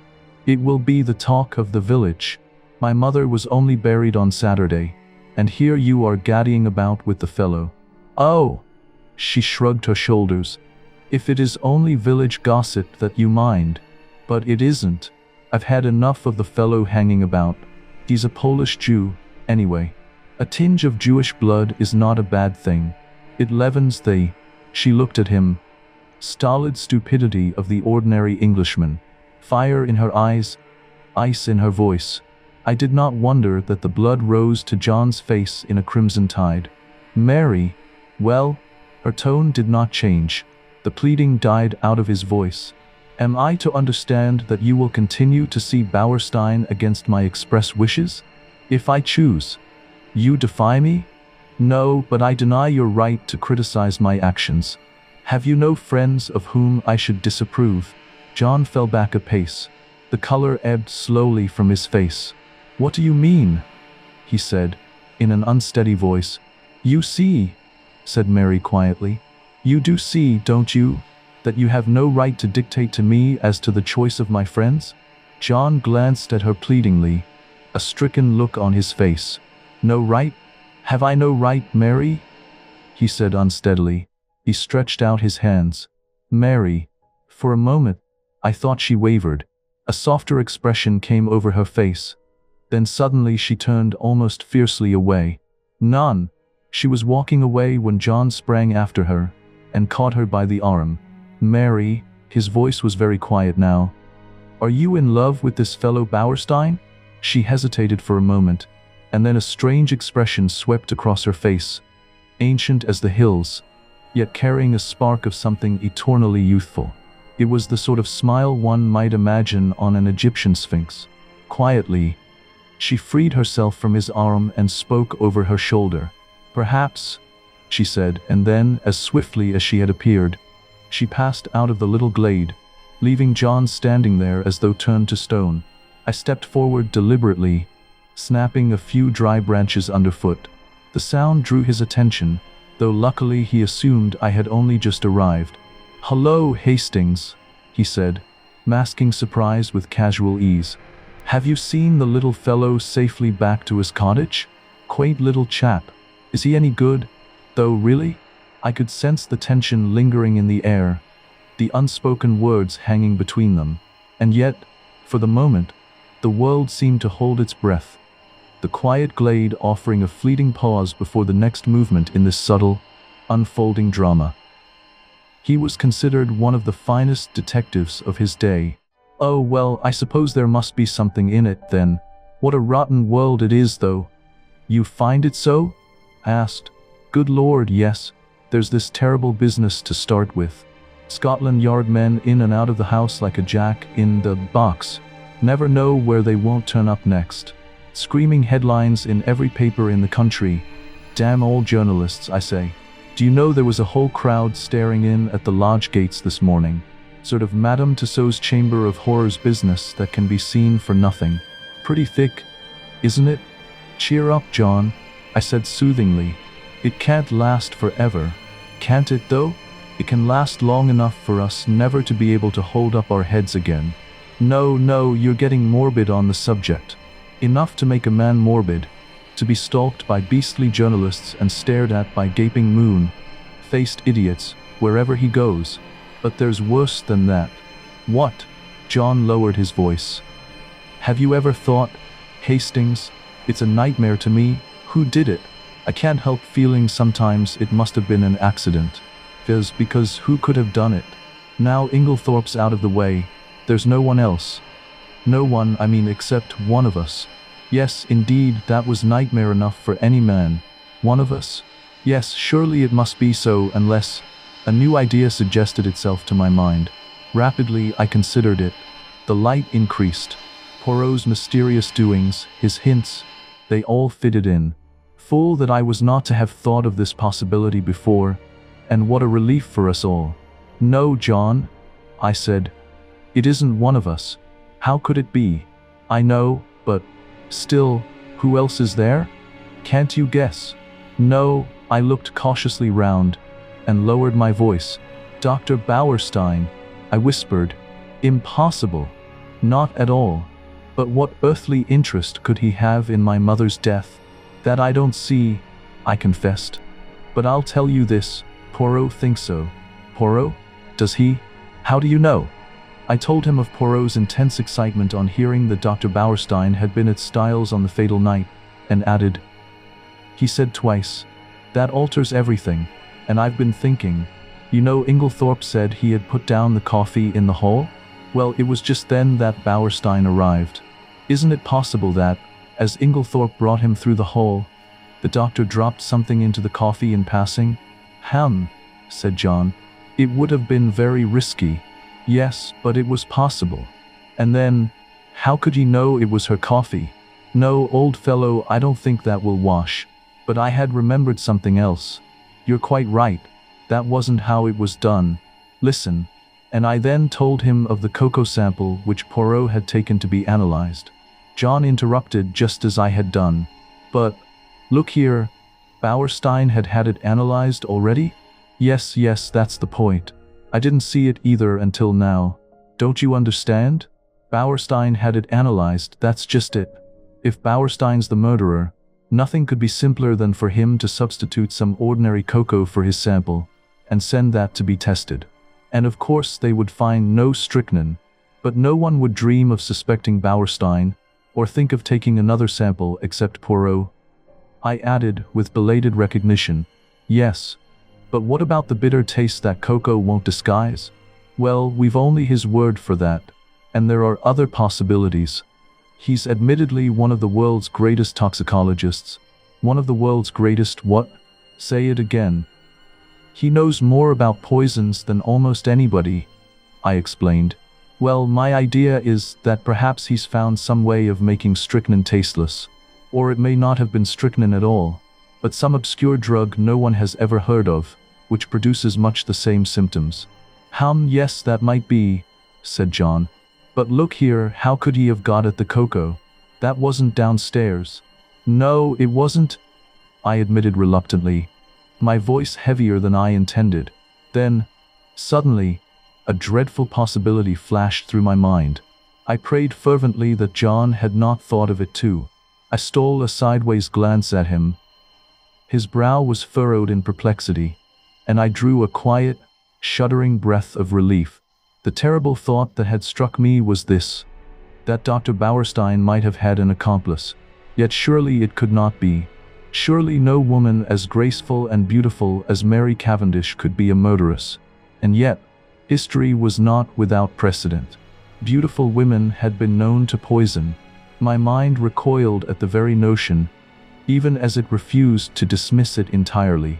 The garden around us seemed suddenly charged with suspicion, every shadow a whisper of possibility, every quiet rustle a portent of revelation. I forced myself to look away, to steady my racing thoughts, even as the dark seed of doubt had been planted firmly in my mind. And suddenly I remembered that first conversation at tea on the day of my arrival, and the gleam in her eyes as she had said that poison was a woman's weapon.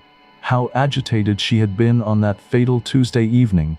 Had Mrs. Inglethorp discovered something between her and Bauerstein, and threatened to tell her husband? Was it to stop that denunciation that the crime had been committed? Then I remembered that enigmatical conversation between Poirot and Evelyn Howard. Was this what they had meant? Was this the monstrous possibility that Evelyn had tried not to believe? Yes, it all fitted in. No wonder Miss Howard had suggested hushing it up. Now I understood that unfinished sentence of hers. Emily herself. And in my heart I agreed with her. Would not Mrs. Inglethorp have preferred to go unavenged rather than have such terrible dishonor fall upon the name of Cavendish? There's another thing, said John suddenly, and the unexpected sound of his voice made me start guiltily. Something which makes me doubt if what you say can be true. What's that? I asked, thankful that he had gone away from the subject of how the poison could have been introduced into the cocoa. Why, the fact that Bauerstein demanded a post-mortem. He needn't have done so. Little Wilkins would have been quite content to let it go at heart disease. Yes, I said doubtfully, but we don't know. Perhaps he thought it safer in the long run. Someone might have talked afterwards. Then the Home Office might have ordered exhumation. The whole thing would have come out then, and he would have been in an awkward position, for no one would have believed that a man of his reputation could have been deceived into calling it heart disease. Yes, that's possible, admitted John. Still, he added, I'm blessed if I can see what his motive could have been. I trembled. Look here, I said. I may be altogether wrong, and, remember, all this is in confidence. Oh, of course, that goes without saying. We had walked as we talked, and now we passed through the little gate into the garden. Voices rose near at hand, for tea was spread out under the sycamore tree, as it had been on the day of my arrival.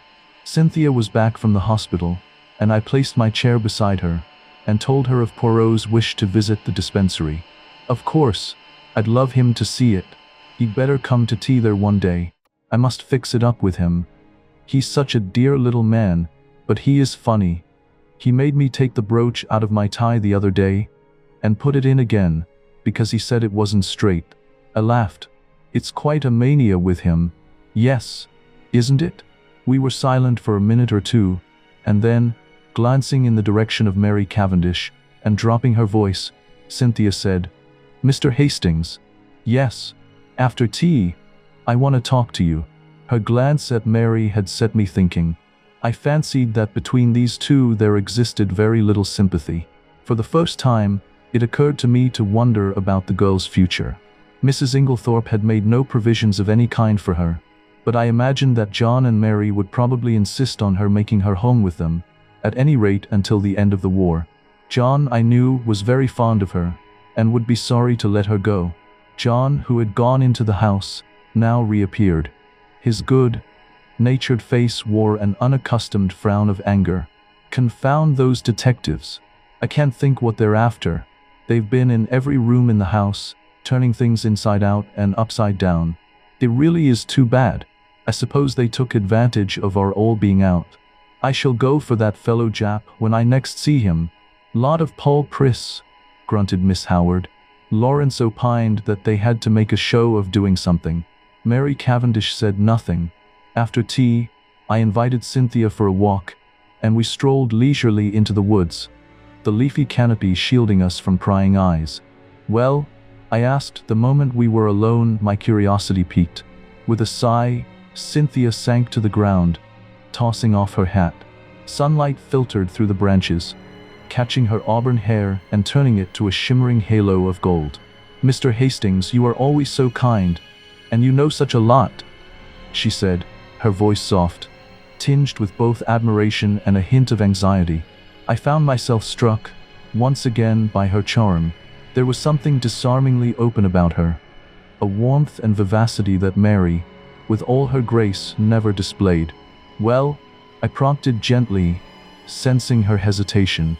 I want to ask your advice. What shall I do? She confessed, looking up at me with earnest eyes. Do? Yes.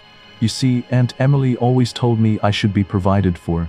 I suppose she either forgot or didn't think she would die anyway. I am not provided for, and I don't know what to do.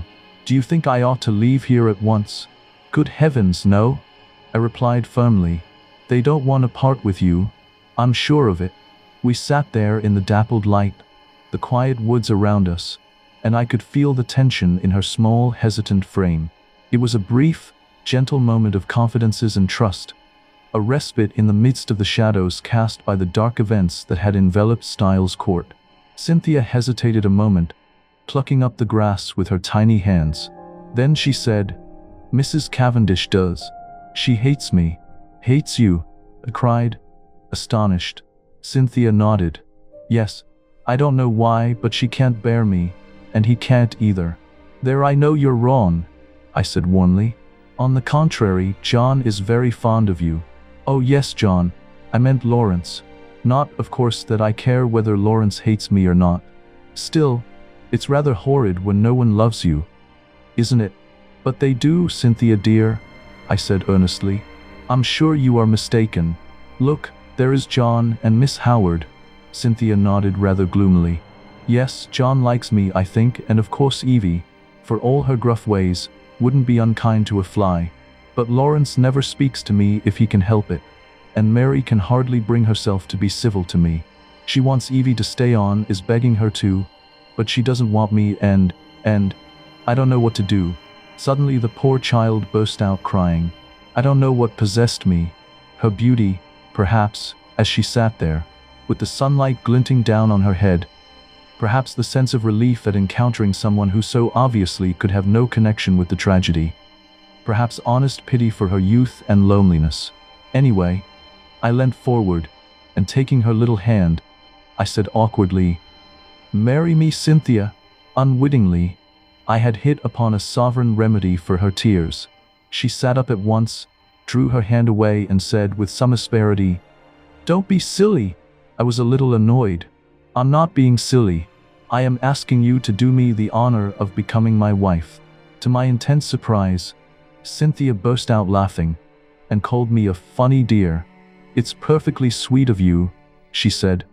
"But you know you don't want to." "Yes, I do. I've got..." "Never mind what you've got. You don't really want to, and I don't either." "Well, of course that settles it," I said stiffly. "But I don't see anything to laugh at. There's nothing funny about a proposal." "No, indeed," said Cynthia. "Somebody might accept you next time." "Good. Bye.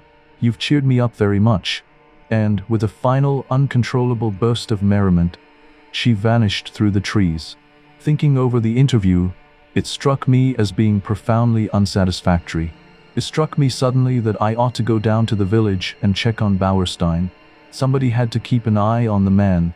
At the same time, it seemed wise to ensure he suspected nothing of being under suspicion.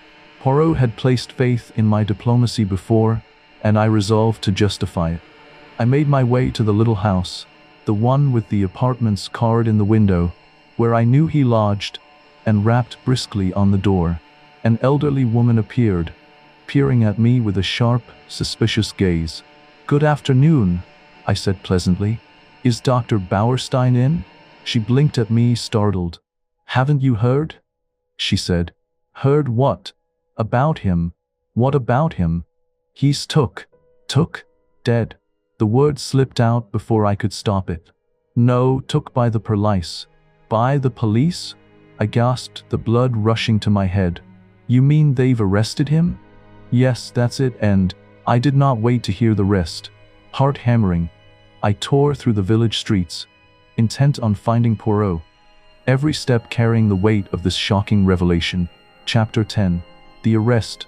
To my extreme annoyance, Poirot was not at home. The old Belgian who answered my knock shook his head sullenly. "I believe he has gone to London," he said. I stood there, dumbfounded. London? What on earth could Poirot be doing in London? A sudden decision? Or had he already made up his mind when he left me just a few hours ago? The question churned in my mind, each possibility more perplexing than the last. Frustration and curiosity warred within me. I longed for some clue, some hint to unravel the purpose behind his abrupt departure. And yet, I was left alone in the quiet little house, the echo of unanswered questions pressing upon me like a weight. I retraced my steps to Styles in some annoyance. With Poirot away, I was uncertain how to act. Had he foreseen this arrest? Had he not, in all probability, been the cause of it? Those questions I could not resolve. But in the meantime, what was I to do? Should I announce the arrest openly at Styles or not? Though I did not acknowledge it to myself, the thought of Mary Cavendish was weighing on me. Would it not be a terrible shock to her? For the moment, I set aside utterly any suspicions of her. She could not be implicated, otherwise I should have heard some hint of it.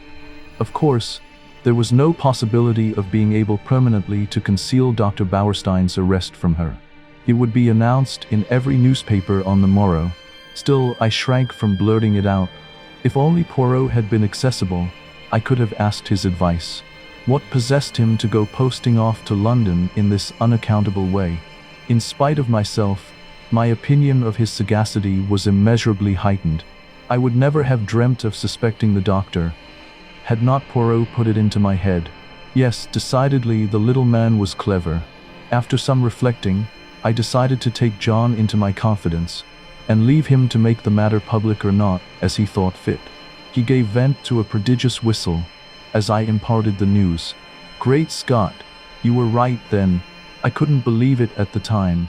No, it is astonishing until you get used to the idea and see how it makes everything fit in. Now, what are we to do? Of course, it will be generally known tomorrow. John reflected. Never mind, he said at last. We won't say anything at present. There is no need. As you say, it will be known soon enough. But to my intense surprise, on getting down early the next morning and eagerly opening the newspapers, there was not a word about the arrest. There was a column of mere padding about the Styles poisoning case, but nothing further. It was rather inexplicable, but I suppose that, for some reason or other, Japp wished to keep it out of the papers. It worried me just a little, for it suggested the possibility that there might be further arrests to come. After breakfast, I decided to go down to the village and see if Poirot had returned yet. But before I could start, a well-known face blocked one of the windows, and the well-known voice said, "Bonjour, mon ami, Poirot," I exclaimed with relief, and seizing him by both hands, I dragged him into the room. I was never so glad to see anyone. "Listen, I have said nothing to anybody but John. Is that right?" "My friend," replied Poirot. "I do not know what you are talking about." "Dr. Bauerstein's arrest, of course," I answered impatiently. "Is Bauerstein arrested then? Did you not know it?" "Not the least in the world." But pausing a moment, he added, "Still, it does not surprise me. After all, we are only 4 miles from the coast." "The coast?" I asked, puzzled. "What has that got to do with it?" Poirot shrugged his shoulders. "Surely, it is obvious." "Not to me. No doubt I am very dense. But I cannot see what the proximity of the coast has got to do with the murder of Mrs. Inglethorp." "Nothing at all, of course," replied Poirot, smiling. "But we were speaking of the arrest of Dr. Bauerstein." "Well, he is arrested for the murder of Mrs. Inglethorp." "What?" cried Poirot, in apparently lively astonishment. "Dr. Bauerstein arrested for the murder of Mrs. Inglethorp?" "Yes." "Impossible. That would be too good a farce." "Who told you that, my friend?" "Well, no one exactly told me," I confessed. "But he is arrested." "Oh yes, very likely. But for espionage, mon ami." "Espionage?" I gasped. "Precisely. Not for poisoning Mrs. Inglethorp?" "Not unless our friend Japp has taken leave of his senses," replied Poirot placidly. But I thought you thought so too?" Poirot gave me one look, which conveyed a wondering pity, and his full sense of the utter absurdity of such an idea. "Do you mean to say," I asked, slowly adapting myself to the new idea, "that Dr. Bauerstein is a spy?" Poirot nodded. "Have you never suspected it?" "It never entered my head." "It did not strike you as peculiar that a famous London doctor should bury himself in a little village like this, and should be in the habit of walking about at all hours of the night, fully dressed?" "No," I confessed. "I never thought of such a thing." "He is, of course, a German by birth," said Poirot thoughtfully, "though he has practiced so long in this country that nobody thinks of him as anything but an Englishman. He was naturalized about 15 years ago. A very clever man. A Jew, of course." "The blackguard!" I cried indignantly. "Not at all. He is, on the contrary, a patriot. Think what he stands to lose." I admire the man myself, but I could not look at it in Poirot's philosophical way. "And this is the man with whom Mrs. Cavendish has been wandering about all over the country," I exclaimed, indignation coloring my tone. "Yes," Poirot replied calmly. "I should fancy he found her very useful, so long as gossip busied itself in coupling their names together. Any other vagaries of the doctor's passed unobserved." "Then you think he never really cared for her?" I asked, perhaps a little too eagerly given the circumstances. "That, of course, I cannot say. But shall I tell you my own private opinion, Hastings?" "Yes," I said, leaning forward. "Well, it is this. Mrs. Cavendish does not care, and never has cared one jot for Dr. Bauerstein." "Do you really think so?" I could not conceal my pleasure. "I am quite sure of it, and I will tell you why." "Yes, because she cares for someone else, mon ami." "Oh!" The words stirred something unexpectedly pleasant within me. In spite of myself, An agreeable warmth spread through me.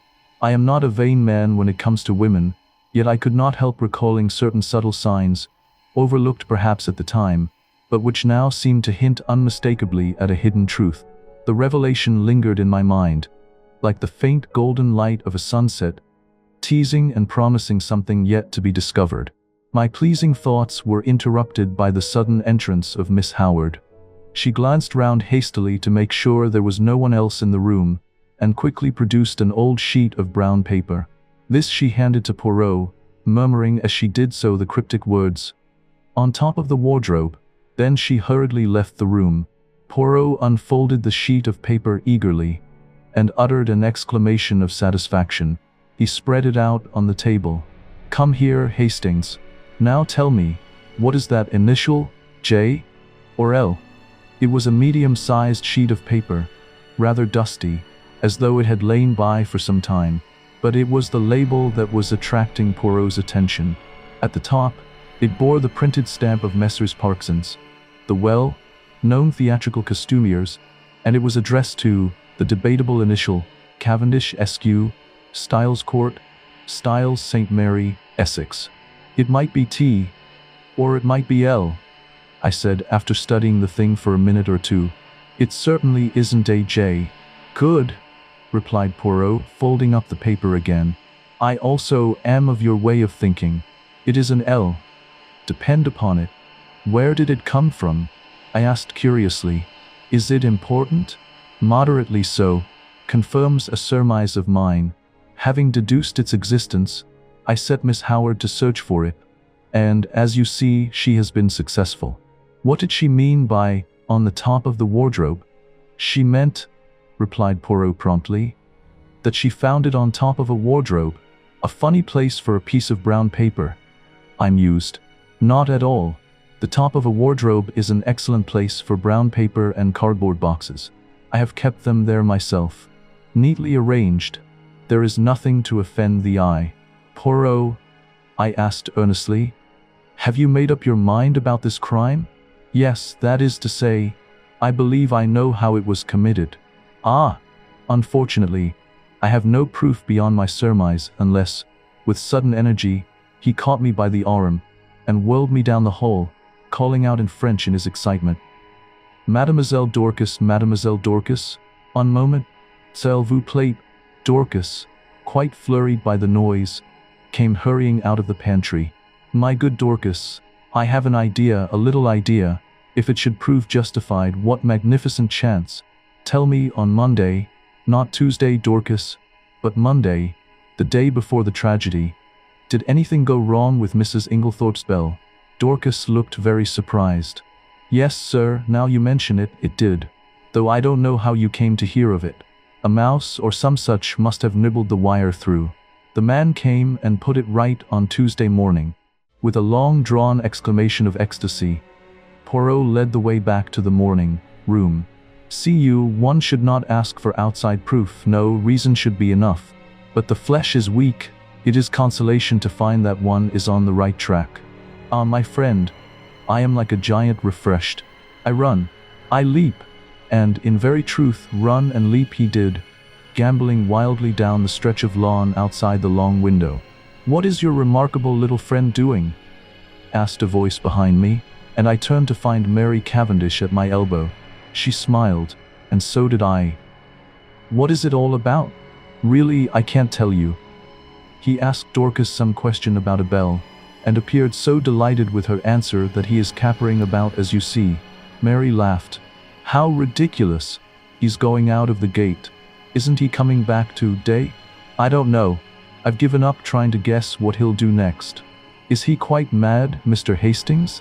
"I honestly don't know. Sometimes, I feel sure he is as mad as a hatter. And then, just as he is at his maddest, I find there is method in his madness." "I see." In spite of her laugh, Mary was looking thoughtful this morning. She seemed grave, almost sad. It occurred to me that it would be a good opportunity to tackle her on the subject of Cynthia. I began rather tactfully, I thought, but I had not gone far before she stopped me authoritatively. "You are an excellent advocate, I have no doubt, Mr. Hastings, but in this case your talents are quite thrown away. Cynthia will run no risk of encountering any unkindness from me. I began to stammer feebly that I hoped she hadn't thought, but again she stopped me, and her words were so unexpected that they quite drove Cynthia and her troubles out of my mind. "Mr. Hastings," she said, "do you think I and my husband are happy together?" I was considerably taken aback, and murmured something about it's not being my business to think anything of the sort. "Well," she said quietly, "whether it is your business or not, I will tell you that we are not happy." I remained silent, sensing that she had more to say. She began pacing the room slowly, her head slightly bent, her slim, supple figure swaying with a rhythm all her own. The movement was graceful, almost hypnotic, until she suddenly halted and looked up at me, eyes steady and searching. "You don't know anything about me, do you?" she asked softly. "Where I come from, who I was before I married John, anything, in fact. Well, I will tell you. I will make a father confessor of you. You are kind, I think. Yes, I am sure you are kind." Oddly, I did not feel as elated as I might have expected. Cynthia had begun her confidences in much the same way, and somehow that memory tempered my reaction. Besides, I reflected with a faint smile, a father confessor ought to be elderly, not a young man like myself. Yet here I was, drawn unwillingly into the intimate folds of her life, a silent witness to the weight she carried. "My father was English," said Mrs. Cavendish, "but my mother was a Russian." "Ah," I said. "Now I understand." "Understand what?" "A hint of something foreign, different, that there has always been about you. My mother was very beautiful, I believe. I don't know, because I never saw her. She died when I was quite a little child. I believe there was some tragedy connected with her death. She took an overdose of some sleeping draught by mistake. However that may be, my father was broken-hearted. Shortly afterwards, he went into the consular service. Everywhere he went, I went with him. When I was 23, I had been nearly all over the world. It was a splendid life. I loved it." There was a smile on her face, and her head was thrown back. She seemed living in the memory of those old glad days. "Then my father died. He left me very badly off. I had to go and live with some old aunts in Yorkshire." She shuddered. "You will understand me when I say that it was a deadly life for a girl brought up as I had been. The narrowness, the deadly monotony of it, almost drove me mad." She paused a minute, and added in a different tone, "And then I met John Cavendish. Yes, you can imagine that, from my aunt's point of view, it was a very good match for me. But I can honestly say it was not this fact which weighed with me. No, he was simply a way of escape from the insufferable monotony of my life." I said nothing, and after a moment, she went on, "Don't misunderstand me. I was quite honest with him. I told him what was true, that I liked him very much, that I hoped to come to like him more, but that I was not in any way what the world calls in love with him. He declared that that satisfied him, and so we were married." She waited a long time. A little frown had gathered on her forehead. She seemed to be looking back earnestly into those past days. I am sure he cared for me at first, but I suppose we were not well matched. Almost at once we drifted apart. It is not a pleasing thing for my pride, but it is the truth, tired of me very soon." I must have made some murmur of dissent, for she went on quickly, "Oh yes, he did. Not that it matters now that we've come to the parting of the ways." "What do you mean?" She answered quietly, "I mean that I am not going to remain at Styles. You and John are not going to live here? John may live here, but I shall not." "You are going to leave him?" "Yes." "But why?" She paused a long time and said at last, "Perhaps because I want to be free." And, as she spoke, I had a sudden vision of broad spaces, virgin tracts of forests, untrodden lands, and a realization of what freedom would mean to such a nature as Mary Cavendish. I seemed to see her for a moment as she was, a proud wild creature, as untamed by civilization as some shy bird of the hills. A little cry broke from her lips. You don't know, how this hateful place has been prison to me." "I understand," I said, But don't do anything rash." "Oh, rash." Her voice mocked at my prudence. Then suddenly I said a thing I could have bitten out my tongue for. "You know that Dr. Bauerstein has been arrested?" An instant coldness passed like a mask over her face, blotting out all expression. "John was so kind as to break that to me this morning." "Well, what do you think?" I asked feebly. "Of what? Of the arrest? What should I think? Apparently he is a German spy," so the gardener had told John. Her face and voice were absolutely cold and expressionless. Did she care, or did she not? She moved away a step or two and fingered one of the flower vases. "These are quite dead. I must do them again. Would you mind moving?" "Thank you, Mr. Hastings." And she walked quietly past me out of the window, with a cool little nod of dismissal. No, surely she could not care for Bauerstein. No woman could act her part with that icy unconcern. Poirot did not make his appearance the following morning, and there was no sign of the Scotland Yard men. But at lunch time there arrived a new piece of evidence, or rather lack of evidence. We had vainly tried to trace the fourth letter, which Mrs. Inglethorp had written on the evening preceding her death. Our efforts having been in vain, we had abandoned the matter, hoping that it might turn up of itself one day. And this is just what did happen, in the shape of a communication, which arrived by the second post from a firm of French music publishers, acknowledging Mrs. Inglethorp's check, and regretting they had been unable to trace a certain series of Russian folk songs.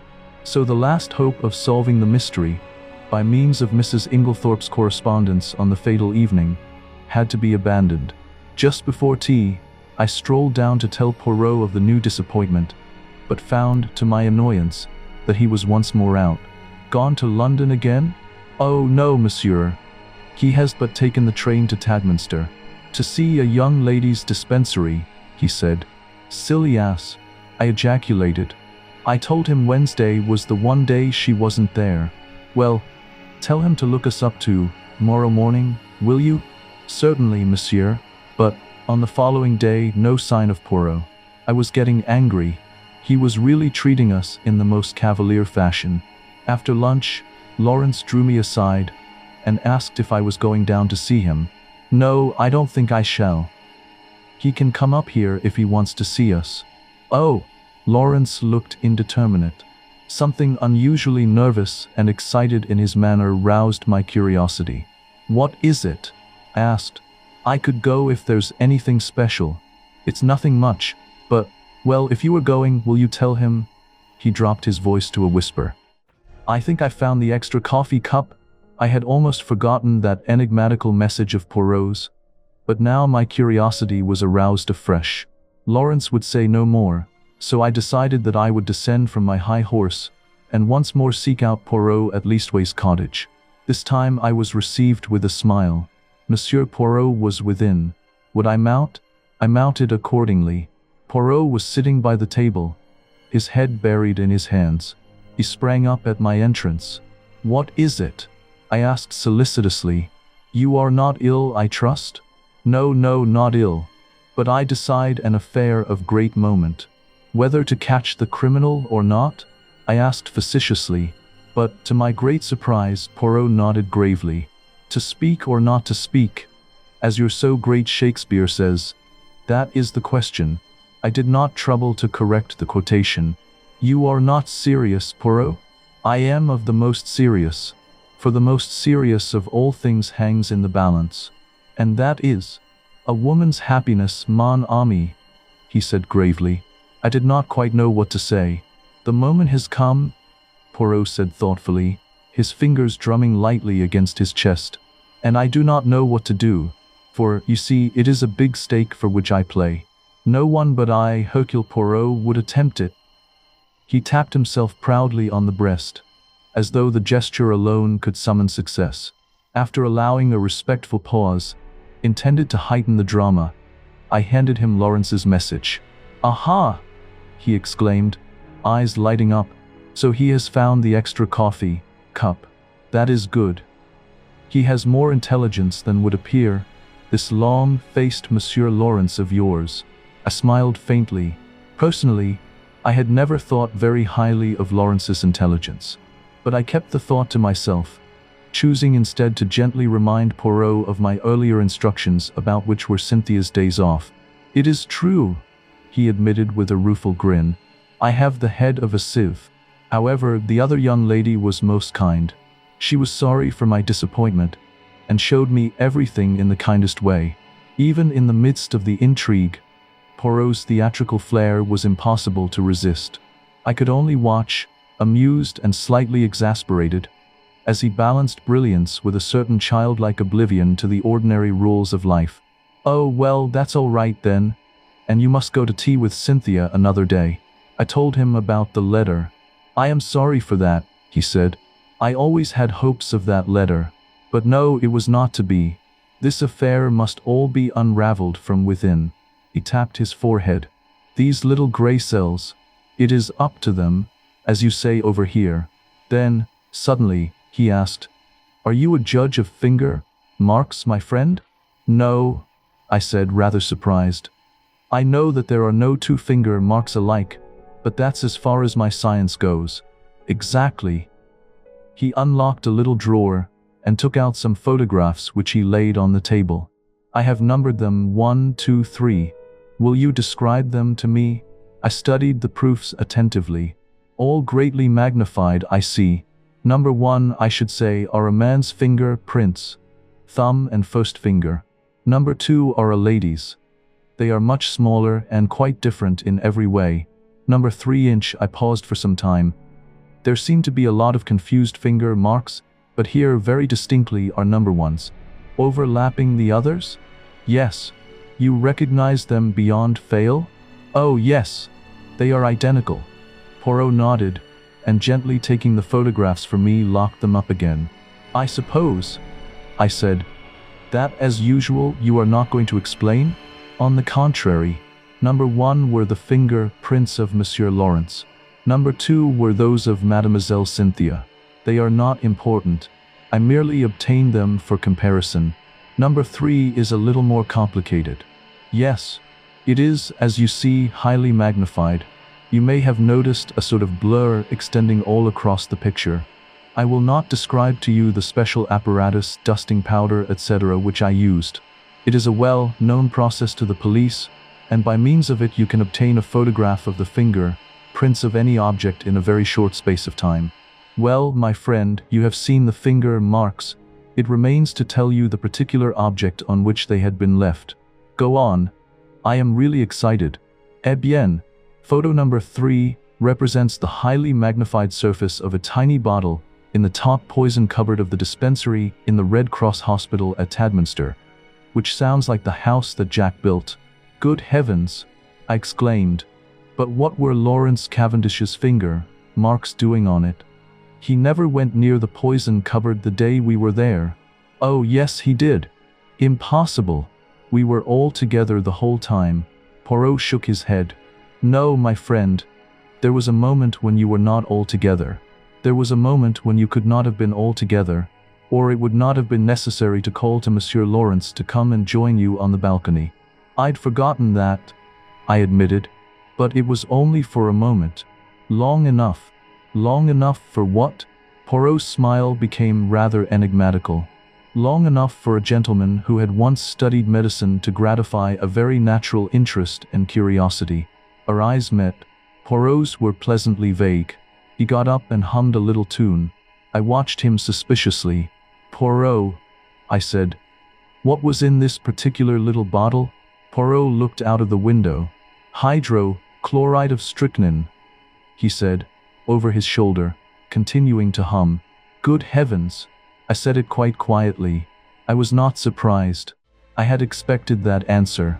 They use the pure hydrochloride of strychnine very little, only occasionally for pills. It is the official solution LIQ, strychnine hydrochlor, that is used in most medicines.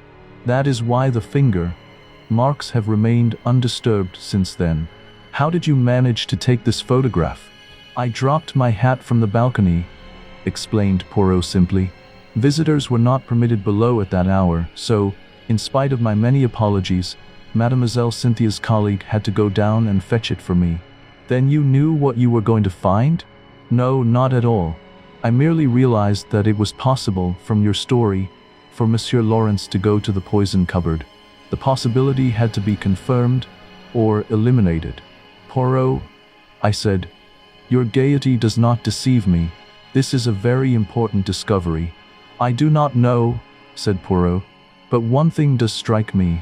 No doubt it has struck you too. What is that? Why, that there is altogether too much strychnine about this case. This is the third time we run up against it. There was strychnine in Mrs. Inglethorp's tonic. There is the strychnine sold across the counter at Styles St. Mary by Mace. Now we have more strychnine handled by one of the household. It is confusing, and as you know, I do not like confusion. Before I could reply, one of the other Belgians opened the door and stuck his head in.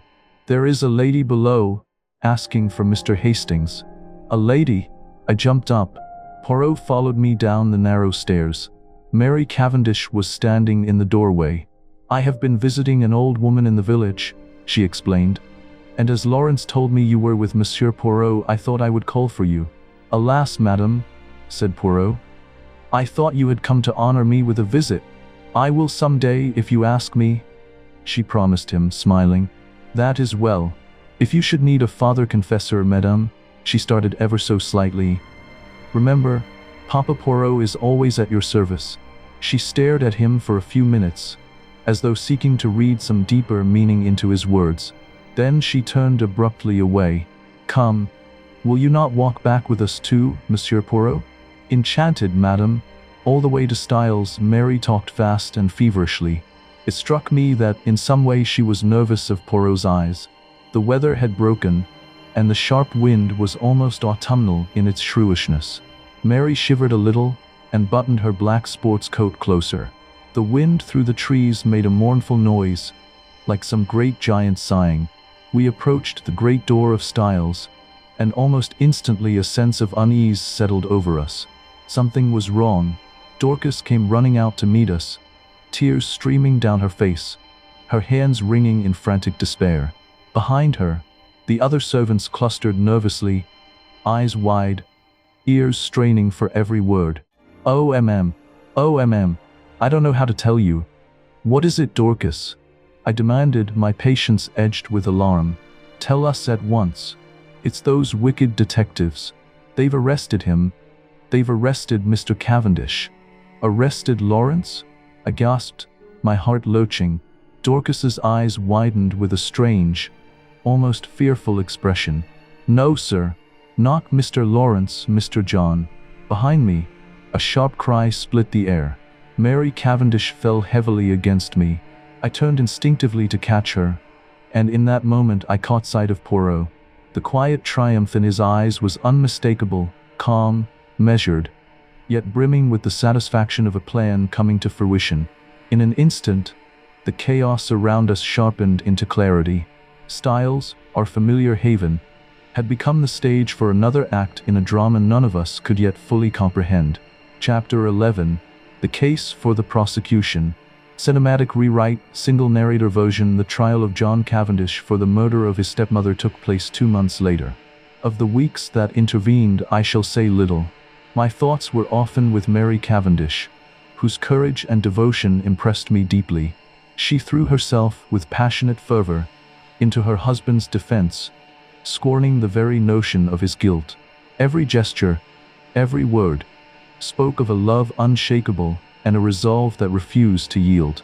She fought for him tooth and nail, and in her struggle, I found myself admiring her more than I could put into words. I mentioned this to Poirot one evening, and he nodded thoughtfully, his eyes distant, as though weighing her character against some invisible scale. Yes, he said at last, she is one of those women who show at their best in adversity. It brings out all that is sweetest and truest in them. Her pride and her jealousy have— Jealousy? I interrupted, a frown knitting my brow. Poirot gave me a faint smile, one that hinted at some private understanding beyond my comprehension. Yes, have you not realized that she is an unusually jealous woman? As I was saying, her pride and jealousy have been laid aside. She thinks of nothing but her husband, and the terrible fate that is hanging over him. He spoke very feelingly, and I looked at him earnestly, remembering that last afternoon, when he had been deliberating whether or not to speak, with his tenderness for a woman's happiness. I felt glad that the decision had been taken out of his hands. "Even now," I said, "I can hardly believe it. You see, up to the very last minute, I thought it was Lawrence." Poirot grinned. "I know you did. But John, my old friend John, every murderer is probably somebody's old friend," observed Poirot philosophically. "You cannot mix up sentiment and reason. I must say I think you might have given me a hint. Perhaps, mon ami, I did not do so, just because he was your old friend." I was rather disconcerted by this, remembering how I had busily passed on to John what I believed to be Poirot's views concerning Bauerstein. He, by the way, had been acquitted of the charge brought against him. Nevertheless, although he had been too clever for them this time, and the charge of espionage could not be brought home to him, his wings were pretty well clipped for the future. I asked Poirot whether he thought John would be condemned. To my intense surprise, he replied that, on the contrary, he was extremely likely to be acquitted. "But, Poirot," I protested, "oh, my friend, have I not said to you all along that I have no proofs? It is one thing to know that a man is guilty, it is quite another matter to prove him so. And, in this case, there is terribly little evidence. That is the whole trouble. I, Hercule Poirot, know, but I lack the last link in my chain, and unless I can find that missing link—" He shook his head gravely. "When did you first suspect John Cavendish?" I asked after a minute or two. "Did you not suspect him at all?" "No, indeed. Not after that fragment of conversation you overheard between Mrs. Cavendish and her mother-in-law, and her subsequent lack of frankness at the inquest? No. Did you not put two and two together, and reflect that if it was not Alfred Inglethorp who was quarreling with his wife, and you remember, he strenuously denied it at the inquest, it must be either Lawrence or John.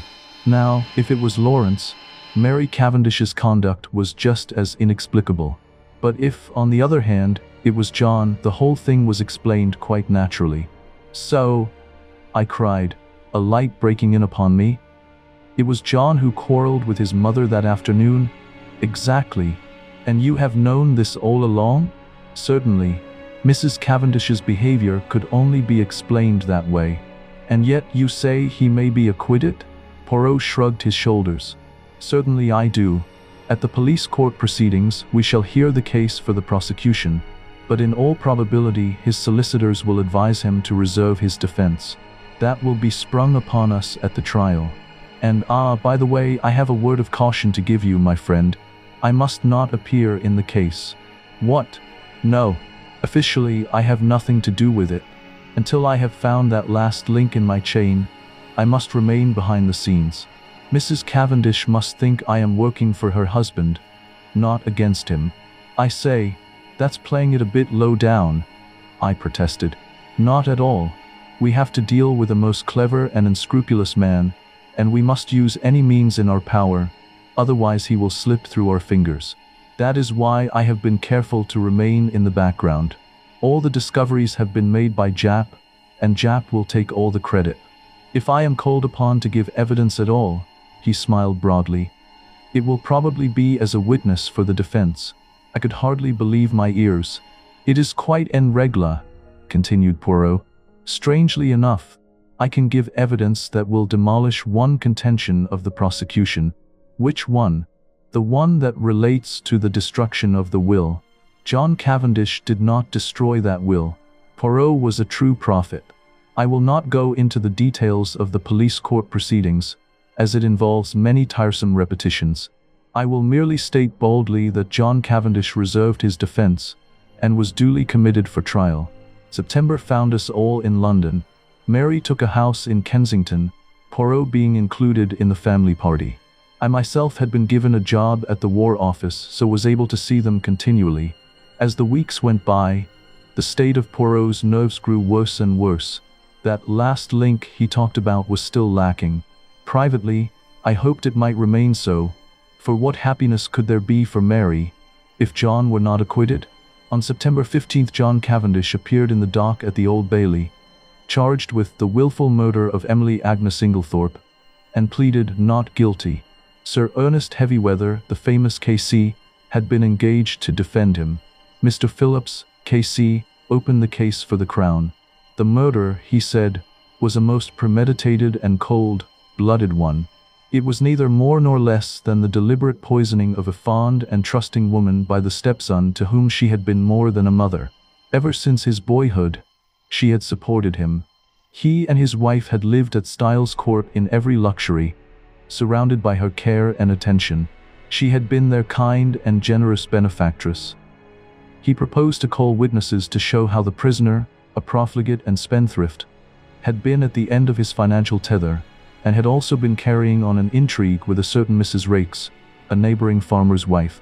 This having come to his stepmother's ears, she taxed him with it on the afternoon before her death, and a quarrel ensued, part of which was overheard. On the previous day, the prisoner had purchased strychnine at the village chemist's shop, wearing a disguise by means of which he hoped to throw the onus of the crime upon another man, to wit, Mrs. Inglethorp's husband, of whom he had been bitterly jealous. Luckily for Mr. Inglethorp, he had been able to produce an unimpeachable alibi. On the afternoon of July 17th, continued counsel, immediately after the quarrel with her son, Mrs. Inglethorp made a new will. This will was found destroyed in the grate of her bedroom the following morning, but evidence had come to light which showed that it had been drawn up in favor of her husband. Deceased had already made a will in his favor before her marriage. But, and Mr. Phillips wagged an expressive forefinger, the prisoner was not aware of that. What had induced the deceased to make a fresh will, with the old one still extant, he could not say. She was an old lady, and might possibly have forgotten the former one. Or, this seemed to him more likely, she may have had an idea that it was revoked by her marriage, as there had been some conversation on the subject. Ladies were not always very well versed in legal knowledge. She had, about a year before, executed a will in favor of the prisoner. He would call evidence to show that it was the prisoner who ultimately handed his stepmother her coffee on the fatal night. Later in the evening, he had sought admission to her room, on which occasion, no doubt, he found an opportunity of destroying the will which, as far as he knew, would render the one in his favor valid. The prisoner had been arrested after Detective Inspector Japp, a man of undeniable brilliance, had discovered, in John Cavendish's own room, the very phial of strychnine that had been purchased at the village chemist's by the supposed Mr. Inglethorp on the day before the murder. The sight of it, so small and innocuous in appearance, seemed to radiate a malign significance in the stark light of the courtroom. It was for the jury to decide whether these damning facts amounted to an irrefutable proof of guilt. I could feel the weight of the moment pressing upon everyone present. Mr. Phillips, subtly implying that any jury failing to see the inevitable conclusion would be beyond comprehension, sank into his chair with a measured exhale, wiping his forehead as though to dispel the tension that hung thickly in the room. The silence that followed was almost tangible, a suspenseful pause before the storm of judgment was to fall. The first witnesses for the prosecution were mostly those who had been called at the inquest, the medical evidence being again taken first. Sir Ernest Heavyweather, who was famous all over England for the unscrupulous manner in which he bullied witnesses, only asked 2 questions. "I take it, Dr. Bauerstein, that strychnine, as a drug, acts quickly?" "Yes." "And that you are unable to account for the delay in this case?" "Yes." "Thank you." Mr. Mace identified the file handed him by counsel as that sold by him to Mr. Inglethorp. Pressed, he admitted that he only knew Mr. Inglethorp by sight. He had never spoken to him. The witness was not cross-examined. Alfred Inglethorp was called, and denied having purchased the poison. He also denied having quarreled with his wife. Various witnesses testified to the accuracy of these statements. The gardener's evidence, as to the witnessing of the will, was taken, and then Dorcas was called. Dorcas, ever loyal to her young gentleman, stood her ground with unwavering resolve. She denied, with vehement insistence, that it could have been John's voice she had heard. No matter the weight of the evidence, no matter the insinuations whispered around the courtroom, she resolutely declared that it had been Mr. Inglethorp in the boudoir with her mistress. A faint, almost wistful smile crossed John Cavendish's face in the dock. He knew, as well as anyone, how gallant Dorcas's defiance was, and how utterly irrelevant it was to the strategy of his defense. Mrs. Cavendish, of course, could not be called to testify against her husband, and so she remained a silent pillar of composure. After a brief pause, Mr. Phillips turned his attention to other matters, his tone formal and deliberate. In the month of June last, do you remember a parcel arriving for Mr. Lawrence Cavendish from Parkson's? Dorcas shook her head, her expression unchanging, as though to suggest that memory, like loyalty, had its limits in the face of the inexorable machinery of justice. I don't remember, sir. It may have done, but Mr. Lawrence was away from home part of June. In the event of a parcel arriving for him whilst he was away, what would be done with it? It would either be put in his room or sent on after him. By you? No, sir, I should leave it on the hall table. It would be Miss Howard who would attend to anything like that. Evelyn Howard was called and, after being examined on other points, was questioned as to the parcel. Don't remember. Lots of parcels come. Can't remember one special one. You do not know if it was sent after Mr. Lawrence Cavendish to Wales, or whether it was put in his room? Don't think it was sent after him. Should have remembered it if it was. Supposing a parcel arrived addressed to Mr. Lawrence Cavendish, and afterwards it disappeared, should you remark its absence? No, don't think so. I should think someone had taken charge of it. I believe, Miss Howard, that it was you who found this sheet of brown paper? He held up the same dusty piece which Poirot and I had examined in the morning, room at Styles. Yes, I did. How did you come to look for it? The Belgian detective who was employed on the case asked me to search for it. Where did you eventually discover it? On the top of a wardrobe. On top of the prisoner's wardrobe? I believe so. Did you not find it yourself? Yes. Then you must know where you found it? Yes. It was on the prisoner's wardrobe. That is better. An assistant from Parkson's, theatrical costumiers, testified that on June 29th, they had supplied a black beard to Mr. L. Cavendish, as requested. It was ordered by letter, and a postal order was enclosed. No, they had not kept the letter. All transactions were entered in their books. They had sent the beard as directed to L. Cavendish Esq, Styles Court. Sir Ernest Heavyweather rose ponderously. Where was the letter written from? From Styles Court. The same address to which you sent the parcel? Yes. And the letter came from there? Yes. Like a beast of prey, Heavyweather fell upon him. How do you know? I don't understand. How do you know that letter came from Styles? Did you notice the postmark? No, but... you did not notice the postmark, and yet you affirm so confidently that it came from Styles. It might, in fact, have been any postmark. Why, yes. In fact, the letter, though written on stamped notepaper, might have been posted from anywhere. From Wales, for instance.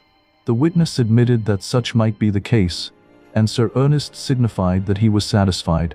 Elizabeth Wells, second housemaid at Styles, stated that after she had gone to bed she remembered that she had bolted the front door, instead of leaving it on the latch as Mr. Inglethorp had requested. She had accordingly gone downstairs again to rectify her error. Hearing a slight noise in the west wing, she had peeped along the passage, and had seen Mr. John Cavendish knocking at Mrs. Inglethorp's door. Sir Ernest Heavyweather made short work of her, and under his unmerciful bullying she contradicted herself hopelessly, and Sir Ernest sat down again with a satisfied smile on his face. With Annie's testimony about the candle grease on the floor and her recollection of seeing the prisoner carry the coffee into the boudoir, the court adjourned until the following day. As we walked home through the fading light, Mary Cavendish's indignation could not be contained. Her voice trembled with bitterness as she spoke of the prosecuting counsel. That hateful man! What a net he has woven around my poor John! How he twisted every little fact until it appeared the exact opposite of what it was. I tried to soothe her, laying a steadying hand on her arm. Well, I said gently, it will be the other way around tomorrow. She gave a thoughtful nod, then suddenly lowered her voice to a whisper, her eyes wide with a trace of fear. Mr. Hastings, you do not think... Surely it could not have been Lawrence. Oh no, that could not be. Her words hung in the air. heavy with the dread of possibility, and I felt the tension of the case pressing down upon us like the weight of a summer storm. But I myself was puzzled, and as soon as I was alone with Poirot, I asked him what he thought Sir Ernest was driving at. "Ah," said Poirot appreciatively. "He is a clever man, that Sir Ernest. Do you think he believes Lawrence guilty?" "I do not think he believes or cares anything. No, what he is trying for is to create such confusion in the minds of the jury that they are divided in their opinion as to which brother did it. He is endeavoring to make out that there is quite as much evidence against Lawrence as against John, and I am not at all sure that he will not succeed." Detective Inspector Japp was the first witness called when the trial was reopened, and gave his evidence succinctly and briefly. After relating the earlier events, he proceeded. "Acting on information received, Superintendent Summerhay and myself searched the prisoner's room during his temporary absence from the house. In his chest of drawers, hidden beneath some underclothing, we found, first, a pair of gold-rimmed pants, similar to those worn by Mr. Inglethorp. These were exhibited. Secondly, this file. The file was that already recognized by the chemist's assistant, a tiny bottle of blue glass, containing a few grains of a white crystalline powder, and labeled strychnine hydrochloride, poison, a fresh piece of evidence discovered by the detectives since the police court proceedings was a long, almost new piece of blotting paper. It had been found in Mrs. Inglethorpe's checkbook, and on being reversed at a mirror, showed clearly the words, "Everything of which I die possessed I leave to my beloved husband Alfred Ed." This placed beyond question the fact that the destroyed will had been in favor of the deceased lady's husband. Japp then produced the charred fragment of paper recovered from the grate, and this, with the discovery of the beard in the attic, completed his evidence. But Sir Ernest's cross-examination was yet to come. "What day was it when you searched the prisoner's room?" "Tuesday, the 24th of July. Exactly a week after the tragedy?" "Yes." "You found these two objects, you say, in the chest of drawers. Was the drawer unlocked?" "Yes." "Does it not strike you as unlikely that a man who had committed a crime should keep the evidence of it in an unlocked drawer for anyone to find? He might have stowed them there in a hurry. But you have just said it was a whole week since the crime. He would have had ample time to remove them and destroy them. Perhaps. There is no perhaps about it. Would he, or would he not have had plenty of time to remove and destroy them? Yes. Was the pile of underclothes under which the things were hidden heavy or light? Heavyish. In other words, it was winter underclothing. Obviously, the prisoner would not be likely to go to that drawer. Perhaps not. Kindly answer my question. Would the prisoner, in the hottest week of a hot summer, be likely to go to a drawer containing winter underclothing? Yes or no? No, in that case. Is it not possible that the articles in question might have been put there by a third person, and that the prisoner was quite unaware of their presence? I should not think it likely, but it is possible? Yes, that is all. More evidence followed. Evidence as to the financial difficulties in which the prisoner had found himself at the end of July. Evidence as to his intrigue with Mrs. Raikes, poor Mary, that must have been bitter hearing for a woman of her pride. Evelyn Howard had been right in her facts, though her animosity against Alfred Inglethorpe had caused her to jump to the conclusion that he was the person concerned. Lawrence Cavendish was then put into the box. In a low voice, in answer to Mr. Phillips' questions, he denied having ordered anything from Parkson's in June. In fact, on June 29th he had been staying away in Wales. Instantly, Sir Ernest's chin was shooting pugnaciously forward. "You deny having ordered a black beard from Parkson's on June 29th? "I do." "Ah, in the event of anything happening to your brother, who will inherit Styles Court?" The brutality of the question called a flush to Lawrence's pale face. The judge gave vent to a faint murmur of disapprobation, and the prisoner in the dock leant forward angrily. Heavyweather cared nothing for his client's anger. "Answer my question, if you please." Lawrence's voice was quiet, almost hesitant. "I suppose that I should." I raised an eyebrow. "What do you mean by you suppose? Your brother has no children. You would inherit, wouldn't you?" "Yes," he admitted. "That's better," said Sir Ernest Heavyweather, his geniality edged with the sharpness of a predatory fox. "And you'd inherit a good slice of money too, wouldn't you?" The judge intervened, his tone stern. "Really, Sir Ernest, these questions are not relevant." Sir Ernest merely bowed, and, like a marksman sighting his target, proceeded with his next shot.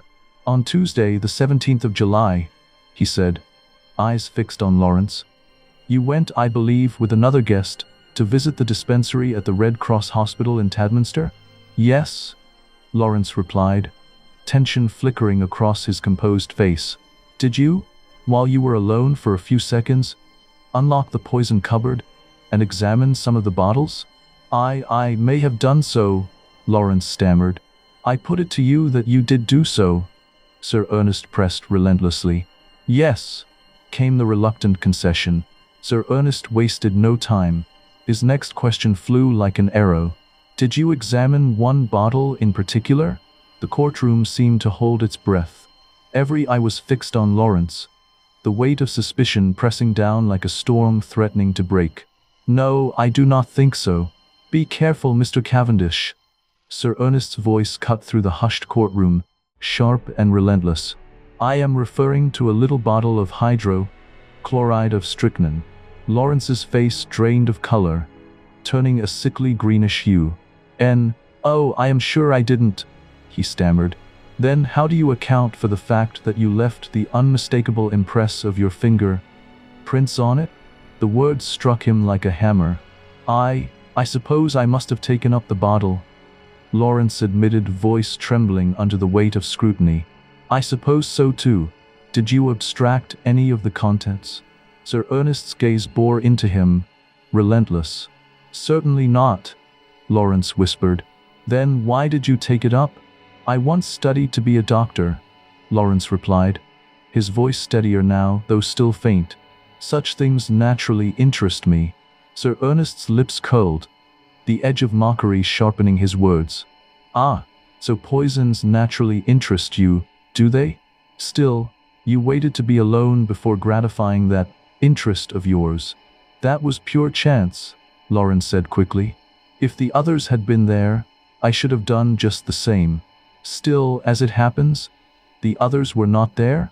"No, but—" His voice faltered, a shadow of doubt creeping in, and I could see the room leaning forward with silent anticipation, every listener holding their breath. "In fact, during the whole afternoon you were only alone for a couple of minutes, and it happened to be during those 2 minutes that you displayed your natural interest in hydrochloride of strychnine?" Lawrence stammered pitiably. I, with a satisfied and expressive countenance, Sir Ernest observed, "I have nothing more to ask you, Mr. Cavendish." This bit of cross-examination had caused great excitement in court. The heads of the many fashionably attired women present were busily laid together, and their whispers became so loud that the judge angrily threatened to have the court cleared if there was not immediate silence. There was little more evidence.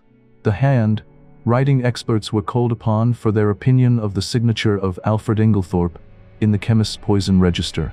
They all declared unanimously that it was certainly not his handwriting, and gave it as their view that it might be that of the prisoner disguised. Cross-examined, they admitted that it might be the prisoner's handwriting cleverly counterfeited. Sir Ernest Heavyweather's speech in opening the case for the defense was not a long one, but it was backed by the full force of his emphatic manner. Never, he said, in the course of his long experience, had he known a charge of murder rest on slighter evidence.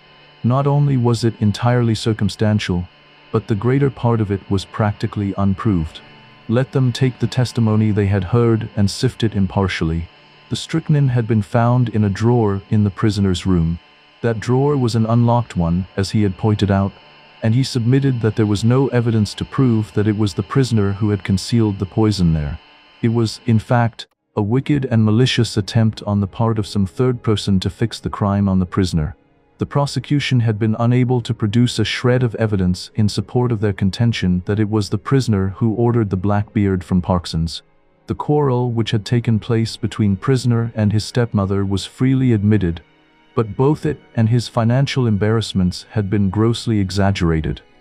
His learned friend, Sir Ernest, nodded carelessly at Mr. Phillips, had stated that if the prisoner were an innocent man, he would have come forward at the inquest to explain that it was he, and not Mr. Inglethorp, who had been the participator in the quarrel. He thought the facts had been misrepresented. What had actually occurred was this. The prisoner, returning to the house on Tuesday evening, had been authoritatively told that there had been a violent quarrel between Mr. and Mrs. Inglethorp. No suspicion had entered the prisoner's head that anyone could possibly have mistaken his voice for that of Mr. Inglethorp. He naturally concluded that his stepmother had had 2 quarrels. The prosecution averred that on Monday, July 16th, the prisoner had entered the chemist's shop in the village, disguised as Mr. Inglethorp. The prisoner, on the contrary, was at that time at a lonely spot called Marston's Spinney, where he had been summoned by an anonymous note, couched in blackmailing terms, and threatening to reveal certain matters to his wife unless he complied with its demands. The prisoner had, accordingly, gone to the appointed spot, and after waiting there vainly for half an hour had returned home. Unfortunately, he had met with no one on the way there or back who could vouch for the truth of his story, but luckily he had kept the note, and it would be produced as evidence. As for the statement relating to the destruction of the will, the prisoner had formerly practiced at the bar, and was perfectly well aware that the will made in his favor a year before was automatically revoked by his stepmother's remarriage. He would call evidence to show who did destroy the will, and it was possible that that might open up quite a new view of the case. Finally, he would point out to the jury that there was evidence against other people besides John Cavendish. He would direct their attention to the fact that the evidence against Mr. Lawrence Cavendish was quite as strong, if not stronger than that against his brother. He would now call the prisoner. John acquitted himself well in the witness box. Under Sir Ernest's skillful handling, he told his tale credibly and well.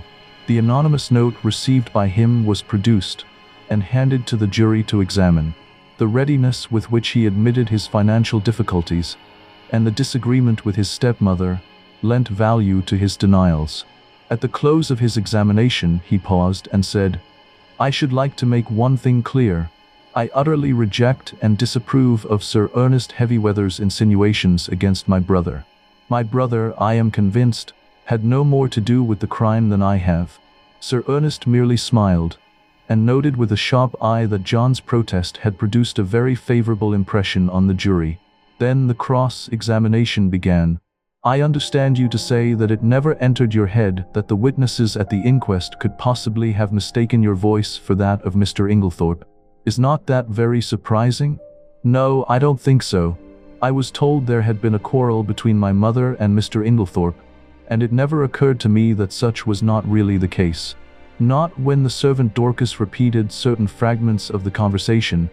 "Fragments which you must have recognized?" "I did not recognize them.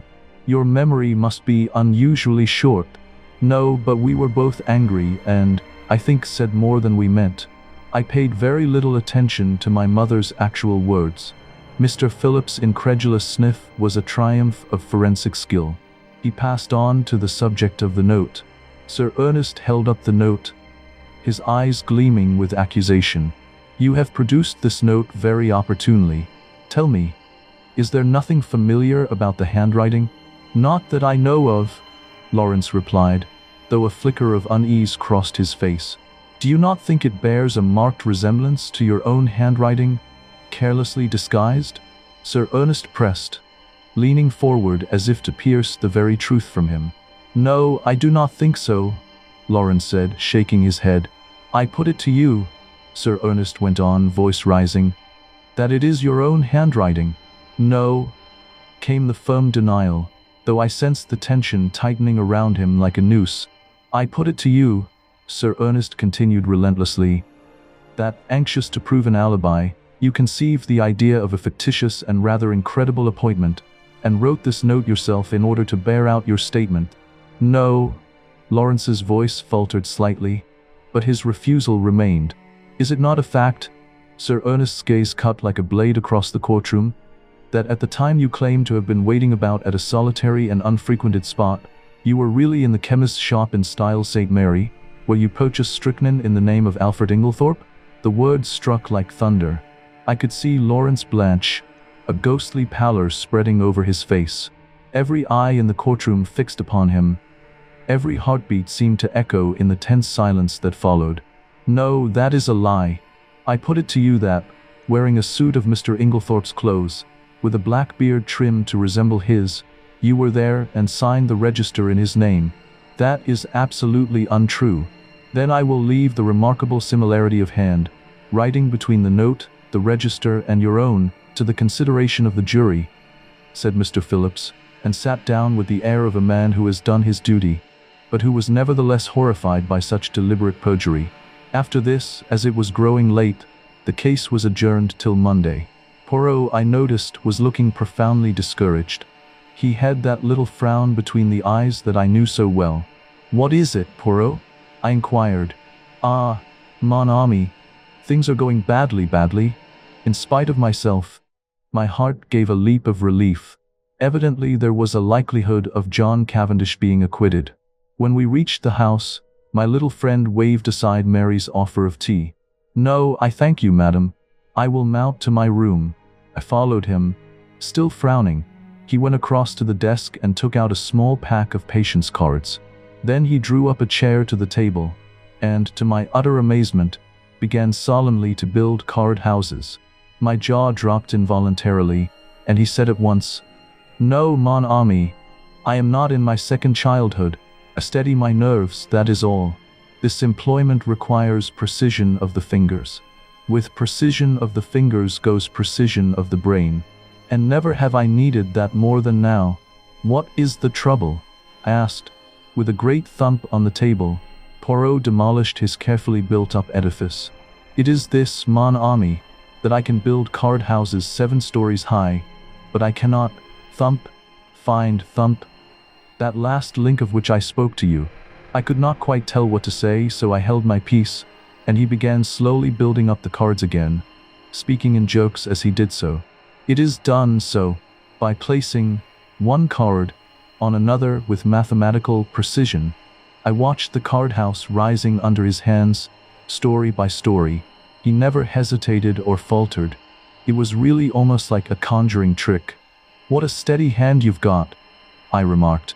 "I believe I've only seen your hand shake once. On an occasion when I was enraged, without doubt," observed Poirot with great placidity. "Yes, indeed, you were in a towering rage. Do you remember? It was when you discovered that the lock of the dispatch case in Mrs. Inglethorp's bedroom had been forced. You stood by the mantelpiece, twiddling the things on it in your usual fashion, and your hand shook like a leaf.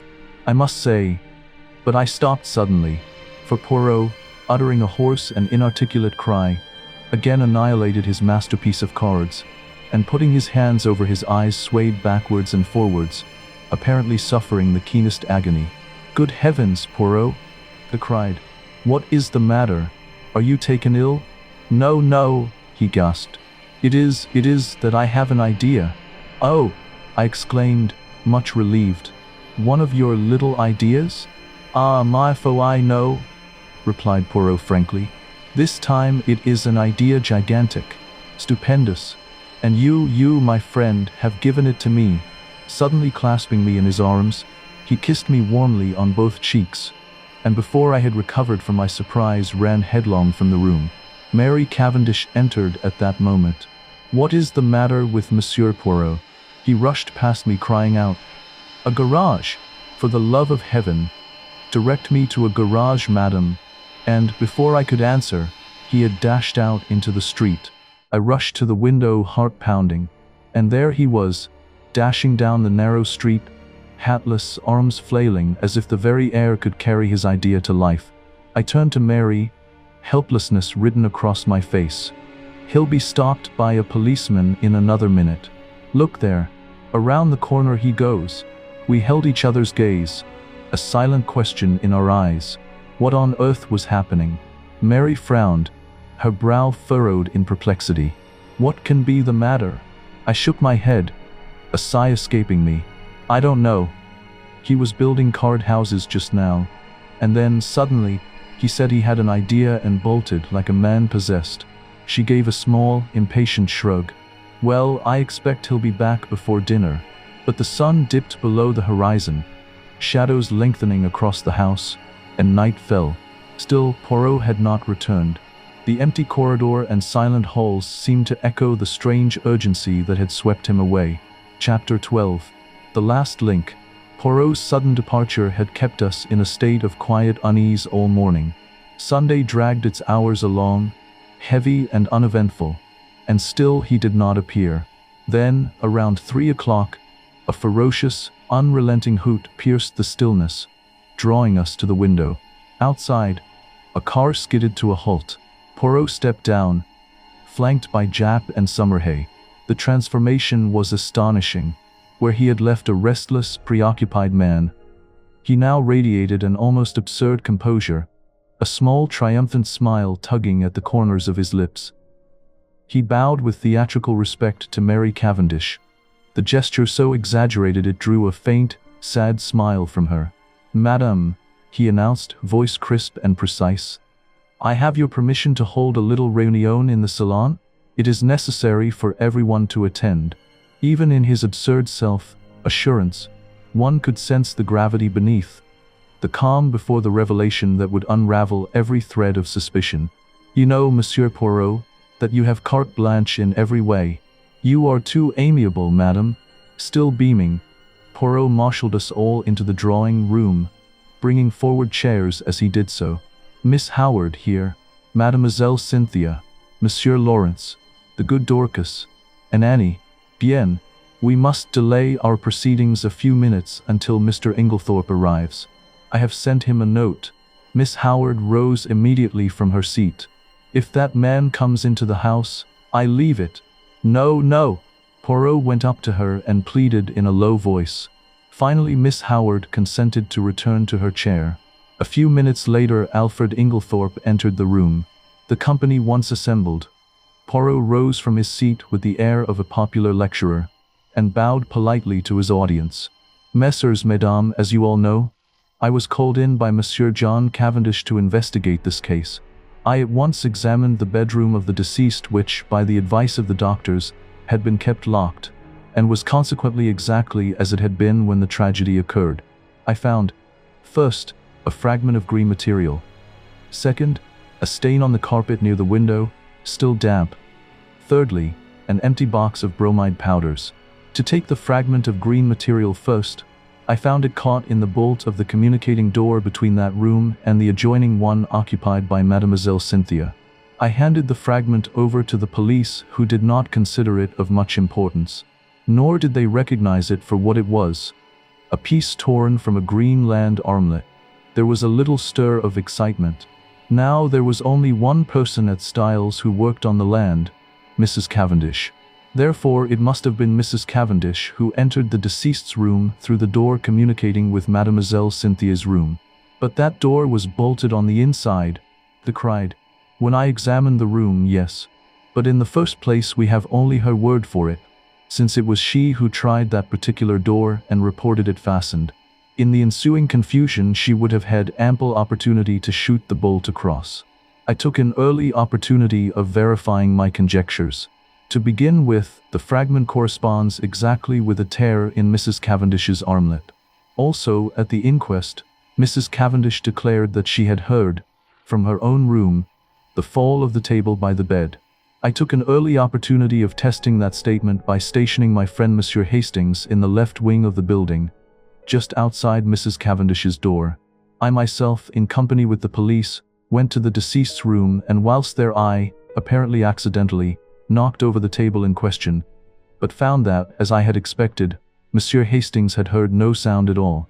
This confirmed my belief that Mrs. Cavendish was not speaking the truth when she declared that she had been dressing in her room at the time of the tragedy.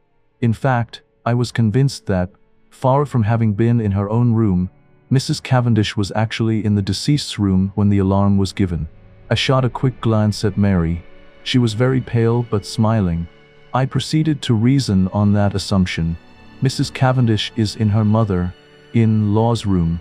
We will say that she is seeking for something and has not yet found it. Suddenly Mrs. Inglethorp awakens and is seized with an alarming paroxysm. She flings out her arm, overturning the bed table, and then pulls desperately at the bell.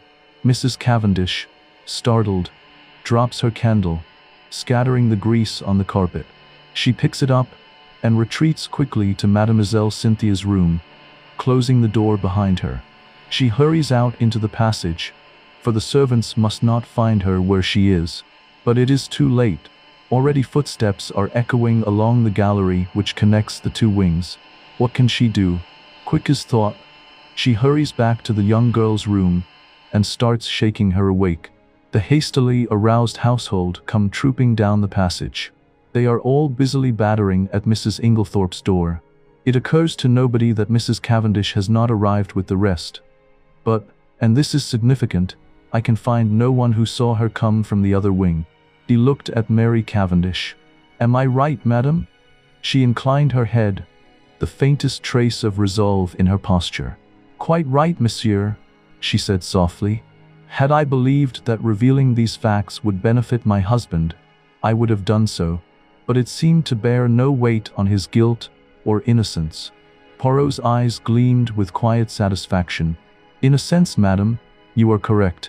Yet it has cleared my mind of many misconceptions and allowed me to grasp other facts in their true significance." Lawrence's voice broke the tense silence, sharp and incredulous. "The will? Then it was you, Mary, who destroyed the will?" Mary shook her head, firm and unyielding. Poirot mirrored her movement, calm and deliberate. "No," he said quietly, his tone carrying a finality that brooked no argument. "There is only one person who could possibly have destroyed that will, Mrs. Inglethorp herself." For a heartbeat, the room seemed to freeze. The revelation hung in the air, dense and heavy, as if the very walls of Styles were holding their breath. "Impossible!" I exclaimed. "She had only made it out that very afternoon." "Nevertheless, mon ami, it was Mrs. Inglethorp, because in no other way can you account for the fact that, on one of the hottest days of the year, Mrs. Inglethorp ordered a fire to be lighted in her room." I gave a gasp. What idiots we had been never to think of that fire as being incongruous. Poirot was continuing. "The temperature on that day, messrs, was 80 degrees in the shade. Yet Mrs. Inglethorp ordered a fire. Why? Because she wished to destroy something, and could think of no other way. You will remember that, in consequence of the war economics practiced at Styles, no waste paper was thrown away. There was therefore no means of destroying a thick document such as a will. The moment I heard of a fire being lighted in Mrs. Inglethorp's room, I leaped to the conclusion that it was to destroy some important document, possibly a will. So the discovery of the charred fragment in the grate was no surprise to me. I did not, of course, know at the time that the will in question had only been made this afternoon, and I will admit that, when I learnt that fact, I fell into a grievous error. I came to the conclusion that Mrs. Inglethorp's determination to destroy her will arose as a direct consequence of the quarrel she had that afternoon, and that therefore the quarrel took place after, and not before the making of the will. Here, as we know, I was wrong, and I was forced to abandon that idea. I faced the problem from a new standpoint. Now, at 4 o'clock, Dorcas overheard her mistress saying angrily, "You need not think that any fear of publicity or scandal between husband and wife will deter me." I conjectured, and conjectured rightly, that these words were addressed, not to her husband, but to Mr. John Cavendish. At 5 o'clock, an hour later, she uses almost the same words, but the standpoint is different. She admits to Dorcas, "I don't know what to do. Scandal between husband and wife is a dreadful thing." At 4 o'clock she has been angry, but completely mistress of herself. At 5 o'clock she is in violent distress, and speaks of having had a great shock. Looking at the matter psychologically, I drew one deduction which I was convinced was correct. The second scandal she spoke of was not the same as the first, and it concerned herself. Let us reconstruct. At 4 o'clock, Mrs. Inglethorp quarrels with her son, and threatens to denounce him to his wife, who, by the way, overheard the greater part of the conversation. At 4:30, Mrs. Inglethorp, in consequence of a conversation on the validity of wills, makes a will in favor of her husband, which the two gardeners witness. At 5 o'clock, Dorcas finds her mistress in a state of considerable agitation, with a slip of paper, a letter, Dorcas thinks, in her hand, and it is then that she orders the fire in her room to be lighted. Presumably, then, between 4:30 and 5 o'clock, something has occurred to occasion a complete revolution of feeling, since she is now as anxious to destroy the will as she was before to make it. What was that something? As far as we know, she was quite alone during that half hour. Nobody entered or left that boudoir. What then occasioned this sudden change of sentiment? One can only guess, but I believe my guess to be correct. Mrs. Inglethorp had no stamps in her desk. We know this because later she asked Dorcas to bring her some. Now, in the opposite corner of the room stood her husband's desk, locked. She was anxious to find some stamps, and, according to my theory, she tried her own keys in the desk. That one of them fitted, I know. She therefore opened the desk, and in searching for the stamps she came across something else. That slip of paper which Dorcas saw in her hand, and which assuredly was never meant for Mrs. Inglethorpe's eyes. On the other hand, Mrs. Cavendish believed that the slip of paper to which her mother-in-law clung so tenaciously was a written proof of her own husband's infidelity. She demanded it from Mrs. Inglethorpe, who assured her, quite truly, that it had nothing to do with that matter. Mrs. Cavendish did not believe her. She thought that Mrs. Inglethorpe was shielding her stepson. Now Mrs. Cavendish is a very resolute woman, and, behind her mask of reserve, she was madly jealous of her husband. She determined to get hold of that paper at all costs, and in this resolution chance came to her aid. She happened to pick up the key of Mrs. Inglethorpe's dispatch case, which had been lost that morning. She knew that her mother-in-law invariably kept all important papers in this particular case. Mrs. Cavendish, therefore, made her plans as only a woman driven desperate through jealousy could have done. Sometime in the evening she unbolted the door leading into Mademoiselle Cynthia's room. Possibly she applied oil to the hinges, for I found that it opened quite noiselessly when I tried it. She put off her project until the early hours of the morning as being safer, since the servants were accustomed to hearing her move about her room at that time. She dressed completely in her land kit, and made her way quietly through Mademoiselle Cynthia's room into that of Mrs. Inglethorpe. He paused a moment, and Cynthia interrupted. "But I should have woken up if anyone had come through my room?" "Not if you were drugged, mademoiselle." "Drugged? Mais oui." Poirot turned, addressing us all with the quiet authority of a man who had held the reins of the investigation from the very beginning. "You will remember," he began, his eyes sweeping the room, "that amidst all the tumult and clamor next door, Mademoiselle Cynthia remained asleep. That left us with two possibilities. Either her slumber was feigned, which I did not believe, or her unconsciousness had been brought about by artificial means." A hush fell over us as he continued, the weight of his words pressing on the silence. With this latter notion guiding my thoughts, I examined every coffee cup with meticulous care. Recall that it was Mrs. Cavendish who had served Mademoiselle Cynthia her coffee the previous night. I collected a sample from each cup and had them subjected to analysis, yet the results were negative. I had counted the cups with the utmost precision, in case one had been removed. 6 people had taken coffee, and 6 cups were duly accounted for. I had to confess that I was mistaken. His shoulders lifted slightly, a faint shrug betraying his rare admission of error.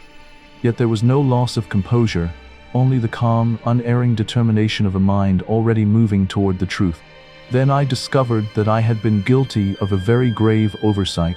Coffee had been brought in for 7 persons, not 6, for Dr. Bauerstein had been there that evening.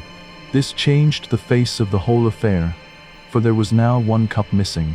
The servants noticed nothing, since Annie, the housemaid who took in the coffee, brought in 7 cups, not knowing that Mr. Inglethorpe never drank it, whereas Dorcas, who cleared them away the following morning, found 6 as usual, or strictly speaking she found 5, the 6th being the one found broken in Mrs. Inglethorpe's room. I was confident that the missing cup was that of Mademoiselle Cynthia. I had an additional reason for that belief in the fact that all the cups found contained sugar, which Mademoiselle Cynthia never took in her coffee. My attention was attracted by the story of Annie about some salt on the tray of cocoa which she took every night to Mrs. Inglethorpe's room. I accordingly secured a sample of that cocoa and sent it to be analyzed. But that had already been done by Dr. Bauerstein, said Lawrence quickly. Not exactly. The analyst was asked by him to report whether strychnine was or was not present. He did not have it tested, as I did, for a narcotic. For a narcotic? Yes. Here is the analyst's report. Mrs. Cavendish administered a safe, but effectual, narcotic to both Mrs. Inglethorp and Mademoiselle Cynthia. And it is possible that she had a mauvaise quart d'heure in consequence.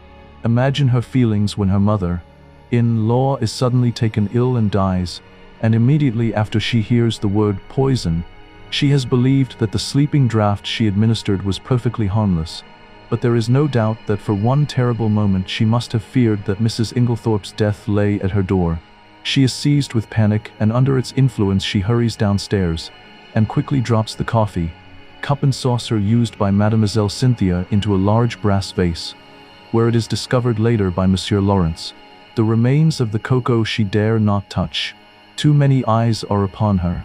Guess at her relief when strychnine is mentioned, and she discovers that after all the tragedy is not her doing.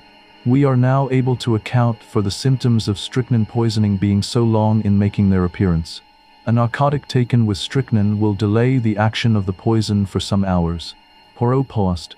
Mary looked up at him, the color slowly rising in her face. All you have said is quite true, Monsieur Poirot. It was the most awful hour of my life. I shall never forget it. But you are wonderful. I understand now. What I meant when I told you that you could safely confess to Papa Poirot? But you would not trust me. I see everything now, said Lawrence. The drugged cocoa, taken on top of the poisoned coffee, amply accounts for the delay. Exactly. But was the coffee poisoned, or was it not? We come to a little difficulty here, since Mrs. Inglethorpe never drank it. What? The cry of surprise was universal. No. You will remember my speaking of a stain on the carpet in Mrs. Inglethorpe's room? There were some peculiar points about that stain. It was still damp. It exhaled a strong odor of coffee, and embedded in the nap of the carpet I found some little splinters of china. What had happened was plain to me, for not 2 minutes before I had placed my little case on the table near the window, and the table, tilting up, had deposited it upon the floor on precisely the identical spot. In exactly the same way, Mrs. Inglethorpe had laid down her cup of coffee on reaching her room the night before, and the treacherous table had played her the same trick. What happened next is mere guesswork on my part, but I should say that Mrs. Inglethorpe picked up the broken cup and placed it on the table by the bed. Feeling in need of a stimulant of some kind, she heated up her cocoa and drank it off then and there. Now we are faced with a new problem. We know the cocoa contained no strychnine. The coffee was never drunk. Yet the strychnine must have been administered between 7 and 9 o'clock that evening. What third medium was there? A medium so suitable for disguising the taste of strychnine that it is extraordinary no one has thought of it. Poirot looked round the room, and then answered himself impressively. Her medicine? I could not contain myself. Do you mean, I cried, that the murderer introduced the strychnine into her tonic? Poirot's eyes gleamed, calm and knowing. There was no need to introduce it, he said softly. It was already there, within the mixture itself. A stunned silence filled the room. I stared at him, scarcely understanding. He went on, measured and precise, his voice gaining quiet intensity. The strychnine that killed Mrs. Inglethorpe was the very same strychnine prescribed by Dr. Wilkins. Allow me to make that clear. From his pocket, Poirot produced a small, time-worn volume, its corners bent, its pages yellowed with use. I discovered this in the dispensary of the Red Cross Hospital at Tadminster, he explained. Listen, an extract from a book on dispensing. He opened the book carefully and began to read, each word striking the air with deliberate weight. The following prescription has become famous in textbooks. Strychnine sulf, 1 grain. Potass bromide, 6 drams. Aqua add, 8 ounces. Fiat mistura. He paused, looking up at us over the edge of the book, his voice now low and grave. This solution deposits, in a few hours, the greater part of the strychnine salt as an insoluble bromide in transparent crystals. A lady in England once lost her life by taking a similar mixture. The precipitated strychnine had settled at the bottom, and, in taking the last dose, she swallowed nearly all of it. Poirot closed the book with a soft snap. The sound was final, like the closing of a coffin lid. For a moment, no one spoke. The realization seeped through the room like a slow poison. Mrs. Inglethorpe's death had not come from cunning tampering, but from deadly ignorance, an accident waiting unseen at the bottom of a glass. Now there was, of course, no bromide in Dr. Wilkins' prescription, but you will remember that I mentioned an empty box of bromide powders. 1 or 2 of those powders introduced into the full bottle of medicine would effectually precipitate the strychnine, as the book describes, and cause it to be taken in the last dose. You will learn later that the person who usually poured out Mrs. Inglethorpe's medicine was always extremely careful not to shake the bottle, but to leave the sediment at the bottom of it undisturbed. Throughout the case, there have been evidences that the tragedy was intended to take place on Monday evening. On that day, Mrs. Inglethorpe's bell wire was neatly cut, and on Monday evening Mademoiselle Cynthia was spending the night with friends, so that Mrs. Inglethorpe would have been quite alone in the right wing, completely shut off from help of any kind, and would have died in all probability before medical aid could have been summoned. But in her hurry to be in time for the village entertainment, Mrs. Inglethorpe forgot to take her medicine, and the next day she lunched away from home, so that the last and fatal dose was actually taken 24 hours later than had been anticipated by the murderer. And it is owing to that delay that the final proof, the last link of the chain, is now in my hands. Amid breathless excitement, he held out 3 thin strips of paper. A letter in the murderer's own hand, writing M.S. Amos. Had it been a little clearer in its terms, it is possible that Mrs. Inglethorpe, warned in time, would have escaped. As it was, she realized her danger, but not the manner of it. The room was hushed, heavy with anticipation, as Poirot carefully pieced together the torn slips of paper. Every eye followed his deliberate movements, hearts caught in that fragile pause between revelation and horror. Clearing his throat, he began to read, his voice calm yet charged with grim certainty. Dearest Evelyn, you will be anxious at hearing nothing. It is all right, only it will be tonight instead of last night. You understand. There's a good time coming once the old woman is dead and out of the way. No one can possibly bring home the crime to me. That idea of yours about the bromides was a stroke of genius, but we must be very circumspect. A false step. Poirot's hand trembled slightly as he held the fragments together, and he looked up at us with those piercing eyes. Here, my friends, the letter breaks off. Doubtless the writer was interrupted, but there can be no question as to his identity. We all know this handwriting, and then it happened. A howl, raw, primal, almost a scream, shattered the silence, reverberating against the walls. Hearts jumped, faces went pale. In that single, unrestrained cry, the truth seemed to leap into the room itself, and for a moment, the weight of the crime, the treachery, and the inevitable justice pressed upon us like a physical force. You devil! How did you get it? A chair was overturned. Poirot skipped nimbly aside. A quick movement on his part, and his assailant fell with a crash. Poirot rose slowly, every eye fixed upon him. The tension in the room so thick it seemed to thrum like a living thing. He swept an elegant hand through the air, commanding silence with the authority of a conductor before the final movement. Messrs, mesdames, he began, his voice calm but carrying an electric edge. Let me introduce you to the murderer, Mr. Alfred Inglethorpe. A stunned gasp rippled through the assembled crowd. Dorcas froze mid-step, her hands clutching at her apron. Mary Cavendish's lips parted. Disbelief etched across her face. Even John Cavendish, seated rigidly in the corner, seemed unable to breathe. Poirot's eyes, sharp and unyielding, rested on Inglethorpe like twin knives. Yes, Miss Amos, he continued, each word deliberate, precise, slicing through the shock.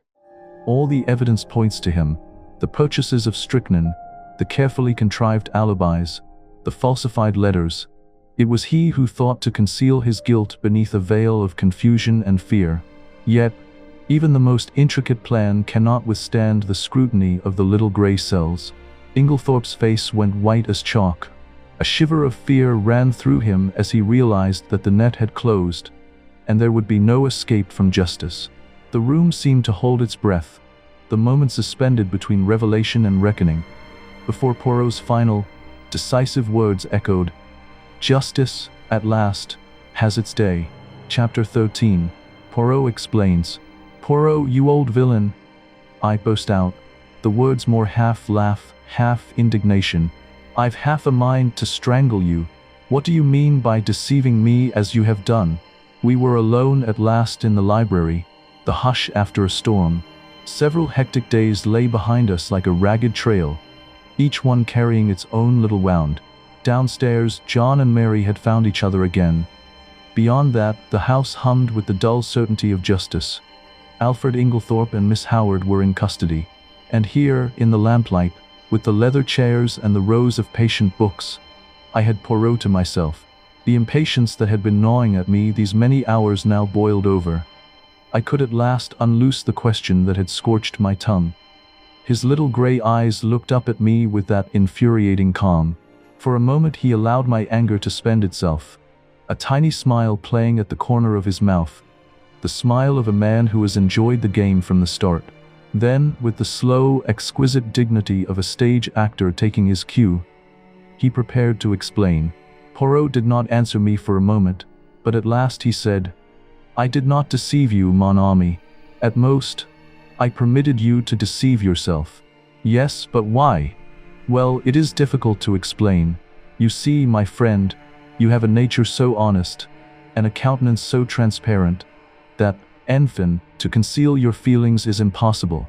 If I had told you my ideas, the very first time you saw Mr. Alfred Inglethorp, that astute gentleman would have, in your so expressive idiom, smelt a rat, and then, bonjour to our chances of catching him. I think that I have more diplomacy than you give me credit for." "My friend," besought Poirot, "I implore you, do not enrage yourself. Your help has been of the most invaluable. It is but the extremely beautiful nature that you have, which made me pause." "Well," I grumbled, a little mollified, "I still think you might have given me a hint." "But I did, my friend. Several hints. You would not take them. Think now, did I ever say to you that I believe John Cavendish guilty? Did I not, on the contrary, tell you that he would almost certainly be acquitted?" "Yes, but—" "And did I not immediately afterwards speak of the difficulty of bringing the murderer to justice? Was it not plain to you that I was speaking of two entirely different persons?" "No," I said, "it was not plain to me." "Then again," continued Poirot, "at the beginning, did I not repeat to you several times that I didn't want Mr. Inglethorp arrested now? That should have conveyed something to you. Do you mean to say you suspected him as long ago as that?" "Yes. To begin with, whoever else might benefit by Mrs. Inglethorp's death, her husband would benefit the most. There was no getting away from that. When I went up to Styles with you that first day, I had no idea as to how the crime had been committed, but from what I knew of Mr. Inglethorp, I fancied that it would be very hard to find anything to connect him with it. When I arrived at the chateau, I realized at once that it was Mrs. Inglethorp who had burnt the will, and there, by the way, you cannot complain, my friend, for I tried my best to force on you the significance of that bedroom fire in midsummer." "Yes, yes," I said impatiently. "Go on." "Well, my friend, as I say, my views as to Mr. Inglethorp's guilt were very much shaken. There was, in fact, so much evidence against him that I was inclined to believe that he had not done it." "When did you change your mind?" "When I found that the more efforts I made to clear him, the more efforts he made to get himself arrested. Then, when I discovered that Inglethorp had nothing to do with Mrs. Raikes, and that in fact it was John Cavendish who was interested in that quarter, I was quite sure." "But why?" "Simply this. If it had been Inglethorp who was carrying on an intrigue with Mrs. Raikes, his silence was perfectly comprehensible. But when I discovered that it was known all over the village that it was John who was attracted by the farmer's pretty wife, his silence bore quite a different interpretation. It was nonsense to pretend that he was afraid of the scandal, as no possible scandal could attach to him. This attitude of his gave me furiously to think, and I was slowly forced to the conclusion that Alfred Inglethorp wanted to be arrested. Eh bien, from that moment, I was equally determined that he should not be arrested. Wait a minute. I don't see why he wished to be arrested. Because, mon ami, it is the law of your country that a man once acquitted can never be tried again for the same offense. Aha, but it was clever. His idea. Assuredly, he is a man of method. See here, he knew that in his position he was bound to be suspected, so he conceived the exceedingly clever idea of preparing a lot of manufactured evidence against himself. He wished to be arrested. He would then produce his irreproachable alibi, and, hey presto, he was safe for life. But I still don't see how he managed to prove his alibi, and yet go to the chemist's shop? Poirot stared at me in surprise. Is it possible? My poor friend, you have not yet realized that it was Miss Howard who went to the chemist's shop. Miss Howard? But certainly, who else? It was most easy for her. She is of a good height, her voice is deep and manly. Moreover, remember, she and Inglethorp are cousins, and there is a distinct resemblance between them, especially in their gait and bearing. It was simplicity itself. They are a clever pair. I am still a little fogged as to how exactly the bromide business was done, I remarked.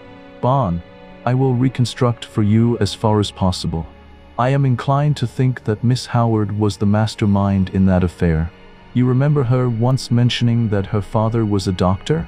Possibly she dispensed his medicines for him, or she may have taken the idea from one of the many books lying about when Mademoiselle Cynthia was studying for her exam. Anyway, she was familiar with the fact that the addition of a bromide to a mixture containing strychnine would cause the precipitation of the latter. Probably the idea came to her quite suddenly. Mrs. Inglethorp had a box of bromide powders, which she occasionally took at night. What could be easier than quietly to dissolve one or more of those powders in Mrs. Inglethorp's large-sized bottle of medicine when it came from Coots?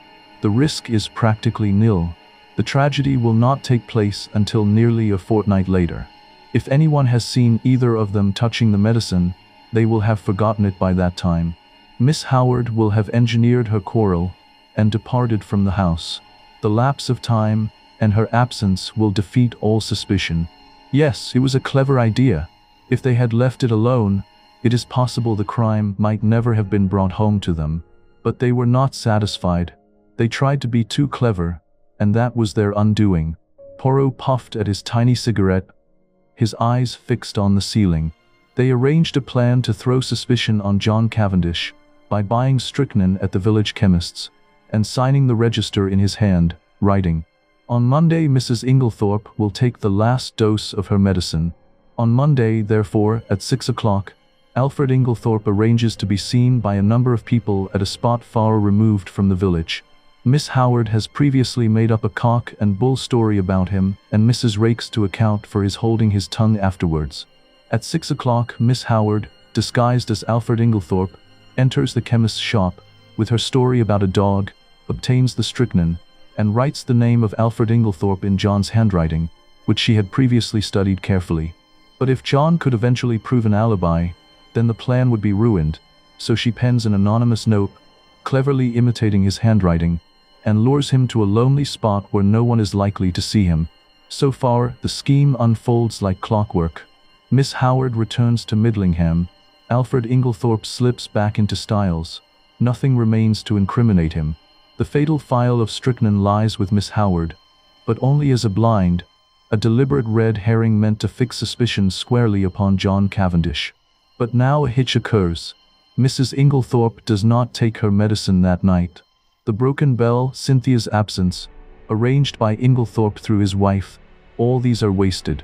And then he makes his slip. Mrs. Inglethorp is out, and he sits down to write to his accomplice, who, he fears, may be in a panic at the non-success of their plan. It is probable that Mrs. Inglethorp returned earlier than he expected. Caught in the act, and somewhat flurried, he hastily shuts and locks his desk. He fears that if he remains in the room, he may have to open it again, and that Mrs. Inglethorp might catch sight of the letter before he could snatch it up. So he goes out and walks in the woods, little dreaming that Mrs. Inglethorp will open his desk and discover the incriminating document. But this, as we know, is what happened. Mrs. Inglethorp reads it and becomes aware of the perfidy of her husband and Evelyn Howard, though, unfortunately, The sentence about the bromides conveys no warning to her mind. She knows that she is in danger, but is ignorant of where the danger lies. She decides to say nothing to her husband, but sits down and writes to her solicitor, asking him to come on the morrow, and she also determines to destroy immediately the will which she has just made. She keeps the fatal letter. It was to discover that letter, then, that her husband forced the lock of the dispatch case? Yes, and from the enormous risk he ran we can see how fully he realized its importance. That letter accepted, there was absolutely nothing to connect him with the crime. There's only one thing I can't make out. Why didn't he destroy it at once when he got hold of it? Because he did not dare take the biggest risk of all, that of keeping it on his own person. I don't understand. Look at it from his point of view. I have discovered that there were only 5 short minutes in which he could have taken it. The 5 minutes immediately before our own arrival on the scene. For before that time Annie was brushing the stairs, and would have seen anyone who passed go into the right wing. Figure to yourself the scene. He enters the room, unlocking the door by means of one of the other door keys. They were all much alike. He hurries to the dispatch case, it is locked, and the keys are nowhere to be seen. That is a terrible blow to him, for it means that his presence in the room cannot be concealed as he had hoped. But he sees clearly that everything must be risked for the sake of that damning piece of evidence. Quickly, he forces the lock with a penknife, and turns over the papers until he finds what he is looking for. But now a fresh dilemma arises. He dare not keep that piece of paper on him. He may be seen leaving the room, he may be searched. If the paper is found on him, it is certain doom. Probably, at this minute too, he hears the sounds below of Mr. Wells and John leaving the boudoir. He must act quickly. Where can he hide this terrible slip of paper? The contents of the waste paper basket are kept and in any case are sure to be examined. There are no means of destroying it, and he dare not keep it. He looks round, and he sees, what do you think, mon ami? I shook my head. In a moment, he has torn the letter into long thin strips, and rolling them up into spills, he thrusts them hurriedly in amongst the other spills in the vase on the mantelpiece. I uttered an exclamation. No one would think of looking there, Poirot continued, and he will be able, at his leisure, to come back and destroy this solitary piece of evidence against him. Then, all the time, it was in the spill vase in Mrs. Inglethorp's bedroom, under our very noses? I cried. Poirot nodded. Yes, my friend, that is where I discovered my last link, and I owe that very fortunate discovery to you. To me? Yes. Do you remember telling me that my hand shook as I was straightening the ornaments on the mantelpiece? Yes, but I don't see. No, but I saw. Do you know, my friend, I remembered that earlier in the morning, when we had been there together, I had straightened all the objects on the mantelpiece. And, if they were already straightened, there would be no need to straighten them again, unless, in the meantime, someone else had touched them. Dear me, I murmured. So that is the explanation of your extraordinary behavior. You rushed down to Styles, and found it still there. Yes, and it was a race for time.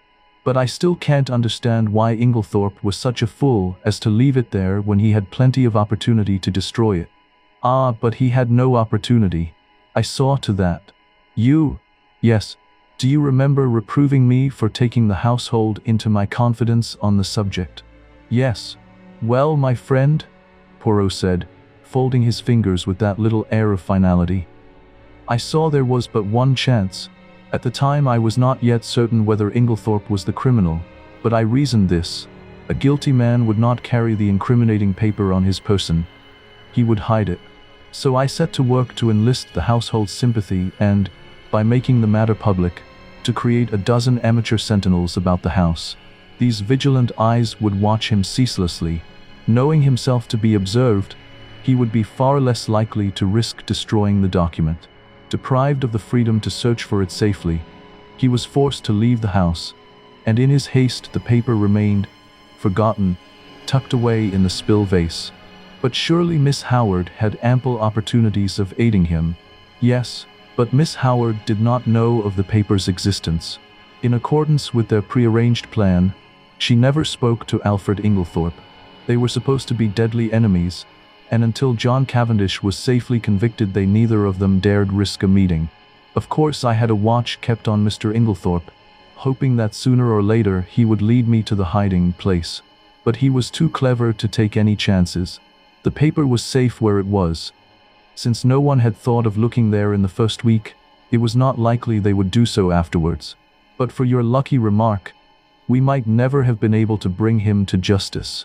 I understand that now, but when did you first begin to suspect Miss Howard? When I discovered that she had told a lie at the inquest about the letter she had received from Mrs. Inglethorp. Why, what was there to lie about? You saw that letter? Do you recall its general appearance? Yes, more or less. You will recollect, then, that Mrs. Inglethorp wrote a very distinctive hand, and left large clear spaces between her words. But if you look at the date at the top of the letter, you will notice that July 17th is quite different in this respect. Do you see what I mean? No, I confessed, I don't. You do not see that that letter was not written on the 17th, but on the 7th, the day after Miss Howard's departure? The one was written in before the 7, to turn it into this 17th. But why? That is exactly what I asked myself. Why does Miss Howard suppress the letter written on the 17th and produce this faked one instead? Because she did not wish to show the letter of the 17th. Why again? And at once a suspicion dawned in my mind.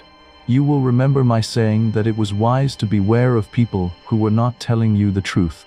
And yet, I cried indignantly. After that, you gave me 2 reasons why Miss Howard could not have committed the crime. And very good reasons too, replied Poirot. For a long time they were a stumbling block to me until I remembered a very significant fact.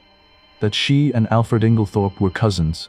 She could not have committed the crime single-handed, but the reasons against that did not debar her from being an accomplice.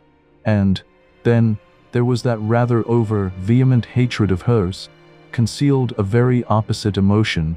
There was, undoubtedly, a tie of passion between them long before he came to Styles.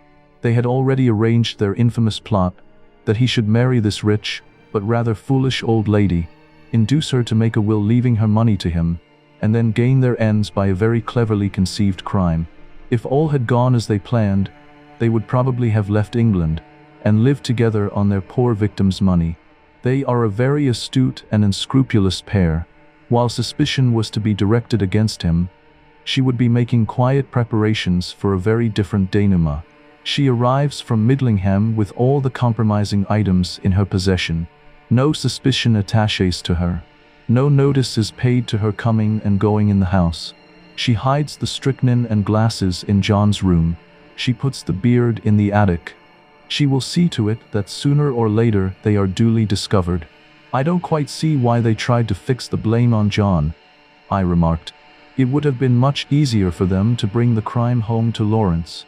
Yes, but that was mere chance.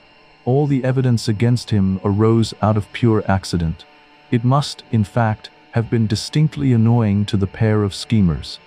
His manner was unfortunate, I observed thoughtfully. Yes, you realize, of course, what was at the back of that. No, you did not understand that he believed Mademoiselle Cynthia guilty of the crime? No, I exclaimed, astonished. Impossible. Not at all. I myself nearly had the same idea.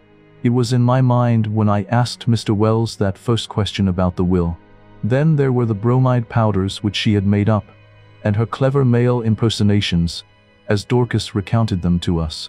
There was really more evidence against her than anyone else. You are joking, Poirot? No, Poirot said, eyes twinkling with quiet precision. Shall I reveal what made Monsieur Lawrence turn so pale when he first entered his mother's room on that fatal night? It was this. While his mother lay there, clearly poisoned, he glimpsed, over your shoulder, that the door into Mademoiselle Cynthia's room was unbolted. I started, aghast. But he declared he saw it bolted. Exactly, said Poirot dryly, and that was just what confirmed my suspicion that it was not. He was shielding Mademoiselle Cynthia. But why should he shield her? Because he is in love with her. I laughed. There, Poirot, you are quite wrong. I happen to know for a fact that, far from being in love with her, he positively dislikes her. Who told you that, mon ami? Cynthia herself. La pauvre petite. And she was concerned. She said that she did not mind at all. Then she certainly did mind very much, remarked Poirot. They are like that, les femmes. What you say about Lawrence is a great surprise to me, I said. But why? It was most obvious. Did not Monsieur Lawrence make the sour face every time Mademoiselle Cynthia spoke and laughed with his brother? He had taken it into his long head that Mademoiselle Cynthia was in love with Monsieur John.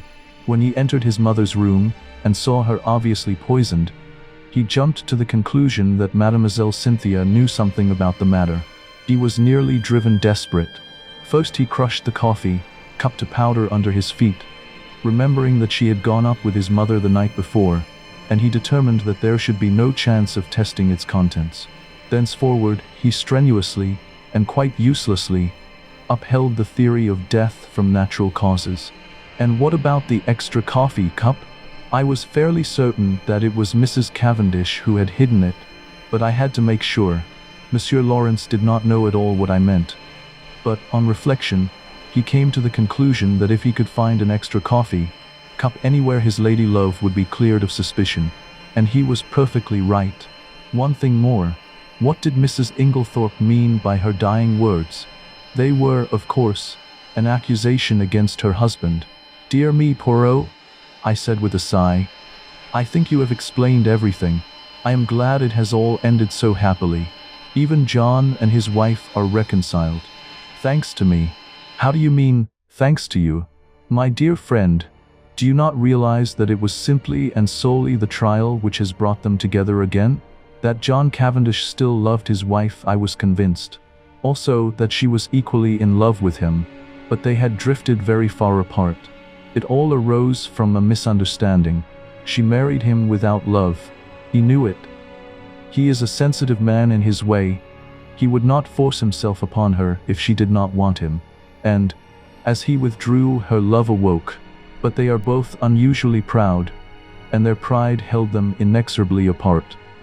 He drifted into an entanglement with Mrs. Raikes, and she deliberately cultivated the friendship of Dr. Bauerstein. Do you remember the day of John Cavendish's arrest, when you found me deliberating over a big decision? Yes, I quite understood your distress. Pardon me, mon ami, but you did not understand it in the least. I was trying to decide whether or not I would clear John Cavendish at once. I could have cleared him, though it might have meant a failure to convict the real criminals. They were entirely in the dark as to my real attitude up to the very last moment, which partly accounts for my success. Do you mean that you could have saved John Cavendish from being brought to trial? Yes, my friend, but I eventually decided in favor of a woman's happiness. Nothing but the great danger through which they have passed could have brought these two proud souls together again. I looked at Poirot in silent amazement. The colossal cheek of the little man. Who on earth but Poirot would have thought of a trial for murder as a restorer of conjugal happiness? I perceive your thoughts, mon ami, said Poirot, smiling at me. No one but Hercule Poirot would have attempted such a thing, and you are wrong in condemning it. The happiness of one man and one woman is the greatest thing in all the world. His words took me back to earlier events. I remembered Mary as she lay white and exhausted on the sofa, listening. There had come the sound of the bell below. She had started up. Poirot had opened the door, and meeting her agonized eyes had nodded gently. Yes, madam, he said. I have brought him back to you. He had stood aside, and as I went out I had seen the look in Mary's eyes, as John Cavendish had caught his wife in his arms. Perhaps you are right, Poirot, I said gently. Yes, it is the greatest thing in the world. Suddenly, there was a tap at the door, and Cynthia peeped in. I only... Come in, I said, springing up.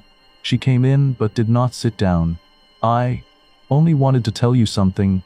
Yes. Cynthia fidgeted with a little tassel for some moments, then suddenly exclaiming, You dears! Kissed first me and then Poirot, and rushed out of the room again. What on earth does this mean? I asked, surprised. It was very nice to be kissed by Cynthia, but the publicity of the salute rather impaired the pleasure. "It means she has discovered," said Poirot, his tone measured and philosophical, "that Monsieur Lawrence does not dislike her as much as she had imagined. But—" I began, only to be interrupted by the moment itself. At that instant, Lawrence appeared at the door. "Eh, Monsieur Lawrence?" Poirot called with theatrical flourish.